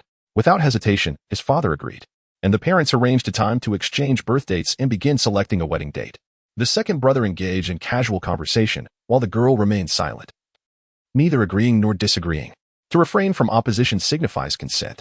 With the matter of his brother's lifelong commitment resolved, Qin Yuanqing felt a sense of relief. His parents wore expressions of joy, and the parents of the bride were equally delighted. Chapter 23. Going abroad on the first day of the Lunar New Year. Qin Yuanqing completed all his winter vacation assignments in one go. Tomorrow, his aunt and cousin would return to their hometown, making it impossible for him to finish his homework. On the evening of the New Year, a gathering of middle school classmates took place. Though termed a gathering, it consisted of merely 10 or so close friends from school, convening at a classmate's house in the neighboring village instead of a hotel. They gathered until 9 o'clock before heading to a KTV to sing. Qin Yuanqing, lacking any musical talent, wisely refrained from taking the microphone, opting instead to sip on drinks and enjoy some sunflower seeds while a few girls took the lead in singing, belting out songs by Liang Jingru or Jay Chou, while the boys typically chose songs by Ren Xinxi, who remained an iconic star in their generation's eyes. Even a decade later, his songs would still be favorites at KTV. They played until midnight before returning home. Such gatherings during student days are remarkably simple, devoid of the need for hotel reservations or intricate narratives, just pure and unembellished enjoyment. As Qin Yuanqing passed by a villa, a complex emotion washed over him, and after a long sigh, he accelerated his motorcycle and sped past. Some things, once lost, remain forever in the realm of memory, never to return to the present. Whether in this life or a previous one, there are always regrets. Perhaps it is these very regrets that render life truly captivating. In the grand tapestry of the world, who among us would dare to proclaim themselves a winner in life, devoid of any regrets? As the 9th day of the Lunar New Year arrived, marking the conclusion of the Spring Festival, Qin Yuanqing returned to school in a private car. For the first and second years of high school, registration begins on the 16th day of the lunar month, but for the third year, things are less lenient, with registration starting on the 10th day. The morning is reserved for signing up, followed by a thorough cleaning in the afternoon. Qin Yuanqing would hardly be at school for long, as he was set to return to Beijing on February 26th for his third and final training session, concluding on March 13th, after which he would fly to Germany under the guidance of his team leader. This year, the International Mathematics Olympiad, IMO, was to be held in Germany, and they would traverse much of the globe, striving to bring glory to their country. The school was very accommodating, allowing him to forego classes without any repercussions. Beginning on February 5th, the 11th day of the lunar month, the entire focus of the third year, whether in arts or sciences, shifted toward the first round of reviews for the college entrance examination, with an evident increase in study intensity compared to the previous semester. Due to the absence of both the mathematics and physics teachers, who were on medical leave, Qin Yuanqing was entrusted by the school to temporarily take on the roles of mathematics and physics lecturer. His classmates, both from his own class and others, welcomed him with enthusiastic applause at every lesson. Without any prepared lecture notes, Qin Yuanqing simply utilized the key knowledge points, making copies for each student. and proceeded to teach from start to finish, incorporating exercises and past examination questions, even blending in explanations of this year's exam questions, all while being cautious not to attract attention to avoid being reprimanded. In high school, mathematics and physics share many commonalities. The integration of these subjects is not merely a saying. Mastering mathematics is essential for excelling in physics, and conversely, a strong grasp of physics enhances one's understanding of mathematics. When one subject falters while the other thrives, it indicates a failure to grasp the fundamental connections between them. During his lectures, Qin Yuanqing occasionally approached physics problems with a mathematical mindset or applied physical principles to solve mathematical queries. For instance, waves in motion are not only subjects of physical inquiry, but can also be elucidated through mathematics. Celestial motion, for example, can be interpreted as circular motion, with a point traversing along the arc of a circle, which can be similarly comprehended through mathematical reasoning. Unbeknownst to him, on February 25th, as Qin Yuanqing relinquished his position as a lecturer, he had inadvertently guided 2 classes through their first round of revisions in both mathematics and physics. As he prepared to depart for Beijing, Principal Fang presented him with an envelope, stating it contained his remuneration for his time as a lecturer, which he could not refuse. Reluctantly, Qin Yuanqing accepted it, only to discover it contained approximately 5,000 yuan, a testament to the challenges faced by educators. The salary, once received, was indeed meager. He recalled an instance when an elderly teacher disclosed his impending retirement, despite being a distinguished lecturer with substantial experience. His monthly take-home pay amounted to just over 6,000 yuan. His students were incredulous, having assumed that every teacher earned upwards of 10,000. They now understood that the typical teacher's salary hovered around 3,000 yuan a month, a stark reality. On February 26th, Qin Yuanqing arrived in Beijing and assembled with his teammates to commence their 3rd training session. This time, the coaching was markedly more profound, delving into concepts they had previously not encountered. Algebra, geometry, and other advanced topics had transcended the confines of their high school mathematics education. For instance, an algebra instructor posed a problem that required the application of the generalized Green's theorem, a challenge even for many 4th-year university students. Unlike the previous training sessions, this one featured daily lectures during the day followed by routine tests each evening. These tests resembled examinations, with every team member required to complete a paper worth a total of 100 points after each training session. The intensity of the 3rd training session was significantly greater than that of the first 2, though this was paralleled by an improvement in their meal provisions. Qin Yuanqing consistently achieved perfect scores, but on the 10th day of examinations, he finally faltered, losing 5 points, yet he still maintained a commanding lead overall. In the final days of testing, the exams began to align closely with the International Mathematical Olympiad (IMO) papers, even mirroring the scoring system. Qin Yuanqing achieved consecutive perfect scores of 42, akin to a wolf among sheep, wreaking havoc in the process. The once fearsome and unyielding coach suddenly transformed. Adopting a more nurturing demeanor, even when a student made an error, they were no longer subjected to harsh reprimands. The performance of other participants also improved significantly, with perfect scores of 42 becoming increasingly commonplace. On March 13th, a contingent of over 10 members from the Chinese Mathematical Olympiad team boarded a plane bound for Germany. With Qin Yuanqing and his peers brimming with enthusiasm, the team leader had informed them that the forthcoming events would showcase their talents. Whether they would bring glory to their nation or tarnish its reputation was entirely in their hands. The northern city of Bremen in Germany was set to host this year's International Mathematical Olympiad. As the day of the event draws near, teams from over 100 countries arrive in Bremen for the International Mathematical Olympiad. The Chinese team arrived early to acclimatize to the time difference in the local environment. The German organizers arranged for the Chinese team to stay at a hotel conveniently located near the venue, just a short distance from Bremen, a prominent city in German football with a significant following. However, Qin Yuanqing has little interest in football. He has never played the sport nor watched many matches. The team leader, deputy leader, coach, translator, logistics personnel, and 6 team members expressed their satisfaction with the accommodation provided by the organizers. While not extravagant, it was serene and clean, merely a few hundred meters from the IMO competition site, accessible by a short walk. Qin Yuanqing and Shun Yi shared a room, and perhaps due to their youth, they experienced minimal jet lag. "Let us go explore a bit," Shun Yi suggested. "It's a rare opportunity to be in Germany. It would be a shame to waste it cooped up in the hotel." Qin Yuanqing considered this. It was indeed his first time abroad in both this life and the last, and having seen news reports highlighting Germany's beautiful landscapes, it would be regrettable not to venture out. After stowing their luggage and obtaining permission from the team leader, they set out together. Being in an unfamiliar place, they were cautious not to stray too far, choosing to stroll within a kilometer or two of the hotel. The international nature of the competition, coinciding with the 50th anniversary celebrations, brought together people of various ethnicities, Caucasian, Black, and Asian alike, on the streets. As they entered a shop, they noticed that red wine and beer were relatively inexpensive, while toothpaste and other personal care items were surprisingly expensive, costing several times more than back home. Furthermore, the majority of products bore the label Made in China. Shen Yi, coming from a well-off family, had exchanged a considerable amount of euros before traveling, opting to purchase luxury items such as watches, cosmetics, and jewelry instead of everyday necessities.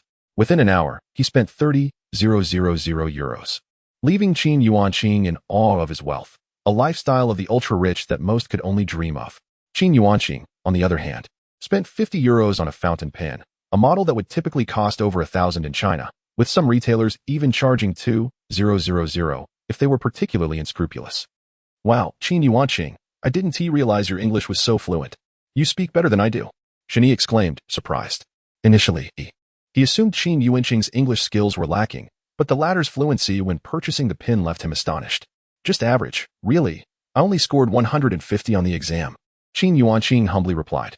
Shen Yi rolled his eyes, feeling as though he had been hit with a revelation. Was this blatant boasting? Everyone knew the highest score was 150. Why claim to have only achieved that? Feeling slightly overwhelmed, he insisted that Qin Yuanqing treat him to some sweets. After spending a considerable portion of the day wandering through the streets, Qin Yuanqing stumbled upon a rather intriguing phenomenon. The mathematical skills of these foreigners were astonishingly deficient. Their ability to perform basic arithmetic, addition, subtraction, multiplication, and division, within the confines of 40, without the aid of a calculator, was utterly chaotic. This is, quite frankly, unfathomable in Huaxia, where children in the first and second grades are already memorizing the fundamental operations and their associated mnemonic devices. Even those who have never attended school, such as vegetable vendors, are adept at calculations. However, this observation gives rise to a fascinating paradox. While the general populace exhibits a notable lack of mathematical prowess, numerous eminent mathematicians have emerged. Indeed, the foremost mathematicians in the world are predominantly from Europe and America, highlighting a stark dichotomy. Take, for instance, the recipient of the Fields Medal, the German mathematician Peter Scholz, who stands as one of the world's leading mathematical minds. His groundbreaking work in algebraic geometry led to the proof of the modularity conjecture in number theory, which garnered widespread acclaim. In contemporary discourse, it is certain that Scholz would rank among the top 10 mathematicians of our time. Chapter 24. The first day of competition in 2009, the International Mathematical Olympiad, IMO, celebrated its 50th anniversary, marking a significant milestone in its illustrious history. The International Mathematical Olympiad Committee organized a grand celebration, attracting numerous renowned mathematicians from around the globe. Following this festive occasion, the formal competition commenced, with nearly 560 students hailing from 105 countries and regions poised to partake in this prestigious event. The competition spanned an entire week, during which participants endeavored to solve intricate mathematical challenges in pursuit of gold, silver, and bronze medals at the Mathematical Olympiad. Each contestant arrived with a resolute determination to bring honor to their respective nations. On March 15th, the competition officially began. The IMO featured a total of 6 problems, with 3 being presented today and the remaining 3 tomorrow, each worth 7 points, culminating in a maximum score of 42 points. Each competition day allotted 5 hours for candidates to tackle the problems, permitting them to bring any writing instruments and drawing tools, while strictly prohibiting electronic devices from the examination room. Given the extended duration of the competition, participants were allowed to bring their own food and beverages, as well as no more than 3 reference materials. However, Qin Yuanqing, aside from some snacks, brought no reference books, for based on previous experiences, such materials were largely ineffective. The problem setters had anticipated this, and if a reference could yield a solution, it would indicate a lack of proficiency in the problem's design. This scenario was akin to domestic examinations, where open book tests often proved more challenging than closed book ones, since the contestants received the problems translated into their native languages. There were no linguistic barriers to contend with upon receiving the examination papers. Upon receiving the test paper, Qin Yuanqing noted that only 3 problems were presented, the first being the simplest. If one could not solve the first problem, there would be little hope for the subsequent 2. Maintaining his composure, Qin recognized that the first problem was straightforward, a mere gift of points. However, one misstep could easily transform it into a fatal pitfall.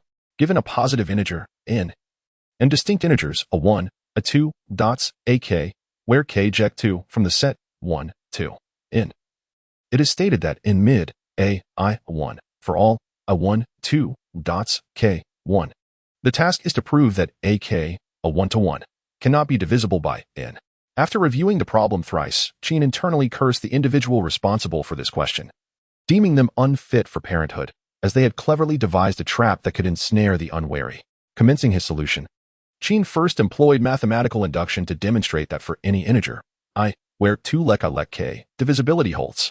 He established that when I2, the known conditions confirm the conclusion of divisibility. Methodically, he expanded upon this, ultimately arriving at the conclusion that AK, a 1-to-1, cannot be divisible by N. Turning his attention to the second problem, he encountered a geometric challenge. The circumcenter of triangle ABC is denoted as O, with points P and Q located on segments CA and AB, respectively. Points K, L, and M are defined as the midpoints of segments BP, CQ, and PQ. The task is to prove that OP perp OQ, while circle, gamma, passes through points K, L, and M and is tangent to PQ. Upon completing his analysis of this problem, Qin found it to be somewhat simpler than the first, devoid of any hidden traps. First, a circle was drawn, which then transformed into ABC, followed by the construction of the line segments CA and AB, along with points P and Q. The midpoints K, L, and M of segments BP, CQ, and PQ were subsequently marked. Finally, circle was drawn. The line PQ was made tangent to circle at point M, from which the chord tangent angle theorem yielded QMKMLK. Given that points K and M are the midpoints of BP and PQ respectively, it follows that KMBQ, leading to the conclusion CAP. Consequently, we derive MLCAP. By analogous reasoning, MCLAP is established. Based on the equality of angles, we obtain MCLAPO, thus leading to the relationship MK-MLAP AQ. Since K, L, and M are the midpoints of segments BP, CQ, and PQ respectively, it follows that KMBU2 and LMCP2. Substituting these into the previous equation results in BQC-PAP-AQ, transforming the equation into AP-CAP-BQ. By the power of a point theorem, we know OP, OA, AP-CP, and OA, AQ-BQ-OQ, thus concluding that OP-OQ, Qin, without even a cursory check, transformed the mathematical problem into a visual representation, an area in which he excels, possessing complete confidence in his proof. Next, Qin turned to the third problem. S1, S2, S3 is a strictly increasing sequence of positive integers, and its subsequence is SS1, SS2, SS3, and SS11. SS21, SS31 are all arithmetic sequences. The task is to prove that S1, S2, S3 forms an arithmetic sequence.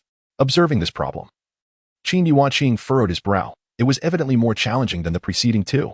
He briefly reviewed the given conditions, recognizing that this problem combined concepts of arithmetic sequences and transformation methods.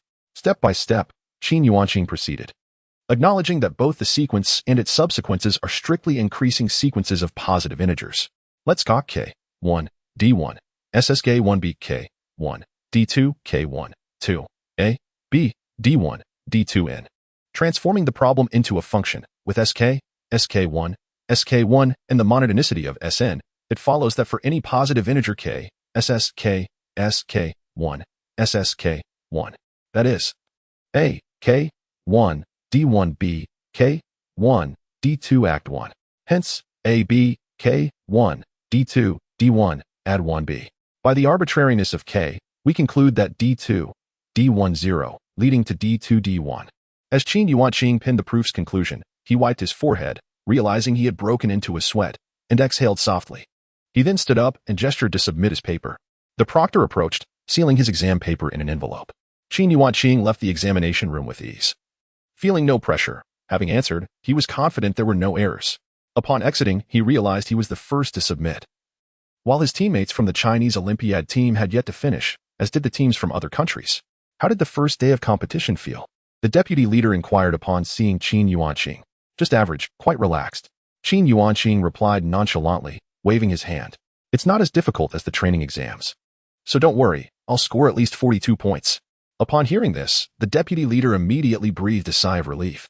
In this team of Chinese mathematical Olympians, Qin was the star player, the cornerstone of their success. His assertion that the difficulty of this year's competition would not be severe was reassuring. However, the first problem was puzzling. It seemed to have been crafted with a trap by an unknown country, designed to mislead and confuse. A rather unscrupulous move against high school students, Qin Yuanqing remarked in frustration. Then, he noticed a tall, imposing Caucasian figure gazing in their direction, his expression unfriendly. The deputy leader swiftly clamped a hand over Qin Yuanqing's mouth and whispered, "I've heard that the first problem was set by Australia. And that individual is the deputy leader of the Australian math team." Qin Yuanqing was left speechless. Here he was, speaking ill of someone behind their back only to be overheard. What a blow to his integrity. Upon learning it was indeed Australia, he felt a wave of indignation. After all, Australia had always seemed to be at odds with China, leading to a flurry of online criticism prior to his rebirth. The other two problems appeared quite reasonable, particularly the last one, which was of a high standard, yet the first problem was riddled with deceitful tricks. Truly, Australia seemed to be operating on a different wavelength. Qin Yuanqing found it baffling that despite Australia's apparent folly, so many Chinese chose to emigrate there. This reminded him of the infamous Liang incident early in 2020, where her unreasonable demeanor and cries for help, alleging harassment, could have led to a misunderstanding if not for the video evidence. After being deported, she even demanded apologies and reimbursement for her flight from her fellow Chinese, a clear sign of a rusty mind. About half an hour later, an Indian contestant emerged from the examination hall. Curious, Qin Yuanqing asked, "Deputy leader, is Indian mathematics truly that formidable?" The deputy leader replied, "Indeed. Indian mathematicians rank among the best globally, second only to the prestigious Ramanujan Prize, named in honor of the eminent Indian mathematician Srimivasa Ramanujan. His conjectures are particularly noteworthy." Qin Yuanqing nodded slightly in acknowledgement. Subsequently, a Russian contestant exited.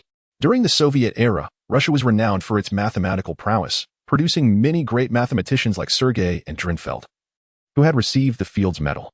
The legacy of the Soviet Union endures in Russia, particularly in mathematics. For instance, Grigory Perelman made headlines for solving the Poincare conjecture, a breakthrough that rendered thousands of related mathematical conjectures into theorems, significantly advancing the fields of geometry and topology. Although Perelman was known to be reclusive and shunned the limelight, there is no doubt that he is one of the greatest mathematicians of our time. Once the members of the Chinese math team had gathered, they returned to their hotel together. No one dared to check the answers, as doing so would only disrupt their focus for the competition the following day. Upon returning to his home ground, Qin Yuanqing connected to the internet and sought information on the world's mathematical powerhouses. The United States, Europe, Russia, and Japan all belong to this elite group, each having produced multiple recipients of the Fields Medal. The United States, in particular, stands as the foremost nation in mathematics, indisputably leading in university rankings, mathematical research institutions, and academic journals. Conversely, while China has consistently secured gold medals at the International Mathematical Olympiad over the past decade, it cannot yet be regarded as a mathematical powerhouse, but rather as a significant player in the field. Qin Yuanqing recalled observations from a few days prior, noting that the average individual in Europe and America often exhibits poor computational abilities. However, their education system emphasizes nurturing children's interests. Mathematics, a discipline that demands innate talent and logical reasoning, sets high standards. Without a natural aptitude or adequate logical thinking, one cannot even approach the realm of mathematics.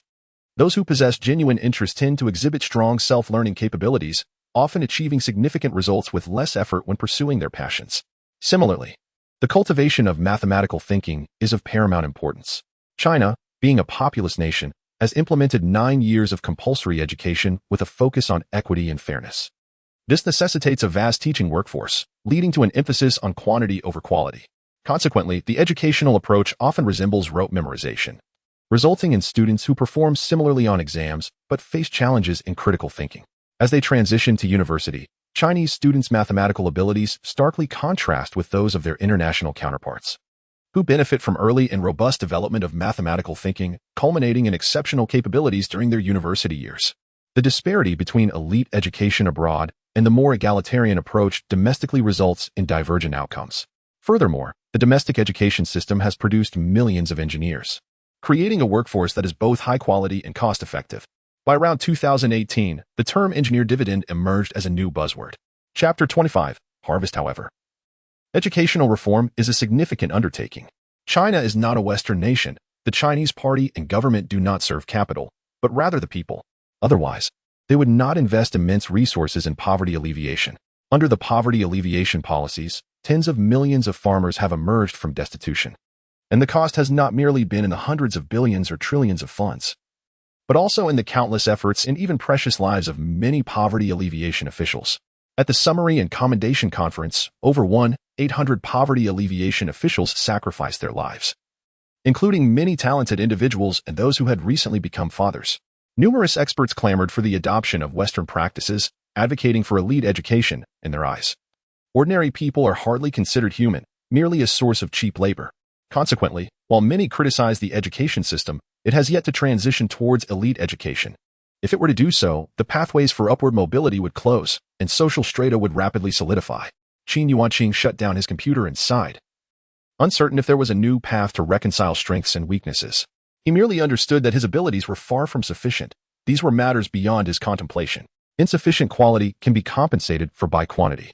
In a nation as populous as China, with millions taking the college entrance examination each year, it is inevitable that a few geniuses will emerge from among them. Why the long face?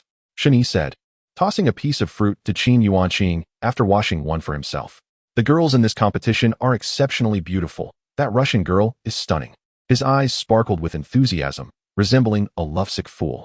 Qin Yuanqing felt speechless. How could Shen Yi dare to be distracted by admiring the girls from the International Mathematics Olympiad during such a serious examination? Not only the Chinese team, but most other countries' teams were predominantly male, with only a handful of girls, making them stand out significantly. And that Swedish girl, she's so adorable. If only she could be my girlfriend. Shen Yi's mind wandered off into daydreams. Wake up. There's a competition tomorrow. Qin Yuanqing chided. Is your mind clouded by infatuation? The next day, at precisely 9 o'clock, the second day of the IMO competition commenced, and the contestants faced the remaining 3 problems. Upon receiving the exam paper, Qin Yuanqing quickly skimmed through the 3 questions. The final question was quite challenging. Taking a deep breath, Qin Yuanqing refrained from dwelling on the last problem, adjusted his mindset, and began with the first question. In triangle ABC, where ABC, AD, and B are the bisectors of CAB and ABC, K is the incinter of ADC. Assuming BK is 45 degrees, determine all possible values for CB. Without hesitation, Qin Yuanqing sketched an isosceles triangle, then drew the bisectors AD and B, marking the incinter K of triangle ABC and indicating BK as 45 degrees. Instantly, the textual information transformed into a visual representation. He then marked the intersection point I of AD and B, connecting CI, thereby establishing that CI bisects ACB. Since K is the incinter of ADC, point K lies on segment CI. Let BACB. Given ABC, we have ADBC, thus abcap equals 90 degrees minus divided by 2.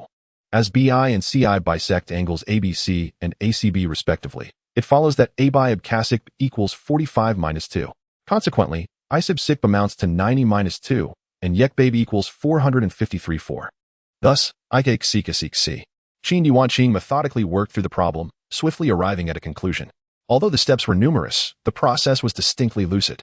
He first visualized the problem, gradually transforming it in conjunction with the diagram, ultimately determining the range of values. Subsequently, Qin Yuanqing immediately turned his attention to the second question, to find all functions ZZ such that for any positive integers A and B, A, F, B, and F, BF, A-1 can form a triangle. After a brief examination, he noted that this question involved both functions and mappings, as well as mathematical induction. With a slight analysis, Qin Yuanqing began to solve it, ultimately concluding that F, N, equals N is the sole solution. The third question presented a significant increase in difficulty, even surpassing the last problem encountered the previous day.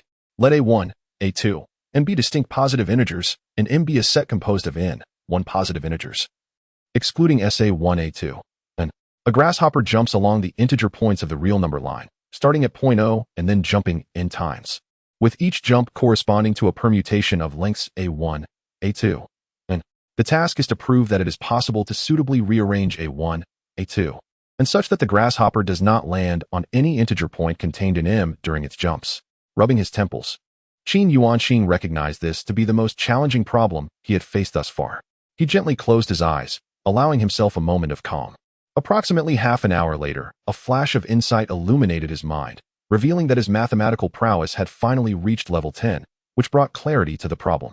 Renewed with confidence, he picked up his pen and began to write. When n equals 1, M is the empty set, and the conclusion naturally holds. When n equals 2, M contains only one number M, and at least one of A1 or A2 must differ from AM, so it can be positioned at the first step. Upon completing the problem, Qin Yuanqing noticed that there was still an hour remaining before the 4-5 hour mark. He recalled another method of solution and proceeded to jot it down, finding this approach considerably smoother as he had already mastered one method. The alternative merely required a shift in perspective.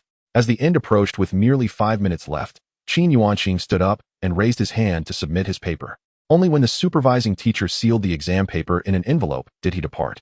With the examination concluded, the next step was to await the results. Qin Yuanqing appeared relaxed, whereas his 5 teammates exhibited signs of anxiety. Upon inquiry, he learned that none of them had managed to complete the final question. Nonetheless, the exam was over, and they left the hotel to explore, even attending a football match in Bremen. Qin Yuanqing had to concede that European football, surpassing basketball, has indeed become the world's preeminent sport, renowned for its unparalleled influence. The fervor and loyalty of fans, the professionalism of players, and the integrity of referees contribute to a spectacle where both teams exert their utmost effort in a fiercely competitive environment. In stark contrast, domestic football is mired in corruption, resembling a mere charade, with players, coaches, and referees acting as though they are professional performers, drawing high salaries while treating fans as fools. When issues arise, the responses are riddled with excuses and blame shifting. In such an atmosphere, it is implausible for the nation to emerge as a football powerhouse in the next 20 years. Chinese football enthusiasts can only seek solace in European clubs. The next day, after the vice-captain inquired about Qin Yuanqing's performance, he merely gestured a thumbs up, his smile immediately assuaging the vice-captain's anxiety. The following day marked the announcement of the results. Upon receiving the official ranking from the Olympiad mathematics team, the members erupted in jubilant cheers. The scores were as follows: Qin Yuanqing 42 points, Yang Ting 34 points, Shani 32 points, Luo Wei 32 points, Wu Jie 28 points, and Shui Yu 28 points. The total score for the Chinese Olympiad mathematics team was 196 points. Except for Wu Jie and Shui Yu, all team members earned individual gold medals, contributing to the team's impressive total score. Yes, we are champions. We are champions. The atmosphere was electric as every member of the Chinese Olympiad mathematics team celebrated with high fives. Qin Yuanqing, you are incredible. This time at the IMO, you were the sole recipient of the perfect score of 42. Remarkable. You answered them all correctly. This year's problems were significantly more challenging than in previous years. Yet you still achieved full marks. You are undoubtedly the gold medalist. Congratulations. Had it not been for Qin Yuanqing's perfect score, the Chinese Olympiad mathematics team would have lost to the Russian team, as Wu Jie and Shui Yu's scores of 28 were quite disappointing.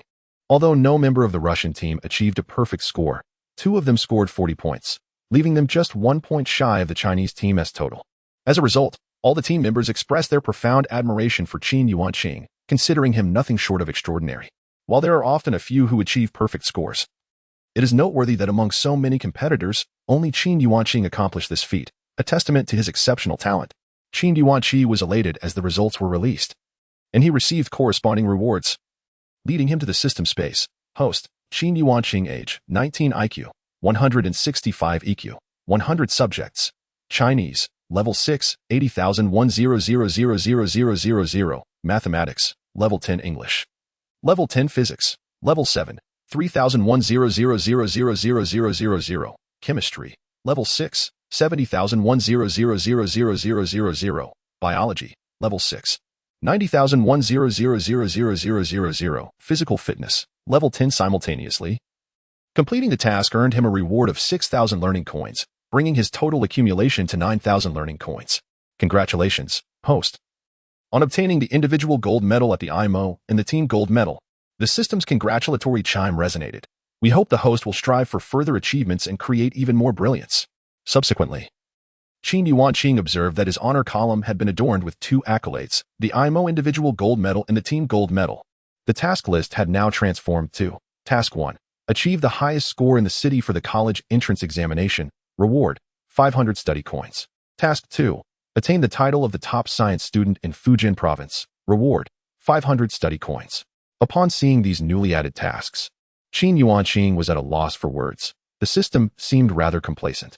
The title of the top science student in Fujian province undoubtedly held far greater significance than that of the city's top student, yet the reward was merely 500 coins. Did it presume that the college entrance examination was too effortless for him? That afternoon, the awards ceremony proceeded as planned. Qin Yuanqing and his peers donned matching attire, joyfully receiving the Team Gold Cup, a symbol of their highest honor. Meanwhile, the media incessantly clicked their cameras, promptly disseminating related reports.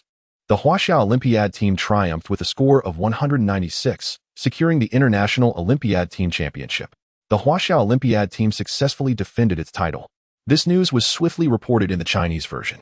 Following this, the silver medal was claimed by Russia, and the bronze medal was secured by the Japanese representative team. Next came the individual gold medals, where Qin Yuanqing, Yang Ting, Shen Yi, Luo Wei, and others took to the stage. Qin Yuanqing was positioned at the center, naturally awarded the spotlight as the sole participant to achieve a perfect score in this competition. Congratulations to our Huaxia Olympiad contestants Qin Yuanqing, Yang Ting, Shen Yi, and Luo Wei for winning the individual gold medals. Special congratulations to Qin Yuanqing for obtaining the only perfect score in this competition. The news was promptly transmitted back to the homeland. Chapter 26, Return. Qin Yuanqing radiated joy. Holding a Team Gold Cup in his left hand and an individual gold medal in his right, embodying the epitome of success. Had it not been for his mathematical prowess reaching level 10 at the last moment, he would likely have settled for 40 points like other top competitors, rather than achieving a perfect score of 42. While all could boast individual gold medals, their significance varied greatly. Congratulations to all of you for bringing honor to our country. A Chinese journalist approached, the conspicuous CCTV logo on the microphone clearly indicating their identity. I am a reporter from CCTV News. May I interview you? At that moment, the team leader also approached and shook hands with the journalist. Good day, Mr. Reporter. I'm the leader of this year's Chinese Mathematical Olympiad team. Good day, sir. The reporter replied promptly. Qin Yuanqing, please cooperate with this reporter for the interview. The leader instructed Qin Yuanqing and his teammates, securing the team gold medal along with 4 individual gold medals, albeit not the 6 individual golds of previous years, was still a commendable achievement, particularly for Qin Yuanqing, who had attained the sole perfect score of the event. Such an accomplishment was exceedingly rare, as the leader of the Chinese Mathematical Olympiad team. He had spent the past few days with leaders from other countries to prevent any potential cheating. He was aware that competitors from other nations had struggled to solve even one method, while Qin Yuanqing had provided 2 solutions. Had the perfect score not been capped at 42, his score would undoubtedly have been even higher. With such commendable results, it is imperative to report them, as this reflects the success of the mathematics community. Firstly, congratulations on securing the team gold medal and bringing glory to our nation. How are you feeling at this moment? The female reporter inquired. We're exhilarated. Absolutely ecstatic. The team members expressed their excitement, their hands trembling. When it was Qin Yuanqing's turn, he smiled and said, I am overwhelmed with joy to bring honor to my country. We aim to demonstrate to domestic experts that we, the so-called lost generation, are not faltering. Rather, we are progressively stronger, surpassing the previous generations. The others were momentarily taken aback, surprised by Qin Yuanqing's words. The reporter, though somewhat astonished, maintained a smiling demeanor and asked, Qin Yuanqing, you are the only contestant to achieve a perfect score in this competition. Do you have any secrets to share? There is no secret, if there is one. It consists of 1% talent and 99% hard work. Qin Yuanqing replied. The reporter noted that during the final question, Qin Yuanqing employed 2 correct methods. The leader added. The reporter was taken aback, impressed by Qin Yuanqing's capabilities. Subsequently, she asked, one last question. Do you have a preferred university? Qin Yuanqing pondered for a moment, exhibiting a thoughtful expression. He had contemplated this question before, but had yet to arrive at a conclusion. Shuyuan University and Yanda University were undoubtedly the 2 most prestigious institutions in China, renowned for their excellence, with the brightest students typically entering these establishments. However, Qin Yuanqing harbored reservations about both universities and had thus not accepted their invitations. I have not yet made a decision, Qin Yuanqing ultimately replied. Wishing you the best in your pursuit of your dream university. As the interview concluded, Qin Yuanqing and his companions, under the guidance of their team leader, returned to the hotel to pack their belongings, for they were set to return to their homeland the following day.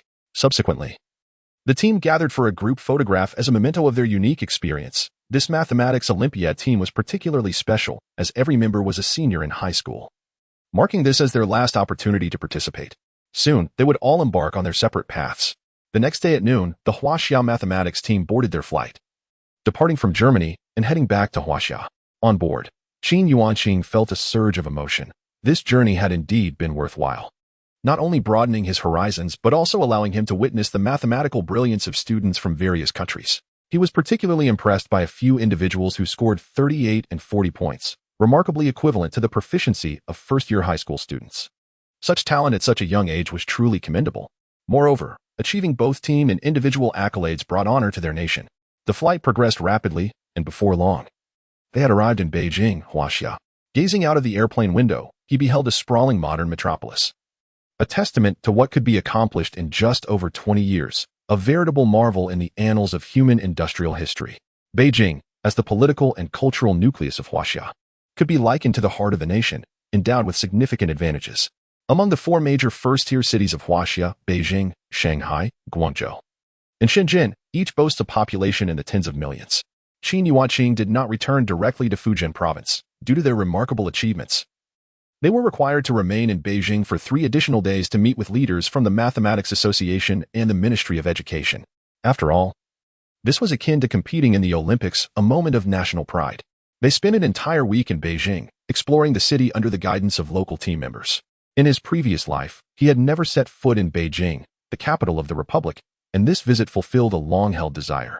As the chairman famously stated, "He who has not been to the Great Wall is not a true hero," and this time, he too became a hero. The Great Wall, heralded as one of the 7 wonders of the world, stretches over 20,000 kilometers, serving as a formidable barrier against northern nomadic tribes in ancient times, and threading through the history of Huaxia's feudal dynasties spanning over 2 millennia. It stands as a significant historical witness to the nation. Qin Yuanqing found it hard to fathom the wisdom and sacrifices of the ancient ancestors who forged this monumental structure. Following this, Qin Yuanqing boarded a flight directly to Ludao, his bank account having swelled by 200,000. Reflecting on the modest rewards from Beijing, he noted that the team and individual prizes of 100,000 each paled in comparison to those offered by his county. Nevertheless, he decided to accept it, for even the smallest gain is valuable. Upon arriving in Ludao, Qin Yuanqing visited the Jianfa sales office, which had already arranged the necessary documentation for his new property. It was now officially time to take possession. The apartment was satisfactory, without any deceitful practices, and indeed came fully renovated. Accompanied by the property management, he ascended to his new residence, which had a stated area of 120 square meters. Although the actual usable space was merely 100 square meters, with 20 square meters allocated for communal use, an insidious exploitation of the homeowners, easily siphoning off 20. The 3-bedroom, 1 living room layout was well appointed, and Qin Yuanqing felt quite content with his new home. He couldn't help but reflect that Jianfa, as the largest real estate developer in Xiamen, had consistently maintained a commendable reputation. At the time he purchased his apartment, Jianfa's prices were consistently higher than those of surrounding properties by 10,000 per square meter, symbolizing a standard of living quality. In contrast, he recalled the property he had bought from RF, marketed as exquisitely decorated, which turned out to be quite disappointing. By his estimation, the expenditure on decoration per square meter was unlikely to exceed 700 yuan. The entrance was deformed, and an overall sense of inferiority pervaded the place. He realized that the current prices would soon render homeownership a distant dream for ordinary people. After the surge in prices in 2017, that property would be valued in the millions.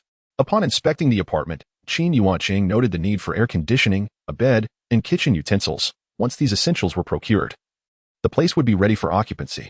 Thus, he resolved to take matters into his own hands and spent 2 days arranging everything. Satisfied as he locked the room behind him, at Jinpu No. 1 Middle School, a conspicuous banner demanded attention, complemented by a life-sized photograph at the entrance. On the left, Qin Yuanqing was depicted holding a team gold cup in his left hand and an individual gold medal in his right, alongside a group photo of the Huaxia Olympiad math team, where he stood at the center, beaming with joy. Qin Yuanqing first returned to his dormitory, which, after an extended absence, was permeated with a musty odor. He took it upon himself to clean the space thoroughly and spritz some air freshener, improving the atmosphere significantly. He opened the windows to let in fresh air. At that moment, his phone rang. It was Principal Fang. Without hesitation, he answered, "Principal, Qin Yuanqing, have you returned?" The principal inquired with genuine concern. "Yes, I just finished cleaning my dormitory," Qin Yuanqing replied. "I see." The principal paused thoughtfully, then continued, "Qin Yuanqing, could you please come to my office? In a few days, city officials and representatives from the municipal bureau will be visiting, and there are some important matters I need to discuss with you." Qin Yuanqing was well prepared for this. During his recent return, he had encountered an official of vice-ministerial rank. In comparison, the city leaders were significantly less impressive, not to mention the municipal bureau officials. "All right, I will come to your office in half an hour," Qin Yuanqing affirmed. After a refreshing shower and a quick blow-dry of his short hair, he changed into a short-sleeve shirt. Previously, in long sleeves and sweaters, his physique had remained concealed. But now, clad in short sleeves, his muscles were prominently displayed. He donned casual trousers and a shirt purchased in Luda, which fit him perfectly, as his original short sleeves had become ill-fitting. As Qin Yuanqing left the dormitory and made his way to school, he encountered no students, as classes were still in session. The security guard recognized him and, without requiring registration, allowed him entry. Having visited several times before, Qin Yuanqing navigated the campus with ease, promptly reaching the principal's office. Where the principal was preparing tea, the air filled with a rich aroma. During a previous conversation, he had learned that the tea leaves cost 2,000 to 3,000 per pound, and that brewing required a special tea table along with teapots and cups valued in the tens of thousands. Regarding the actions of these tea enthusiasts, Qin Yuanqing expressed his bewilderment. Qin Yuanqing, please, take a seat. I have just brewed a delightful tea, and your arrival is perfectly timed. The principal's enthusiasm was so palpable that it rendered Qin Yuanqing somewhat unaccustomed. This time, with Qin Yuanqing and the Huaxia Olympiad team securing a team gold medal at the IMO, he also earned an individual gold medal, being the sole recipient of a perfect score. News of Qin Yuanqing made its way to television screens. Jinpu No. 1 Middle School, where Qin Yuanqing studies, naturally received significant exposure, with reports flooding in from county, city, provincial, and even national media, greatly enhancing the school's reputation. The county officials, who had previously expressed the need for deliberation, swiftly approved a financial allocation during a meeting to construct 2 dormitory buildings for Jinpu No. 1 Middle School, aiming to improve the students' living conditions. With heartfelt conviction, a county official stated during the meeting, no matter how dire the circumstances, we cannot neglect education, no matter how challenging. We must not allow our children to suffer. The county is resolute in its commitment to resolving the accommodation issues faced by the school. As a result, the dedicated account for Jinpu No. 1 Middle School has already received an additional 20 million in special funds. The principal is currently seeking support from the city to explore potential subsidies from higher authorities. Chapter 27. Returning home in glory. At this moment, Fang Zhengwo regarded Qin Yuanqing as a veritable deity of fortune. Since Qin Yuanqing's unexpected rise, Jinpu No. 1 High School had reaped immense benefits, with even greater prospects on the horizon. Engaging in casual conversation, Fang Zhengwo inquired about Qin Yuanqing's recent trip abroad and expressed his heartfelt congratulations on his impressive achievements. Before finally imparting some words of caution, Qin Yuanqing was no mere student. He was well versed in the intricacies of social dynamics. This occasion was indeed monumental, graced by high-ranking officials from the city, the director of the Municipal Education Bureau, as well as the county's top leaders and educational authorities. It marked the highest level of recognition Jinpu No. 1 High School had ever received since its establishment. Previously, the visit of a deputy mayor was already considered a significant honor, while such treatment was typically reserved for prestigious institutions like City No. 1 High School or City Experimental High School. After spending approximately half an hour in the principal's office, Qin Yuanqing bid farewell and returned to his classroom. Upon reaching the back door, he observed his classmates diligently working on their exercises. Quietly, he took his seat, only to startle a fellow student, who abruptly stood up, shattering the tranquil atmosphere of the classroom. All eyes turned towards the back door, where they beheld Qin Yuanqing, just settling in. A moment of stunned silence enveloped the room. Then, like a dam breaking, the class erupted with excitement. The previous order of study disintegrated in an instant. Oh my, Qin Yuanqing, you're back. Goodness, the muscle's on you. Did you not go to compete? How did you end up looking like a bodybuilder? A true champion. We bow in admiration. The students enthusiastically chimed in, culminating in a resounding applause to welcome Qin Yuanqing's return. Please, everyone, don't make such a fuss. I can't handle it. Qin Yuanqing bashfully scratched his head, feeling a wave of embarrassment wash over him, even with his thick skin. The camaraderie among classmates, though not deeply communicative, was undeniably pure and sincere.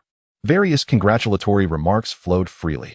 The entire class was swept up in a fervor, having not seen Qin Yuanqing for a month. They had nonetheless followed his exploits through reports and social media, where tales of his legendary feats circulated widely, making them feel as though they were mere mortals gazing upon a deity. Really, it's not that extraordinary. I just participated in a competition and won a gold medal, Qin Yuanqing said, feeling a bit overwhelmed. Let us all settle down. Next week is our first mock exam, so let's prepare diligently. As they entered the second semester of their senior year, the school had abolished midterms and finals, replacing them with monthly assessments and mock exams. There would be 2 rounds of mock exams, simulating the college entrance examination and involving all high schools in the county, with rankings reflecting the entire county rather than individual schools.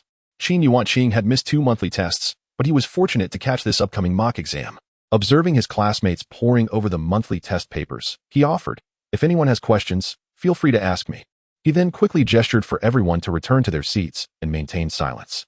Indeed, as Qin Yuanqing settled into his seat, a classmate approached him with a test paper, inquiring about it. The examination had just been distributed that day, and the teacher had yet to provide any explanations. Qin Yuanqing glanced over the paper, then stood up, taking it to the podium. One by one, he dissected each question, elucidating the key concepts and imparting answering techniques to his classmates. Within the span of a single class, he had thoroughly explained the entire mathematics exam, while the mathematics teacher stood at the back, refraining from entering the classroom to interrupt Qin Yuanqing's discourse. Remarkable. The depth of his mathematical reasoning and foundational skills was truly admirable. It was no wonder he achieved a perfect score and won a gold medal at the IMO. Wu Qishan was deeply impressed. He had personally attempted the same paper and had only scored 140 points, only discovering the solving techniques for the final question after arriving at the correct answer. In contrast, Qin Yuanqing presented 3 distinct methods to tackle the last question, all rooted in high school knowledge. As Qin Yuanqing concluded his explanation, Wu Qishan was the first to applaud, prompting his classmates to join in unreservedly, all feeling enriched by the insights he had shared. "Teacher Wu," Qin Yuanqing called out shyly upon noticing Wu Qishan at the back of the classroom. "Your explanation was excellent, truly befitting an IMO gold medalist." Wu Qishan waved his hand dismissively, stepping up to the podium and placing a hand on Qin Yuanqing's shoulder, expressing his heartfelt admiration. "As a mathematics teacher, I hope you continue to pursue this path, reaching even greater heights." Descending from the podium, Qin Yuanqing returned to his seat just as the final bell rang, signaling the end of the school day. He dined outside and then made a brief return to the dormitory, for he had left all his textbooks there during his recent trip to Beijing for training. During evening study hours, he noticed a steady stream of students from other classes gathering at the door to catch a glimpse of him, which made him feel somewhat bashful. What was the fuss about? Was it merely for having secured a team gold and an individual gold medal? Why did his return feel akin to a panda being observed at a park? Alas, was there no room for privacy? On Friday afternoon at 4 p.m., under the guidance of their respective homeroom teachers, students brought stools to the playground, quickly arranging themselves in an orderly manner by class. The leaders delivered speeches, commending Qin Yuanqing. Ultimately, he was awarded a cash prize of 500,000 yuan from the city. In the following days, he received additional accolades from the city's Education Bureau, the county government, and the County Education Bureau, totaling over 500,000 yuan, leaving Qin Yuanqing to reflect on the government's significant emphasis on education. Furthermore, he considered the athletes who fiercely competed for their country at the Olympics. Each gold medal they earned was met with grand local celebrations, as it brought glory and honor to the nation. Nevertheless, regardless of the circumstances, the bonuses from the city and county had indeed provided Qin Yuanqing with a substantial windfall. Chapter 28. Holding the second room, the imminent mock examination involved all senior high school students in Jinpu County. As the candidates came from various schools throughout the county, the results would not be revealed until the following Monday after the weekend break. However, for the students of Jinpu No. 1 High School, county rankings were not of great concern. They were already among the finest students in the county from the entrance examination, and Jinpu No. 1 High School itself was the premier institution in the area, boasting the best educational resources. Their standings within the school were essentially equivalent to county rankings, with any discrepancies being negligible. Qin Yuanqing found this mock examination slightly more challenging than the previous term's final exam, as it adhered comprehensively to the college entrance examination syllabus. Nonetheless, he completed the exam with remarkable ease, given that his current knowledge had reached an astonishing level. After the mock exam concluded, he returned home, as most students opted to do, taking advantage of the 2-day holiday. With only 2 months remaining before the actual college entrance examination, the countdown displayed prominently in the school staircase became a daily reminder for students, each passing day heightening the palpable tension in the atmosphere. This mounting pressure was undeniably felt by every senior, creating an oppressive environment. This intense experience is what made the conclusion of the college entrance examination so emotionally charged, with students often expressing their relief through tears of joy and laughter, tearing apart test papers and textbooks, scattering them into the sky. The pressures of senior year were something that could only be truly understood through experience. Post-examination, which businesses thrive the most? Hotels, KTVs, and bars. Students unleashed their pent-up stress and sought to compensate for the fun they had missed during their high school years. In the brief period following this, many young women would transition from girlhood to womanhood, experiencing the joys of intimacy for the first time. Qin Yuanqing pondered the implications of such transformations. Though he possessed a system that granted him an upper hand, others lacked such advantages yet aspired to attend esteemed universities. Could they succeed without relentless effort? No one could hinder the determination of the Chinese people to pursue a better life. For China to develop and transcend various obstacles, it required a sufficient number of highly qualified engineers and individuals willing to strive for progress. Otherwise, how could future generations enjoy the leisurely and joyous lives that citizens of developed nations in Europe and America currently experience? Qin Yuanqing instructed the driver to pause at the bank, withdrew 100,000 yuan, and then returned home. His parents were not working in the fields that day. Instead, they were busy laying bricks. With his elder brother's wedding date set, they were eager to expedite the renovation of their new home and had already begun construction. In a world still reeling from the economic crisis, the prices of building materials remained low, leading Qin Yuanqing to contemplate that those working in construction during this era were undoubtedly reaping substantial rewards. However, when the central government initiated an 8 trillion yuan stimulus to invigorate the economy, it catalyzed investments amounting to tens of trillions, resulting in a deluge that surged into the real estate sector, subsequently driving up the prices of raw materials. This influx also led to a rapid resurgence in housing prices, not only restoring them to their previous levels but also propelling them forward like an untamed stallion on the run. Qin Yuanqing overheard his father mentioning that the construction of his uncle's new house had commenced, following the design plans provided by him. During dinner, as his parents engaged in casual conversation, a thought struck Qin Yuanqing. It seemed that by allowing his second brother and their family to reside in the house on Luda Island, an imbalance might arise in the hearts of his elder brother and sister-in-law. Qin Yuanqing chuckled quietly to himself, realizing he had overlooked this aspect, a sign of his own inflated sense of self-importance. Early the next morning, Qin Yuanqing took a bus to Luda Island, where the sales department manager, with whom he had previously made arrangements, came to ferry him across. "Mr. Qin, you are our esteemed guest. Our previous collaboration was mutually satisfying, and we have selected the perfect property for you on the 16th floor of the adjacent building. This unit boasts expansive views, allowing one to gaze upon Wuyuan Bay, and the feng shui is exceptionally favorable," the manager remarked as he drove. As Qin Yuanqing looked outside, he noted numerous real estate advertisements and mused to himself about how swiftly the housing prices on Luda Island had begun to rise. Perhaps, in a month or two, the prices would escalate dramatically. It was indeed peculiar. Despite Luda Island's renown, its economy could not compare to that of Liqing, and its developmental potential appeared limited. Yet, the housing prices continued to soar, seemingly without end. Before long, they arrived at Wuyuan Bay. Qin Yuanqing observed that the property prices in this area remained relatively stable, having not increased significantly, likely due to its somewhat remote location and the still developing infrastructure. In contrast, the Siming district, being the city center, had initially sparked the price surge. Accompanying the manager to the 16th floor of the adjacent building, he found Unit 1601, a corner suite with an area of 120 square meters.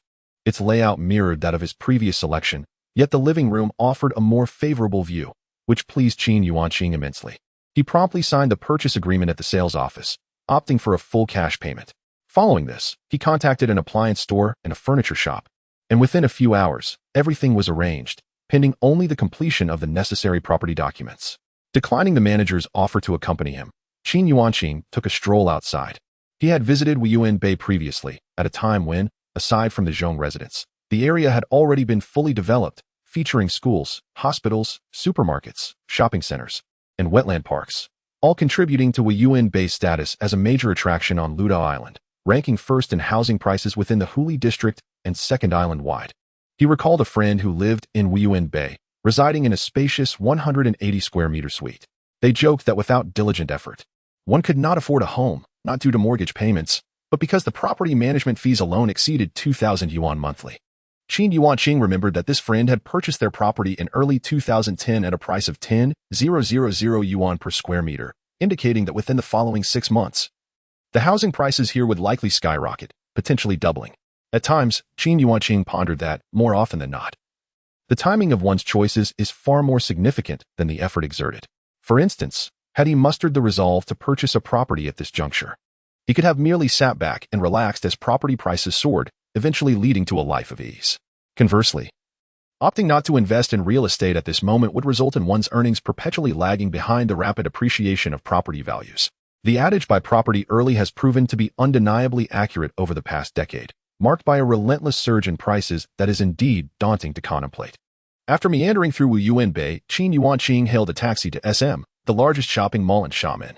Being a weekend, the throngs of people lent an air of vibrancy to the atmosphere. He leisurely explored the mall, indulged in a meal, and purchased 2 outfits along with a pair of shoes before proceeding to the ferry for his boat ride. In the future, once the cross-sea bridge is completed, traveling back will no longer require a boat. One could simply drive. However, for now, the most convenient option remains the ferry. It is no surprise that the legend of Lu Island, with its real estate serving as the cornerstone of the urban economy, holds a grain of truth, Qin Yuanqing mused. Who could have anticipated that the prevailing property prices, hovering around 4,000 to 5,000 per square meter, would double within a year? Moreover, in less than a decade, some areas experienced increases of 4 to 5 times, while others saw prices multiply by more than 10. By 2020, a new development on Lu Island launched with an astonishing starting price of 65,000 per square meter, often requiring a premium to secure a purchase, truly exorbitant. In fact, even the 4 first-tier cities of Beijing, Shanghai, Guangzhou, and Shenzhen saw their property prices eclipsed by those of Lu Island, relegating them to a humble 5th place. Upon returning home, the sun had already begun its descent. The days of April are significantly longer than those of previous months, just 2 months prior. Darkness would have already enveloped the sky. During dinner, Qin Yuanqing casually mentioned his excursion to Lu Island, where he intended to acquire a property in the same community as his earlier purchase. His parents did not inquire further, recognizing that Qin Yuanqing had matured and developed his own opinions, rendering their guidance unnecessary. Chapter 29. Mock Examination. Alas, what a travesty! O heavens! O earth! The injustice of fate is unbearable. I cannot bear it any longer. I have only scored 300 points, while others have achieved an astounding 740 points. A mark that is more than double my own. At Jinpu No. 2 High School, before the notice board, countless students lamented with cries of anguish, their tears flowing freely as the results of the mock examination were revealed, along with their corresponding rankings. Upon glancing at their own scores and ranks, and then at the top scorer's remarkable achievement, they were struck down as if by a thunderous blow, their spirits crushed in an instant. Qin Yuanqing, celebrated by teachers and peers alike, had become a name well known amongst students, yet they were oblivious to just how high his scores could soar. This mock examination unveiled the truth, as his 740 points proved to be both dazzling and blinding. Jinpu No. 2 High School's top score barely secured the 238th position in the entire county, while all of the top 200 ranks were monopolized by Jinpu No. 1 High School. A similar scene unfolded in other schools, with Jinpu No. 1 High School also witnessing a morning rife with screams and discussions. It was astonishing, last month's first-place scorer had been surpassed by Qin Yuanqing, who soared to 740 points, a full 70 points above the second-place 670. How extraordinary! After a month away from school, he returned to achieve such high marks, missing only 10 points in Chinese, while scoring full marks in all other subjects. How could one attain full marks in such a challenging mathematics examination? It is indeed surreal. You must understand, he is a CMO and an IMO gold medalist. What is difficult for you is merely a walk in the park for him. The physics section of the comprehensive science examination was notoriously tough. And yet he managed to score full marks. How could that be justifiable? High school seniors gazed at the notice board, engaging in fervent discussions. As for the county rankings, they were of little concern. The school rankings essentially mirrored those of the county. The current senior class comprised 200 students, along with an additional 300 repeat students from the branch school, totaling 500. Of the top 1,000 ranks in the county, Jinpu No. 1 High School claimed an impressive 940 spots. In total, of the 500 students in the county, Jinpu No. 1 High School accounted for 400 positions, establishing an undeniable dominance in Jinpu County. Qin Yuanqing did not approach the notice board. He had already received his scores via QQ from his homeroom teacher the previous night at 10 p.m. He was well aware that he had scored 740 points. Although his Chinese score was on par with other subjects, he had lost 10 points, 7 points deducted from the essay, and 3 points from other sections. In terms of his writing, while he had shown improvement, he still fell short of achieving a perfect score, especially in calligraphy, where he lagged far behind classmates who could be considered masters of the art. Upon entering the classroom, he was met with a warm round of applause, as his classmates celebrated their collective achievements. This time, they had all shown notable improvements, with Qin Yuanqing securing first place. Lin Yuling and Huang Zhong also made it into the top 50, while another 4 students ranked between 50 and 100. With Qin Yuanqing's contributions being substantial to their success. In the neighboring class, The average scores in mathematics and comprehensive science have improved by 2 points compared to previous assessments. Fellow students, with merely 2 months, or 60 days, remaining until the college entrance examination, I hope that everyone will strive diligently in this period and reach new heights. Teacher Chen commenced the lesson by celebrating our classmate Qin Yuanqing's outstanding achievement of scoring 740 points, ranking first in the county. Let us all extend a warm round of applause in recognition of this accomplishment. Instantly, the classroom was filled with enthusiastic applause. With a radiant smile, Teacher Chen remarked, however, Qin Yuanqing, I must consult with you. Could you perhaps aim for a perfect score in Chinese next time? While you have excelled in all your other subjects, my subject, which I teach, has only garnered you 140 points. This leaves me, as your homeroom teacher, quite embarrassed. Laughter erupted throughout the room at Teacher Chen's jest. Qin Yuanqing chuckled in response and said, I will do my best in the next mock exam, Teacher Chen. The upcoming mock examination, scheduled for April 29th and 30th, will be particularly significant as it is a citywide assessment, with questions crafted by experts from the Municipal College Entrance Examination Committee. Notably, only the head of the mathematics department from Jinpu No. 1 High School was selected for this committee, while other teachers were not fortunate enough to be chosen. After the light-hearted banter, Teacher Chen transitioned into the teaching segment, methodically working through each problem. As Qin Yuanqing reviewed the exam paper, he noticed he lost 1 point on a classical Chinese term due to a misunderstanding of a homophone. Additionally, he lost 2 points in modern reading comprehension for incorrectly identifying a historical figure's name. It was absurd. With so many notable figures throughout Chinese history, how could he possibly remember them all? He felt that the question was rather unreasonable, as it required prior knowledge to answer correctly. Nonetheless, he acknowledged that in this mock examination, a girl from an advanced class had achieved a perfect score of 150 in Chinese, which he found commendable. Regarding his essay, a known weakness, Qin Yuanqing believed he had written a rather good piece, with ample arguments and evidence. However, the language fell short of elegance, appearing somewhat rigid, and he had made a few spelling errors that he corrected. To his dismay, he was penalized 7 points, such as the injustice of the grading system. He understood that the evaluation of essays heavily depended on the examiner's subjective impression. A favorable view could yield a score of 60, while a mere satisfactory impression might result in 55. Regardless of how well he wrote, if the examiner deemed it nonsensical, he could receive a score of 0 without recourse. Fortunately, his handwriting had improved significantly since his sophomore year, and with continued effort, he could overcome this weakness. He refrained from adopting a calligrapher's style, as the sudden change would raise suspicions and lead to scrutiny. Otherwise, acquiring a calligraphic skill would have been a straightforward solution. When it came to mathematics class, Wu Qishan cruelly simplified matters by calling Qin Yuanqing to the front to explain the problems. Qin Yuanqing found himself in a humorous predicament. Realizing that he was essentially being utilized as free labor, an opportunity not to be missed, Qin Yuanqing did not refuse. This examination paper demonstrated considerable proficiency, with several questions closely aligning with this year's actual college entrance examination topics. Qin Yuanqing emphasized these particular questions and used them as a foundation for further discussion, integrating them with the material covered during the initial round of revision. Dear students, I possess a strong intuition that these questions are highly likely to appear in this year's college entrance examination, so I urge you all to understand and memorize them. Qin Yuanqing reiterated. He aspired to assist his students in achieving higher scores in the examination. The college entrance examination is akin to a narrow bridge, where a mere point can signify surpassing 1,000 others. At times, just 1 point can determine whether one falls into the first tier or the second tier of universities. In their class, barring unforeseen circumstances, they were certain to gain admission to undergraduate programs. However, even within the realm of undergraduate studies, the disparity among institutions can be significant. Even within the same university, the admission scores for different majors can vary greatly. Excellent. Qin Yuanqing articulated this splendidly. The probability of these classic questions appearing in the college entrance examination is substantial, remarked teacher Wu Qishan. You must remember them well. It could very well be these questions that lead you to the prestigious Waterwood University or Yanda University. Laughter erupted among the students.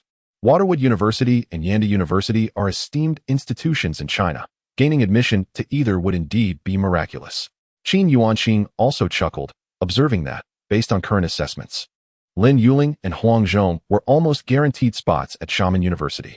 If Lin Yuling could achieve a breakthrough during this period, she might even set her sights on Fudan University, although she might still be somewhat distant from Waterwood University and Yanda University.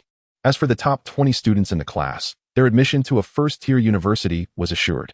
In the afternoon, Qin Yuanqing was also called upon to address the comprehensive science examination paper, since it encompassed physics, chemistry, and biology. If taught separately, it would require 3 or 4 class sessions for the respective subject teachers to cover the material. However, as Qin Yuanqing stated, a little over 1 class period would suffice to complete the discussion. Focusing on the physics section of the comprehensive science exam, Qin Yuanqing centered his analysis on mechanics and electromagnetism, intricately weaving discussions of object motion and relevant experiments, striving to present physics in a clear and comprehensible manner.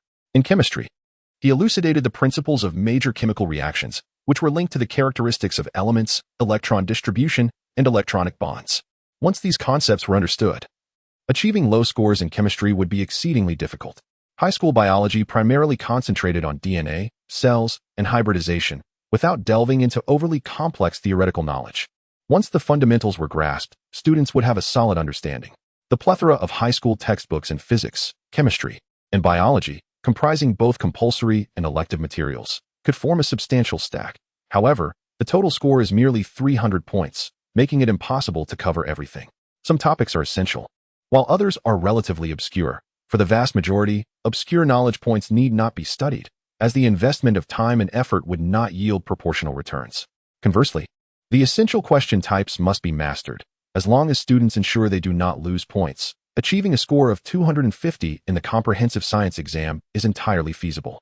Subsequently, Qin Yuanqing took the initiative to assist his classmates, dedicating evening study sessions or free time to explain analytical problems, using questions as case studies for analysis and summary. This not only captivated his students, but also attracted the attention of those from neighboring classes, making each session a lively affair. The school was pleased to witness this development and did not impede it, while other classes looked on with immense envy and jealousy, lamenting their own misfortune of not being in the same class as Qin Yuanqing. However, when the results of the mock examination were revealed, the experimental class lost a significant portion of its standing, as the students in the 3 classes exhibited considerable improvement in their comprehensive science and mathematics scores, which caught the school's attention. At this stage, the enhancement of academic performance had become quite sluggish, with the emphasis shifting towards consolidation. Yet, the students from these 3 classes demonstrated a remarkable increase in their scores, which was decidedly unusual, and the catalyst for this transformation was none other than Qin Yuanqing. In this mock examination, Qin Yuanqing achieved a total score of 745, having only lost 5 points in the Chinese essay, while excelling in all other subjects, unequivocally securing the top position in the city, surpassing the second-place contender by a full 50 points. Chapter 30. The approaching college entrance examination. What did you say? Qin Yuanqing exclaimed in shock, casting a surprised glance at the head of her grade, a remarkable woman who stood shoulder to shoulder with her male counterparts, renowned as one of the top 3 teachers in the school. With only 1 month left until the college entrance examination, I hope you can spare some time to discuss problems and share study methods with the experimental class, the head of the grade implored, adopting a humble demeanor.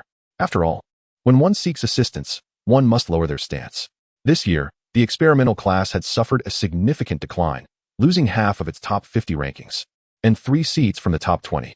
Apart from Qin Yuanqing, Lin Yuling and a boy from the neighboring class had also secured spots in the top 20. This development instilled a profound sense of urgency in the head of the grade, as the experimental class had previously dominated the top 50, with only 2 or 3 slipping out. Now, however, over half had fallen, a situation deemed utterly unacceptable. As the head of the grade, she also served as the class's homeroom teacher. If I go to the experimental class to give a lecture, won't those students just devour me?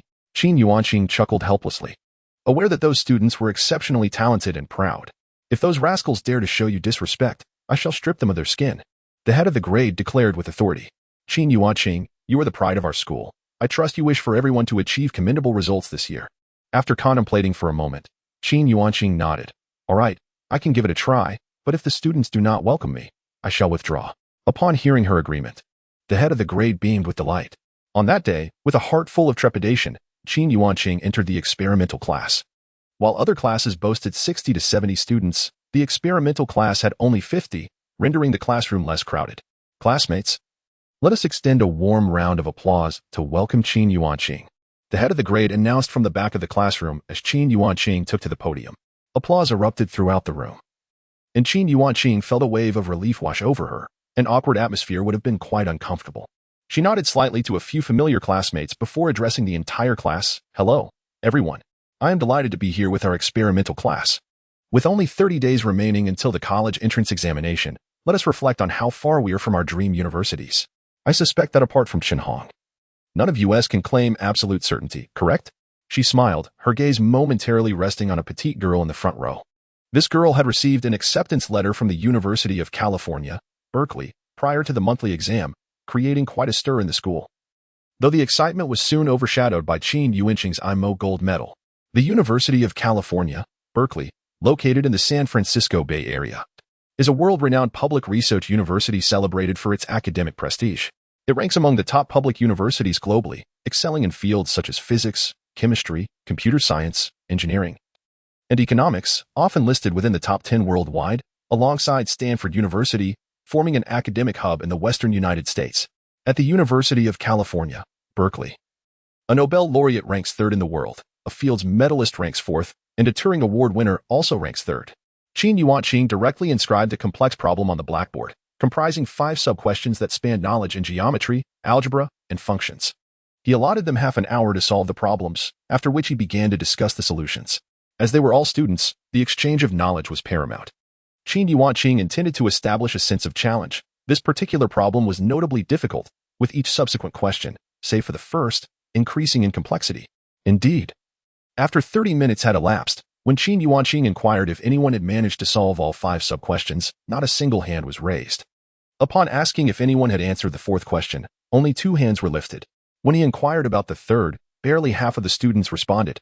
Qin Yuanqing read the problem aloud once more, highlighting the given conditions and relevant knowledge points. He commenced with the first sub-question, transforming the textual information into graphical representations, marking the known parameters. Utilizing the Pythagorean theorem and trigonometric functions, he solved the first question. For the second sub-question, he drew an auxiliary line based on the first, identifying the moving points and establishing that the altitude of the triangle is the shortest, designating the unknown side as x, ultimately converting it into a quadratic equation to determine the area of the triangle.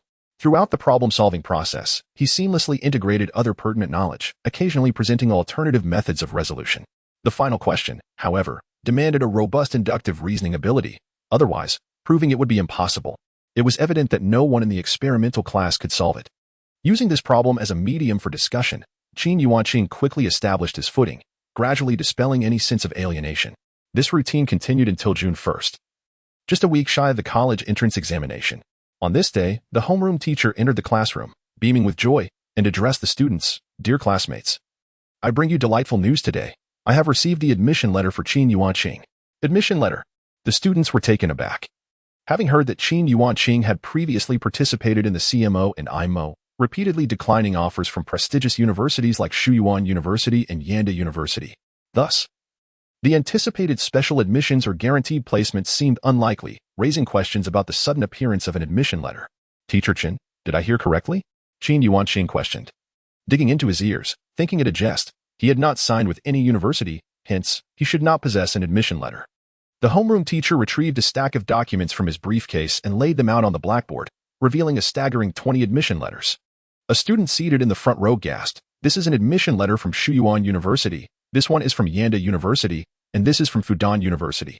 Instantly, all the students were astonished. Admission letters from the top 20 universities in the nation had been extended to Qin Yuanqing, who was evidently unaware of this development.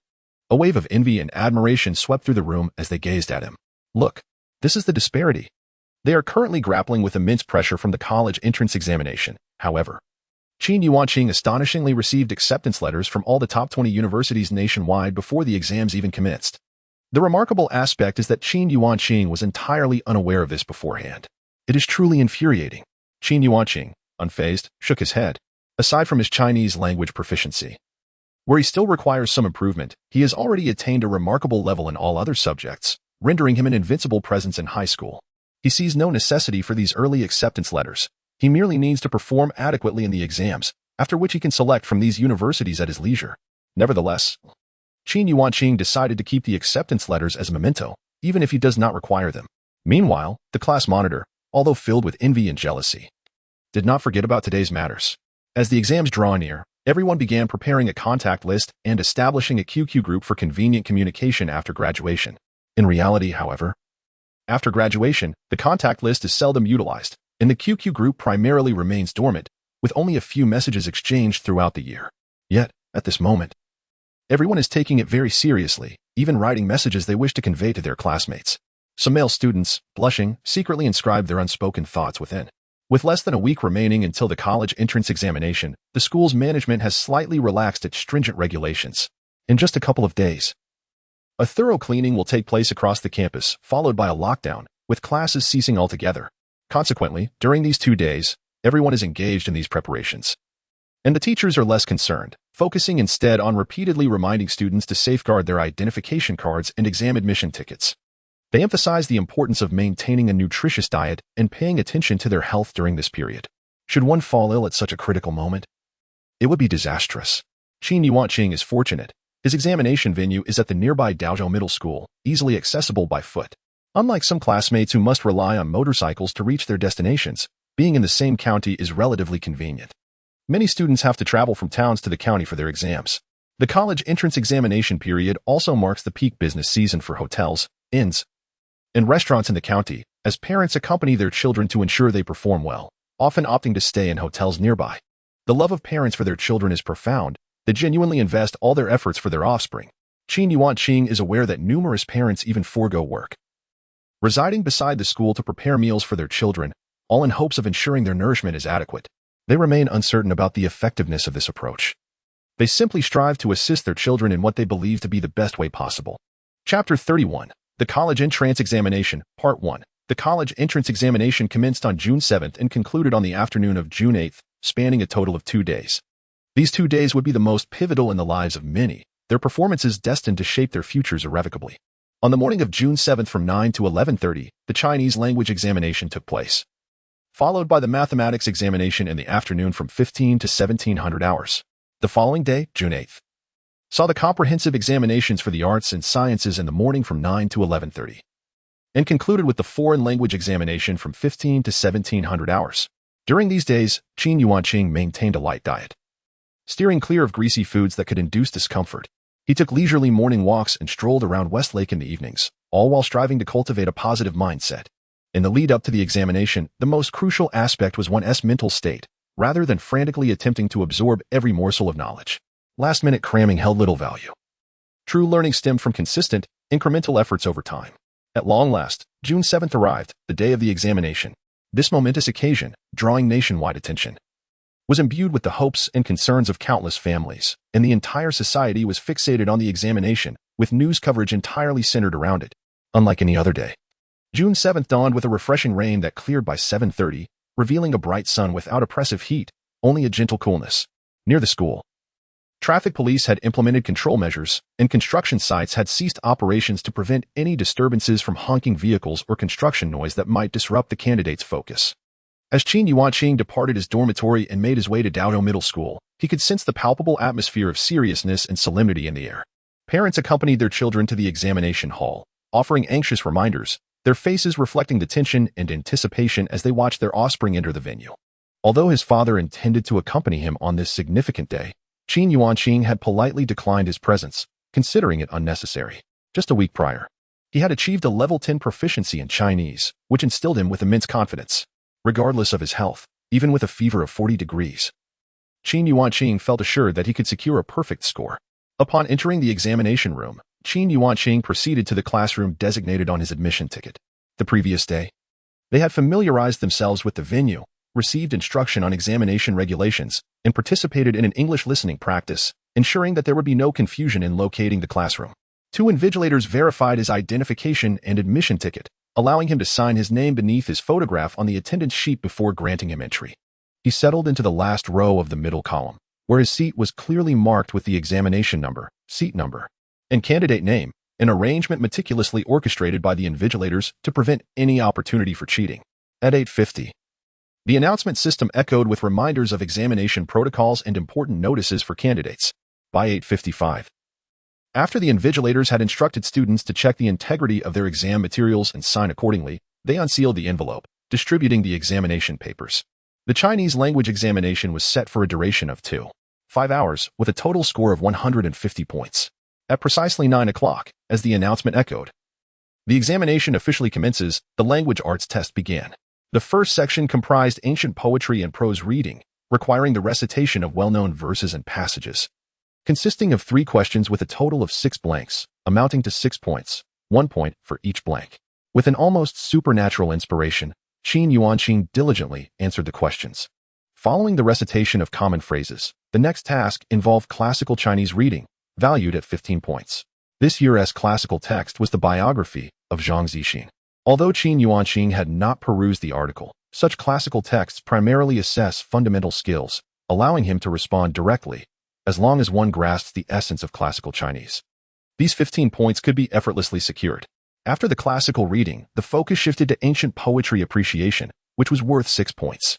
Qin Yuanqing completed the poetry analysis in just 5 minutes, as the emotional resonance of poetry made it an uncomplicated task. The second section dealt with literary classics and cultural readings, valued at 16 points.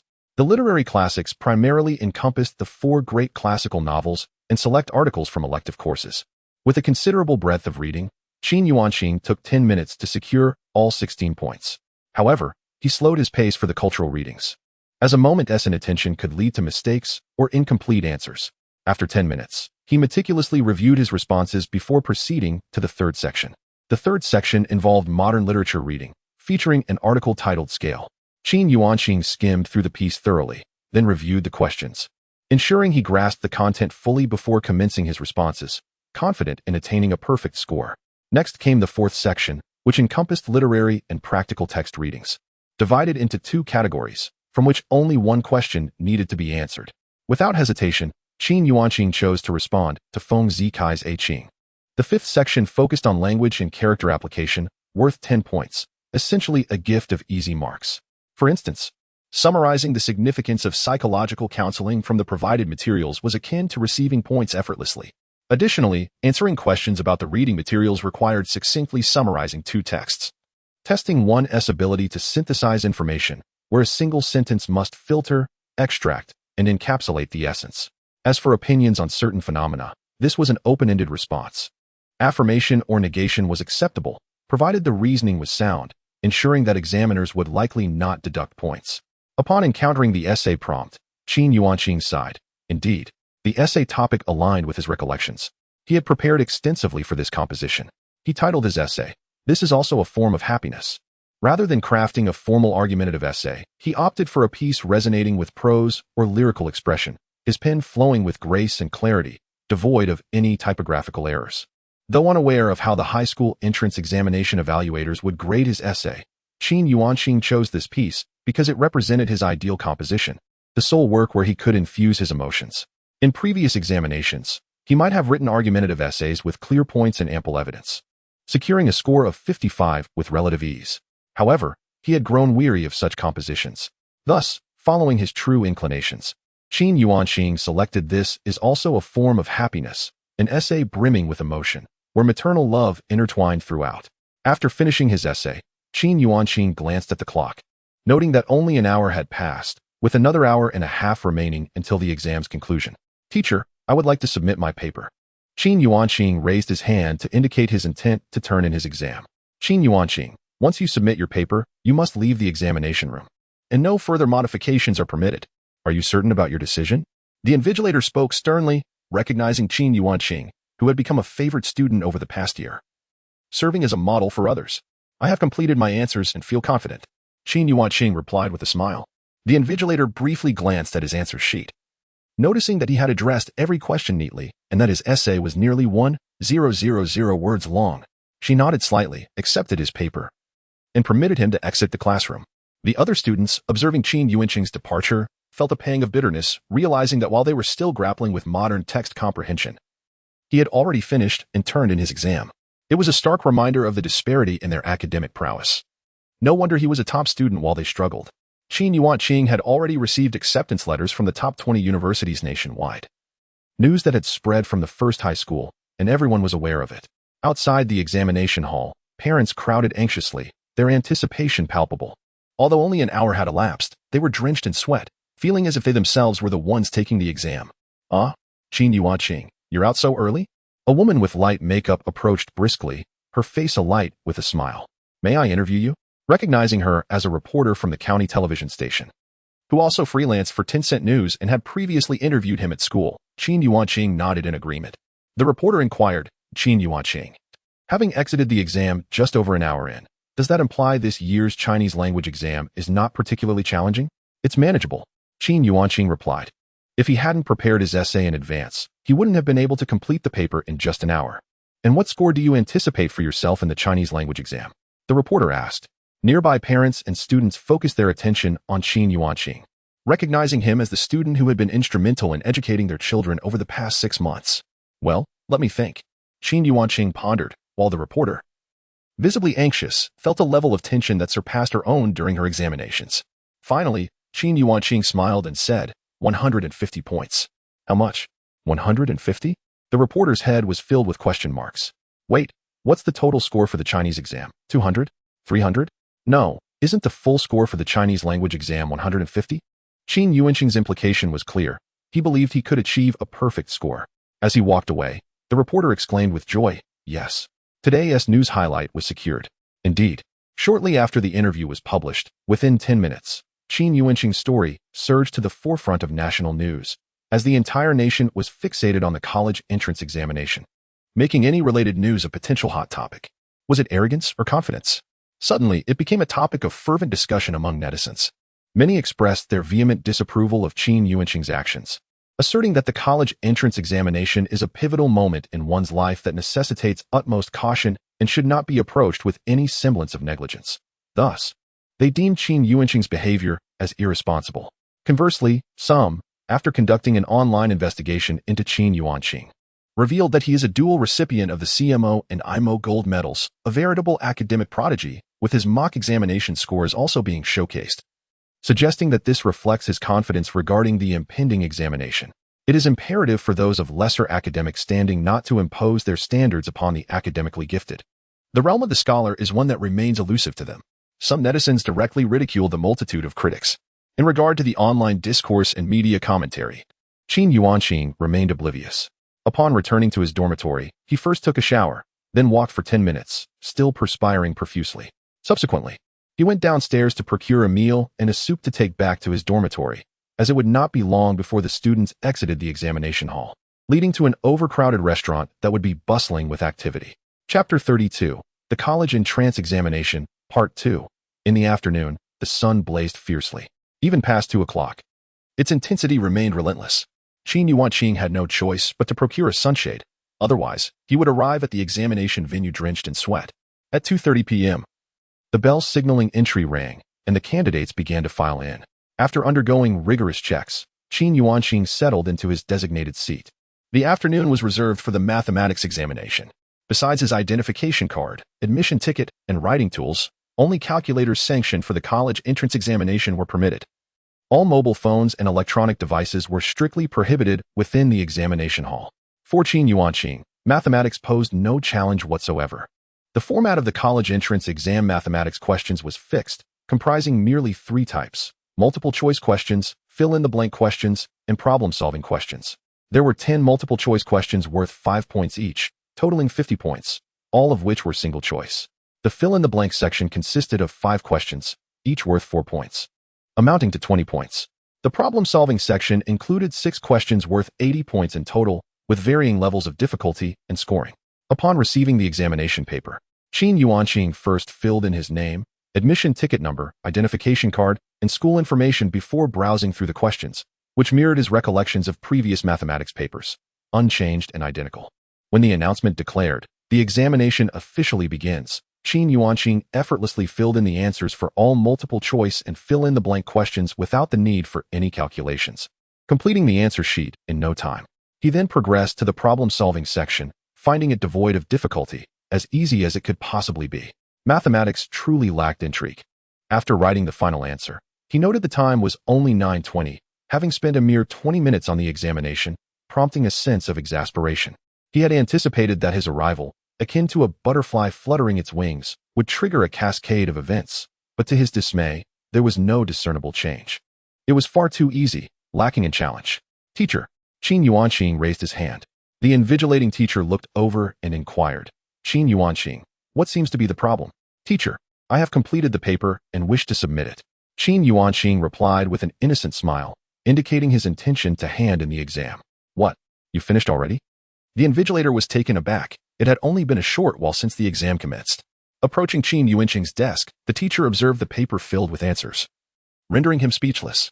With patience, he explained, Qin Yuanqing, you may submit your paper only after 45 minutes have elapsed since the start of the exam. Please remain seated until 3:45 p.m. before handing it in. Suddenly, in the same classroom, a delicate girl burst into tears, exclaiming, This is so unfair. I haven't even completed the multiple choice section, and you're already done with the entire exam. Why must I suffer like this? Why did I foolishly choose the sciences? I should have opted for the humanities. Other candidates bore expressions of dismay, feeling as though they had been struck down. The disparity was overwhelming, leaving them questioning their futures. Come on, this is the college entrance examination. Can we take this seriously and be a bit more cautious? They muttered to one another, lamenting the potential loss of friendships. Observing the situation, the two invigilators swiftly reported to their superiors and granted Qin Yuanqing permission to submit his paper. However, he was required to remain on campus, resting in a designated area until 3:45 p.m. before being allowed to leave. Qin Yuanqing submitted his exam paper, packed his belongings, and reluctantly made his way to the shade of a banyan tree. Fortunately, the sun was no longer as scorching, and the gentle breeze beneath the tree provided some relief from the heat. The questions were so simple, nothing had changed. Can I truly be blamed? Qin Yuanqing murmured, lamenting the inhumane nature of the college entrance examination system. Why must we wait a full 45 minutes after the exam begins to submit our papers? It should be my prerogative to submit when I choose. Qin Yuanqing, have you finished so early? At 3:40 p.m., a journalist who had interviewed him earlier approached for a follow-up. Was the math exam easy? Easy? Not at all. I completed the paper in just 20 minutes. But the teacher wouldn't allow me to submit it early. I had to wait until 3:25 p.m. before I could hand it in. Now I'm left to rest here, Qin Yuanqing complained. Dear journalist, the rules surrounding entry and exit for the college entrance examination need to be more humane. They are utterly devoid of consideration. Was the math exam truly simple? The journalist inquired. Indeed, it was exceedingly simple. The difficulty didn't even compare to our school's mock exams, Qin Yuanqing affirmed. This was not mere exaggeration. The final question of the math exam genuinely paled in comparison to the last question of their mock tests. In those 20 minutes, Qin Yuanqing had meticulously written out the processes and conclusions for all three parts of the last question, employing two different methods for several of the problems. Had he not been constrained by time, he would have taken even less time. The journalist was rendered speechless. This was disheartening. During her own college entrance examination, she had been tormented by mathematics, and she was in the humanities stream. Rumor had it that mathematics was even more challenging in the sciences. Had her own skills matched even a fraction of Qin Yuanqing's, the prestigious universities would have been at her beck and call. Nevertheless, the journalist crafted a brief report, complete with a photo of Qin Yuanqing, and within a mere 5 minutes, it surged to the forefront of trending news. At 3:45 p.m., Qin Yuanqing waved goodbye to the journalist and departed the school. Once home, he called his father, and his confident words alleviated any lingering concerns. He then opened his laptop and navigated to Sina News, only to discover that he had become a trending topic. Overwhelmed with a mix of amusement and disbelief, he thought, am I truly a top student? No, I am a superlative scholar. The flood of news and commentary surrounding the college entrance examination felt utterly mundane to him. Sighing, Qin Yuanqing felt a sense of resignation. The era of smartphones had only just begun, and compared to those that would emerge in the coming years, the devices available now seemed rather primitive. The age of smart technology was nascent, devoid of WeChat or Douyin otherwise. A game of Honor of Kings would have been delightful. Closing his laptop, Qin Yuanqing noted that it was already 4:40 p.m., and the exam was nearing its conclusion. He hurriedly went downstairs to pack dinner, realizing that if he missed this restaurant, he would have to wait until 7 to eat. On the morning of June 8th at 9 a.m., the exam for the highest scoring subject, the Science Comprehensive, commonly referred to as Lijong, commenced. This year, the Lijong paper maintained its traditional score of 300 points, comprising 120 points for physics, 72 points for biology, and 108 points for chemistry. This is strikingly similar to the scoring arrangement of the comprehensive examination papers that Qin Yuanqing and his peers encountered at school. The comprehensive exam is exceedingly challenging, with each multiple-choice question valued at 6 points, totaling 18 questions and an impressive score of 108 points. The first 12 questions consist of single-choice items, while the latter 6 are multiple-choice questions. Following this, the exam is divided into compulsory and elective sections. with the compulsory section accounting for 157 points and the elective section for 35 points. Qin Yuanqing glanced over the paper, and it was indistinguishable from the comprehensive exam papers he remembered. He sighed, reflecting on how even the desire to be inconspicuous was thwarted. He wished to remain low-key. Yet fate seemed determined to thrust him into the limelight. What could he do? In just 5 minutes, he completed the single-choice and multiple-choice questions, securing the 108 points effortlessly. It was hard to fathom how many candidates struggled for 2.5 hours without achieving that score. As for the subsequent non-choice questions, Qin Yuanqing diligently addressed each question in order, disregarding the distinction between compulsory and elective sections.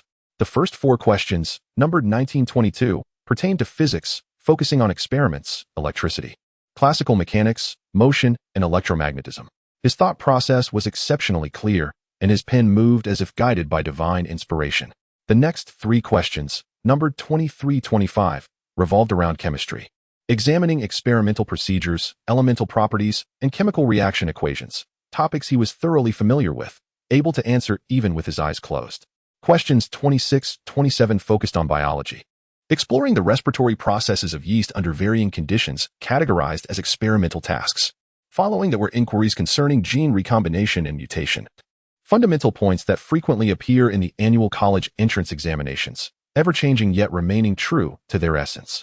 The elective section, worth 35 points, comprised knowledge from elective textbooks, which was neither overly significant nor particularly difficult. Qin Yuanqing methodically responded to each question. Many students, when tackling the elective section, often opted for seemingly easier questions to avoid running short on time. Upon completing his answers, only 40 minutes had elapsed. Instead of immediately submitting his paper, Qin Yuanqing reviewed it thoroughly, verifying his answers to ensure absolute accuracy before raising his hand to submit. By this point, 50 minutes had passed since the exam commenced, allowing him to bypass the designated break. However, Qin Yuanqing was somewhat taken aback by the presence of several reporters at the door. In addition to the female journalist who had interviewed him earlier, including representatives from Sina News, Tencent News, and Southeast News. Fortunately, the comprehensive exam this time was well crafted, with classic question types that did not exceed the syllabus. How much did he estimate he would score? It was difficult to say, but certainly no less than 300 points. Qin Yuanqing modestly participated in the interview, puzzled by the reporters who seemed to be stifling laughter. What was the reason for their restraint? If they wanted to laugh, they might as well do so. How times have changed. Why, when speaking the truth, did no one seem to believe him? In the afternoon, the foreign language examination awaited. Qin Yuanqing arrived at the school gate by 2:15 p.m. In his previous life, he had been late due to watching updates of a web series at an internet CAF, which resulted in his inability to enter the examination room until the listening portion concluded. This time around, he would not repeat such a blunder. As captivating as the web series might be, it paled in comparison to the importance of the college entrance examination. Unlike other subjects, English listening comprehension requires one to complete the listening section before attempting to answer the questions. The listening portion lasts for 20 minutes and is worth 30 points, making it imperative to pay attention, as guessing based on experience would lead one to select option B for all answers, yielding a probability of correctness exceeding 25, and roughly achieving an accuracy rate of around 30. In a previous life, Qin Yuanqing managed to score 10 points solely by choosing option B. As he engaged with the listening exercise, Qin Yuanqing effortlessly filled in each answer. Upon the conclusion of the listening segment, he did not hastily proceed to the subsequent questions. Instead, he meticulously shaded his answers on the answer sheet using a 2B pencil as required. He then began to tackle the questions methodically, addressing them one by one from start to finish. After completing each major section, he would shade in the corresponding answers with his 2B pencil. Finally, he faced the English composition task, which required approximately 120 words. It was crucial to maintain a balance, ensuring the count did not exceed 150 words. After conducting a brief review, confirming that every question was answered and every bubble filled in, Qin Yuanqing submitted his paper at precisely 3:55 p.m., marking it as the latest submission among all his subjects. Chapter 33. The end of the Gaokao at 5:00 p.m. on June 8th. The bell signaling the end of the English examination rang. At last, liberation. I shall indulge in a lengthy slumber, sleeping until the end of days. I yearn to explore, to visit Shanghai, to wander through the Forbidden City, to ascend the Great Wall. University, here I come. Candidates leaped joyfully, embracing their newfound freedom. The pressures of 3 years of high school far surpassed those of junior high and were considerably more intense than those in most universities. Once the Gaokao concluded, all stress evaporated, and students longed for a moment of indulgence. Qin Yuanqing had already packed away his belongings and gazed through the window at the students at the school gate, laughing and crying, resembling a raucous gathering. Yet, Qin Yuanqing understood, it is only in this setting that one truly comprehends such bittersweet emotions. What does the grueling 996 work schedule matter when compared to the high school experience?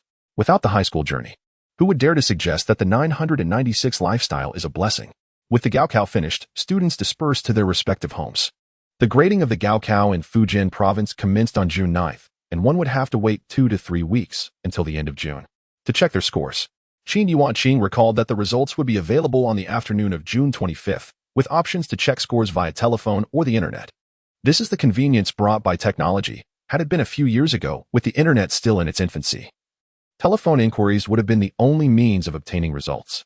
Of course, after the scores were released, the application process would begin in July. This is also one of the advantages of the Gaokao reforms, unlike in the past, when students had to select their preferred universities before knowing their scores, leading many with high marks to settle for ordinary institutions. Qin Yuanqing was unconcerned. His scores were unlikely to be dismal, barring a capricious grading from the Chinese literature examiner. In any case, as a top science student, he was confident in his prospects.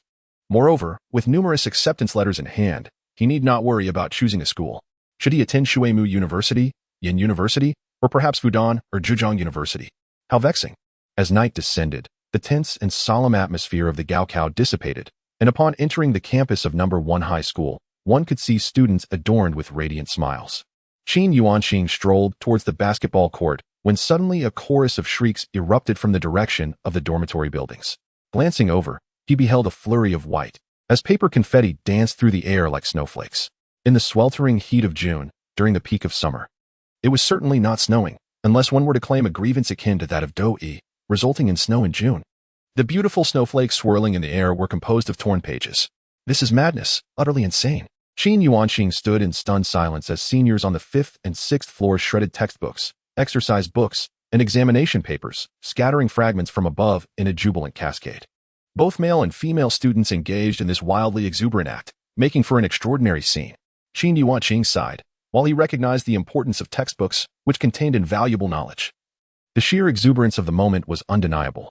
However, he comprehended the students' outpouring of emotions. 3 years of toil, no matter how arduous or exhausting, demanded perseverance. Without such resilience, one could only be consigned to oblivion, deprived of the opportunity to attend university. To be devoid of a university education signifies a forfeiture of access to better employment prospects. Numerous job postings in society stipulate a minimum of an associate's degree, often requiring a bachelor's degree, thus denying even the most basic chances for entry. Now, with the conclusion of the college entrance examination, this chapter has drawn to a close, and the pressures associated with it have dissipated. We are liberated. Long live freedom.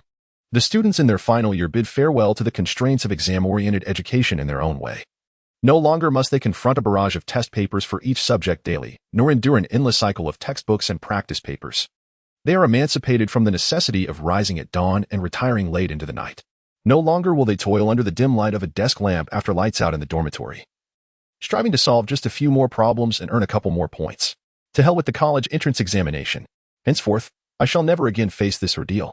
On the basketball court, the students who were previously engaged in play paused, silently observing the unfolding scene of their peers' release. The college entrance examination resembled a narrow bridge, with countless individuals attempting to traverse it, the other side representing a utopia of happiness.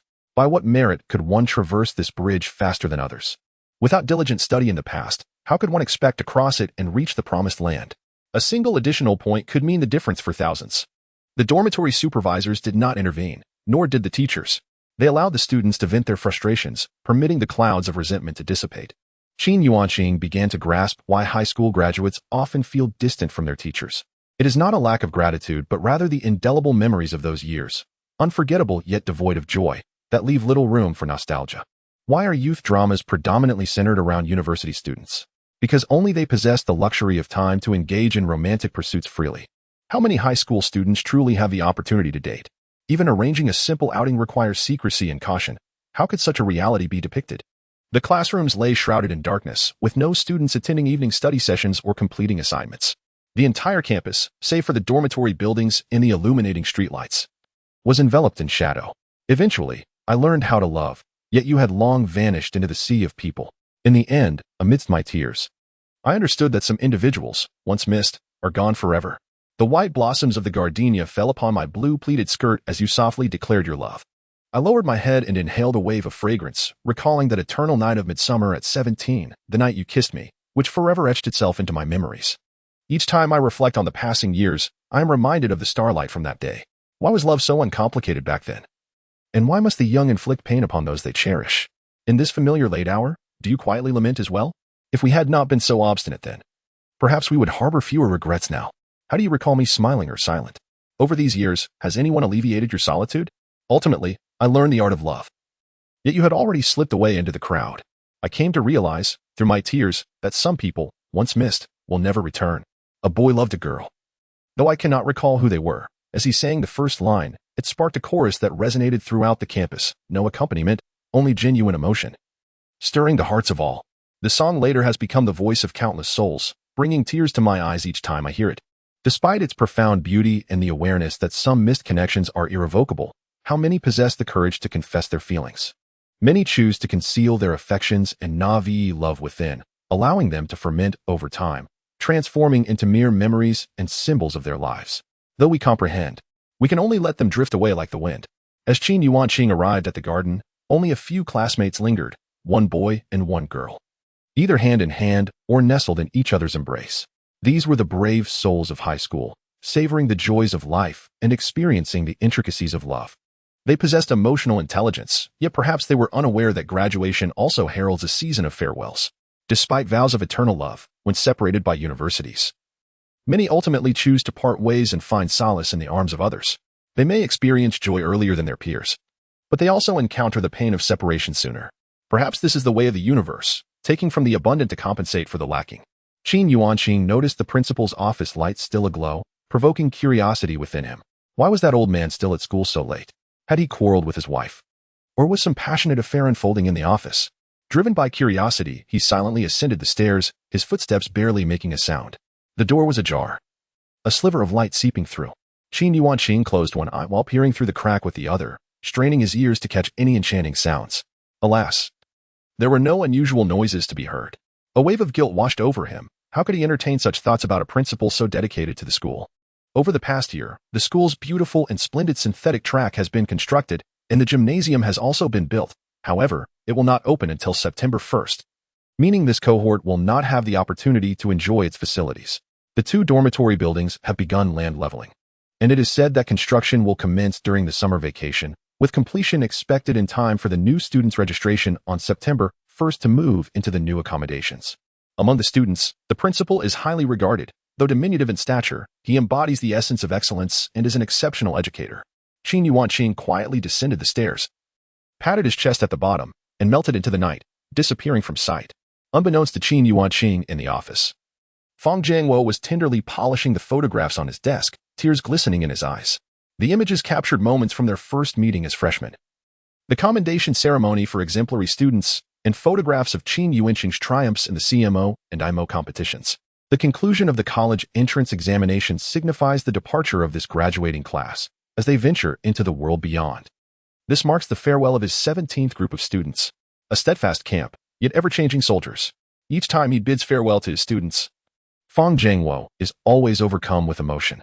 Regrettably, this is a solitude he must face alone, mourning quietly in the stillness of the night. It is often said that women are emotional while men are heartless and indifferent. In truth, it is not that men lack feelings. Rather, they simply struggle to articulate their emotions. Chapter 34. Returning home on the following day, Qin Yuanqing meticulously packed the textbooks and notes he deemed useful into his bag, discarding the rest as mere waste paper. Those textbooks and notes contained a wealth of insights from nearly a year's worth of diligent study, including case analyses and dissection of key concepts. They were indeed valuable, though he had no immediate use for them. He contemplated gifting them to his younger cousin when she entered high school, believing they could be of assistance to her. The scrap collector, her face aglow with joy, welcomed the end of the college entrance examination, marking the commencement of her most prosperous season of the year. Each student contributed at least 2 hefty bags of books, practice papers, and problem sets, representing a lucrative business opportunity that could rival an entire year's earnings in just a few days. Qin Yuanqing received over 197 yuan for his collection, The generous woman rounded the amount up and handed him 2 crisp 100 yuan notes. After bidding farewell to the scrap collector, Qin Yuanqing shook his head in disbelief. The textbooks, practice papers, and problem sets had cost him upwards of 10,000 yuan when purchased, yet now they were being treated as waste, yielding only 200 yuan. The financial loss was staggering, especially considering that the school's expenses alone for these materials would not have been less than 20,000 yuan. The depreciation was over 100-fold. Nothing could be more severe than this devaluation. Perhaps only the hyperinflation of Zimbabwe could rival it. Having tidied up the room and mopped the floor, Qin Yuanqing awaited his landlord's arrival to reclaim his deposit. Once that was settled, he gathered his suitcase and a large bag of documents, making his way to the school gate to wait for transportation. This time, his elder brother personally came to pick him up. They had spoken on the phone the previous night, during which his brother inquired about his return home and offered to come for him. This was a rare gesture. His brother was known as the laziest in the family, and Qin Yuanqing was pleasantly surprised by the offer. He graciously accepted, recognizing that accepting kindness is also a form of capability. "Brother, over here." Qin Yuanqing waved at a car. His brother's vehicle was a newly purchased manual transmission micro SUV, less than a month old. Although Qin Yuanqing could drive, he was unaccustomed to automatic transmissions and currently lacked a driving license. He had already planned to enroll in a driving school to obtain one. At this juncture, as long as one paid, they could acquire a license without the need for practice or examination. Soon, however, stricter regulations might come into play. He recalled that by the time he entered university, the cost of obtaining a driving license had doubled to nearly 7,000 yuan, with driving schools stating that procuring a license through dubious means was exceedingly difficult. Meanwhile, in Rome City at Min University of Education, within a secluded courtyard, dozens of computers were set up in a room, each manned by a teacher responsible for grading. The college entrance examination grading process was underway, with several such grading rooms in operation. Online grading for the examination had been implemented for several years. Objective answers were marked on answer sheets with a 2B pencil and evaluated automatically by computers. Subjective questions, however, were uploaded to the teachers' computers through the Ministry of Education's internal system, requiring manual grading and scoring by the teachers. Typically, each subjective question was evaluated independently by 2 teachers, with an allowable margin of error predetermined in the system, such as 1 or 2 points. If the scores from 2 teachers do not exceed the permissible margin of error, the average score is calculated. However, if the scores surpass the allowed deviation, a 3rd teacher will act as an arbitrator, providing the final result. The examiners are also unaware of the examinees' names or schools, ensuring that the examination process is fair and refined. Of course, there are exceptions. For instance, in the case of an essay, if both teachers award a score of 60, a 3rd teacher must arbitrate, and this individual must possess considerable authority in the subject of Chinese literature. On this particular day, the first essay of the college entrance examination, titled "This is Also a Form of Happiness," was submitted, having received a perfect score of 60 from both initial evaluators. The head of the Chinese department at Luda Shuangshi High School was selected to serve as the arbitrating examiner. Luda Shuangshi High School is one of the top institutions in Luda and a key school in Fujian province, consistently ranked among the top 5 in the region. As the head of the Chinese department, Lin Xiaomei's expertise in the subject is beyond question, establishing her as an authority in this field. Intrigued, Lin Xiaomei recognized that the college entrance examination differs significantly from regular assessments. It is rare for essays to achieve full marks, with hundreds of thousands of candidates each year. Only a handful of essays reach this pinnacle. Every exemplary essay is published as a model for others to admire and emulate, wielding considerable societal influence. Thus, each perfect essay is a rare gem, not only requiring excellent content, but also impeccable handwriting. The text must be devoid of typographical errors and excessive corrections, featuring elegant penmanship and neatly arranged paragraphs. As Lin Xiaomei examined the submitted essay, she nodded slightly. The writing was neat, the letters beautiful, and there were no corrections, creating a pleasing aesthetic that warranted a score of at least 55 without even considering the content. This is why language teachers continually emphasize the importance of practicing handwriting. Neat writing, akin to physical attractiveness, bestows a natural advantage. Examiners are tasked with grading hundreds of papers each day, making it impractical to scrutinize each one meticulously, typically spending only a minute on each question. Essays, likewise, are usually graded within 1 or 2 minutes. Consequently, when the handwriting is beautiful and orderly, it elevates the examiner's mood, naturally leading to higher scores. The essay stood out with its unique perspective. This is also a form of happiness, highlighting the greatness of maternal love. Lin Xiaomei, a mother herself with a 10-year-old son, once found her own mother's nagging bothersome. but after becoming a mother, she came to understand the essence of maternal love. 2 years ago, her mother passed away, leaving her unable to hear her mother's admonitions. Indeed, this realization constitutes a form of happiness. Lin Xiaomei's eyes welled with tears. The essay resonated deeply with her, and she concluded that such a remarkable piece deserved a perfect score of 60 without question. Her arbitration marked the birth of this year's first perfect essay in the college entrance examination. Meanwhile, Qin Yuanqing returned to his hometown, occasionally visiting his new house to oversee the workers renovating it. This was to be his own residence, not for rent or temporary use. Hence the care and attention to detail in the renovation. This renovation's total budget is approximately 400,000 yuan. The installation of windows and doors commenced today, costing a staggering 50,000 yuan alone. Additionally, the exterior wall tiles, crafted to resemble elegant marble, have already been affixed, incurring over 40,000 yuan. In his leisure time, he dedicates himself to writing. Previously, he envied the academic achievers who endorsed various examination materials, often spending considerable sums to acquire them. Now, he is summarizing and synthesizing his experiences with the aspiration of publishing a book for profit. In the realm of culture, what could be more lucrative than selling knowledge? Qin Yuanqing divides the subjects of Chinese, mathematics, English, physics, biology, and other essential disciplines into 2 volumes, titling his work The Qin's Treasury. Once his college entrance examination results are released, he is confident that he will attract publisher collaborations. Envisioning that every high school student will possess a copy of The Qin's Treasury, he sees no need for external endorsements, as he can advocate for himself. What could be a more effective approach? Dad, we must install a ceiling in the hall and dining area to maintain cleanliness. Otherwise, cleaning will become a daunting task. Qin Yuanqing discusses the renovation plans with his father.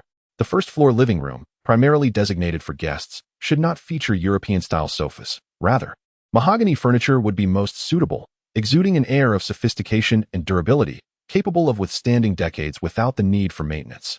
Furthermore, the space beneath the staircase should not be converted into a restroom, as each master bedroom already possesses its own, along with a guest restroom outside. This is more than sufficient. Qin Yuanqing is particularly averse to the rural tendency to utilize every inch of space, often leading to impracticality. Given the spaciousness of their home, it is imperative to maintain an elegant layout. Otherwise, it would appear quite awkward. Very well, let us proceed with your vision, as you are primarily financing the renovation. His father concedes, compelled to follow Qin Yuanqing's lead. Qin Yuanqing has long harbored his own plans for the house's decor, including the 3rd floor, where he intends to implement insulation measures on the rooftop to combat summer heat. Additionally, to mitigate potential water pressure issues during outages, he has installed pressure pumps at both the basement and rooftop, along with a 3-way control valve to prevent the water from the tank from flowing back into the main pipeline. Moreover, considerations regarding the size, depth, and drainage direction of the septic tank must be addressed, as neglecting these details could lead to significant complications in the future. He has also decided to remove the lychee trees that he purchased, despite their century-old heritage and annual yields. While they bear fruit, lychees hold little value, and the southeastern coastal region is prone to typhoons. In the event of a super typhoon, the trees could be uprooted, jeopardizing the safety of the house. After their removal, he plans to cultivate various flowers and plants to enhance the aesthetics of the garden. Qin Yuanqing believes that having a garden where he can tend to flowers and enjoy their beauty is delightful, envisioning a vibrant display when the blossoms bloom. His garden design primarily features common flowers from the Minnan region, such as roses, bougainvillea, and other beloved varieties. Due to the timely payment of wages and material costs, there was an abundance of workers available for the renovation, ensuring a smooth progress. In just over half a month, the project has already taken shape. The floor tiles have been laid, and the ceiling installation is halfway complete. With approximately another fortnight, the initial phase will be nearly finished. Meanwhile, Qin Yuanqing's Qin's Compendium is approaching its conclusion. Having fully mastered the knowledge of high school, Qin Yuanqing finds it considerably easier to synthesize and summarize the subjects. The types of questions presented are primarily classic in nature, with each problem serving as a foundation for deeper analysis and exploration. The most distinctive feature of his Qin's Compendium lies in these classic problems and their accompanying analyses. Furthermore, the interconnections and applications among mathematics, physics, chemistry, and biology are aspects that are not found in other textbooks. Chapter 35. The top scorer of the college entrance examination, as Qin Yuanqing busied himself with home renovations and the composition of the Qin family compendium. The evaluation of the college entrance examination papers at the normal university was progressing in a tense yet orderly manner. within the examination evaluation room of Fujian province. The examiners were diligently assessing the papers, meticulously assigning scores that would subsequently consolidate through a program process. The efficiency of this grading was significantly enhanced by computer assistance. Otherwise, the tasks of grading, tallying scores, and ranking would have been far more laborious. While the Chinese language papers required considerable manual evaluation, the mathematics section, particularly the multiple-choice questions, was assessed directly by computer, and the fill-in-the-blank questions offered singular answers, leading to a swift grading process. Only the problem-solving questions required manual scoring. Yet a substantial number of candidates struggled with even the first problem, allowing for rapid completion of the mathematics evaluations. The comprehensive science multiple-choice questions accounted for nearly half of the total score, with fill-in-the-blank and calculation questions also necessitating human oversight, though their answers were definitive, making the grading expeditious. Unsurprisingly, the English examination was the fastest to complete, as it predominantly consisted of multiple-choice questions, with only the final question requiring manual grading. Thus, English papers were typically the first to be evaluated, yielding results ahead of the others. Nevertheless, the examiners remained confined to the evaluation area, unable to venture beyond its boundaries until all subjects had been graded and the scores compiled, at which point they would regain their freedom of movement. As each subject's evaluation neared completion, the date for the announcement of the college entrance examination results approached. On June 25th in the afternoon, Qin Yuanqing's home was abuzz with the presence of numerous relatives and friends, all eager to learn of his examination results at the earliest opportunity. Additionally, a multitude of journalists had arrived, intent on securing the first scoop regarding Qin Yuanqing's performance. At this moment, he was indeed the darling of the news, and the release of his scores would undoubtedly become a sensational topic. Qin Yuanqing, what score do you anticipate achieving in this examination? A reporter inquired. I naturally believe I should score around 750 points. However, I am uncertain whether the evaluator of the Chinese paper will deduct points for the essay, Qin Yuanqing replied. Somewhat bashfully, the assembly of reporters, numbering over 20, rendered the household unable to function as usual. Thus they could not serve tea and instead resorted to distributing a single bottle of mineral water to each individual. Internally, Qin Yuanqing admired the journalists' professionalism. Their willingness to endure hardship in pursuit of breaking news was commendable. Upon hearing his estimate, the reporters exchanged incredulous glances, thinking to themselves that no candidate had ever achieved a perfect score of 750 points in the college entrance examination thus far. Enough. The provincial department has announced the launch of the score-checking system. We can now verify the results, one reporter suddenly exclaimed, prompting all eyes to turn towards Qin Yuanqing. Qin Yuanqing opened his laptop, navigated to the homepage, and clicked on the designated link. After entering his name, identification number, and examination registration number in the pop-up window, the results appeared. Chinese, 150, Mathematics, 150, Comprehensive Science, 300, English, 150, total score, 750. Indeed, as I had anticipated, achieving full marks in every subject. With a total score of 750. In the depths of his thoughts, Qin Yuanqing quietly mused, and at that moment, he noticed that both tasks in his system's taskbar had been completed. His learning currency had increased by 1,000, bringing the total to 10,500. Journalists eagerly captured Qin Yuanqing's college entrance examination scores, and promptly, they dispatched the meticulously edited reports, having previously conducted interviews and taken photographs. After triumphantly securing multiple gold medals in competitions, Qin Yuanqing also emerged as the top scorer in the science stream for the college entrance examination in Fujian province, achieving a perfect score of 750, an unprecedented record. This exemplary scholar was not merely defined by his flawless score. He also garnered 75,020 in total, marking him as the first in history to attain such a remarkable achievement. A child from humble beginnings had risen to prominence. As news articles circulated, they boasted extravagantly. In such circumstances, when else could one boast? A hot topic, a sensational news story. The first to report would seize the spotlight. Qin Yuanqing's friends and family showered him with congratulations. His father ignited the fireworks that had long been prepared, although the daytime display was less visible. Who cared at that moment? Everyone was simply reveling in the celebration.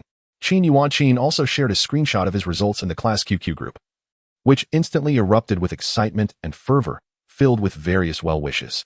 Soon, other classmates began to share their own scores, creating a lively atmosphere.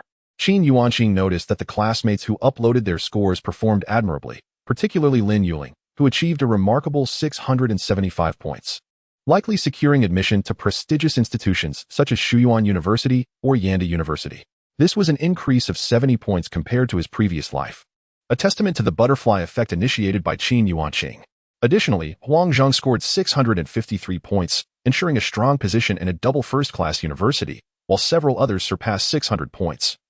A significant improvement from the past. Qin Yuanqing, what secret do you possess that allowed you to achieve a perfect score of 750? A journalist inquired. The secret to success? This is a common question posed to entrepreneurs and business people during interviews. Qin Yuanqing thought to himself, the opportunity for publicity had arrived. With a smile, he responded, I have compiled my secrets to success in the Qin's Compendium. It encompasses my insights on effective study methods as well as a summary of knowledge across various subjects in high school science. Divided into 2 volumes, which I have already completed. The reporters, upon hearing Qin Yuanqing's reply, displayed expressions of astonishment, as they had not anticipated that he had authored a book. Excitement followed, yet another sensational news story was born.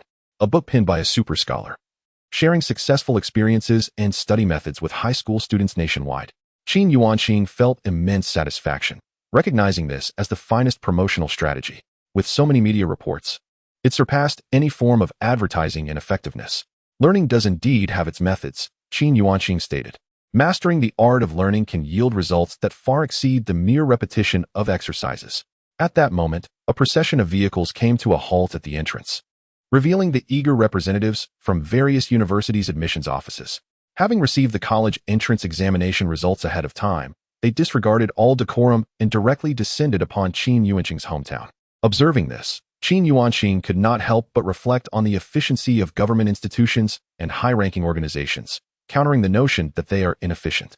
Remarkably, it had been less than 20 minutes since the examination results were released, yet the admissions officers had already arrived at his home, a journey that typically requires at least 40 minutes from the county seat via the expressway.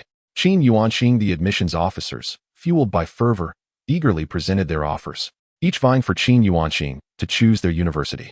It was an inevitable scramble. As the first student in 30 years to achieve a perfect score since the reinstatement of the college entrance examination, the competition was fierce. Securing him would undoubtedly enhance their institution's prestige. Even esteemed universities like Shuimu University and Yen University were embroiled in a fierce contest. If Qin Yuanqing were to decline their invitation, how could they claim to be among the finest in Huaxia, despite having sent acceptance letters in advance? The admissions officers were anxious, for they had yet to secure a commitment from Qin Yuanqing. This marked their third appeal, yet the tables had turned. It was now they who were in need of Qin Yuanqing, not the other way around. Full scholarships? Waivers for tuition and accommodation? Additional living allowances? The competition among the universities left the journalists astounded. Qin Yuanqing found himself at the center of a frenzy, with universities clamoring for his admission, nearly resulting in chaos in the rural setting. The shock of the situation raised questions about the distortion of human nature and the decline of moral values.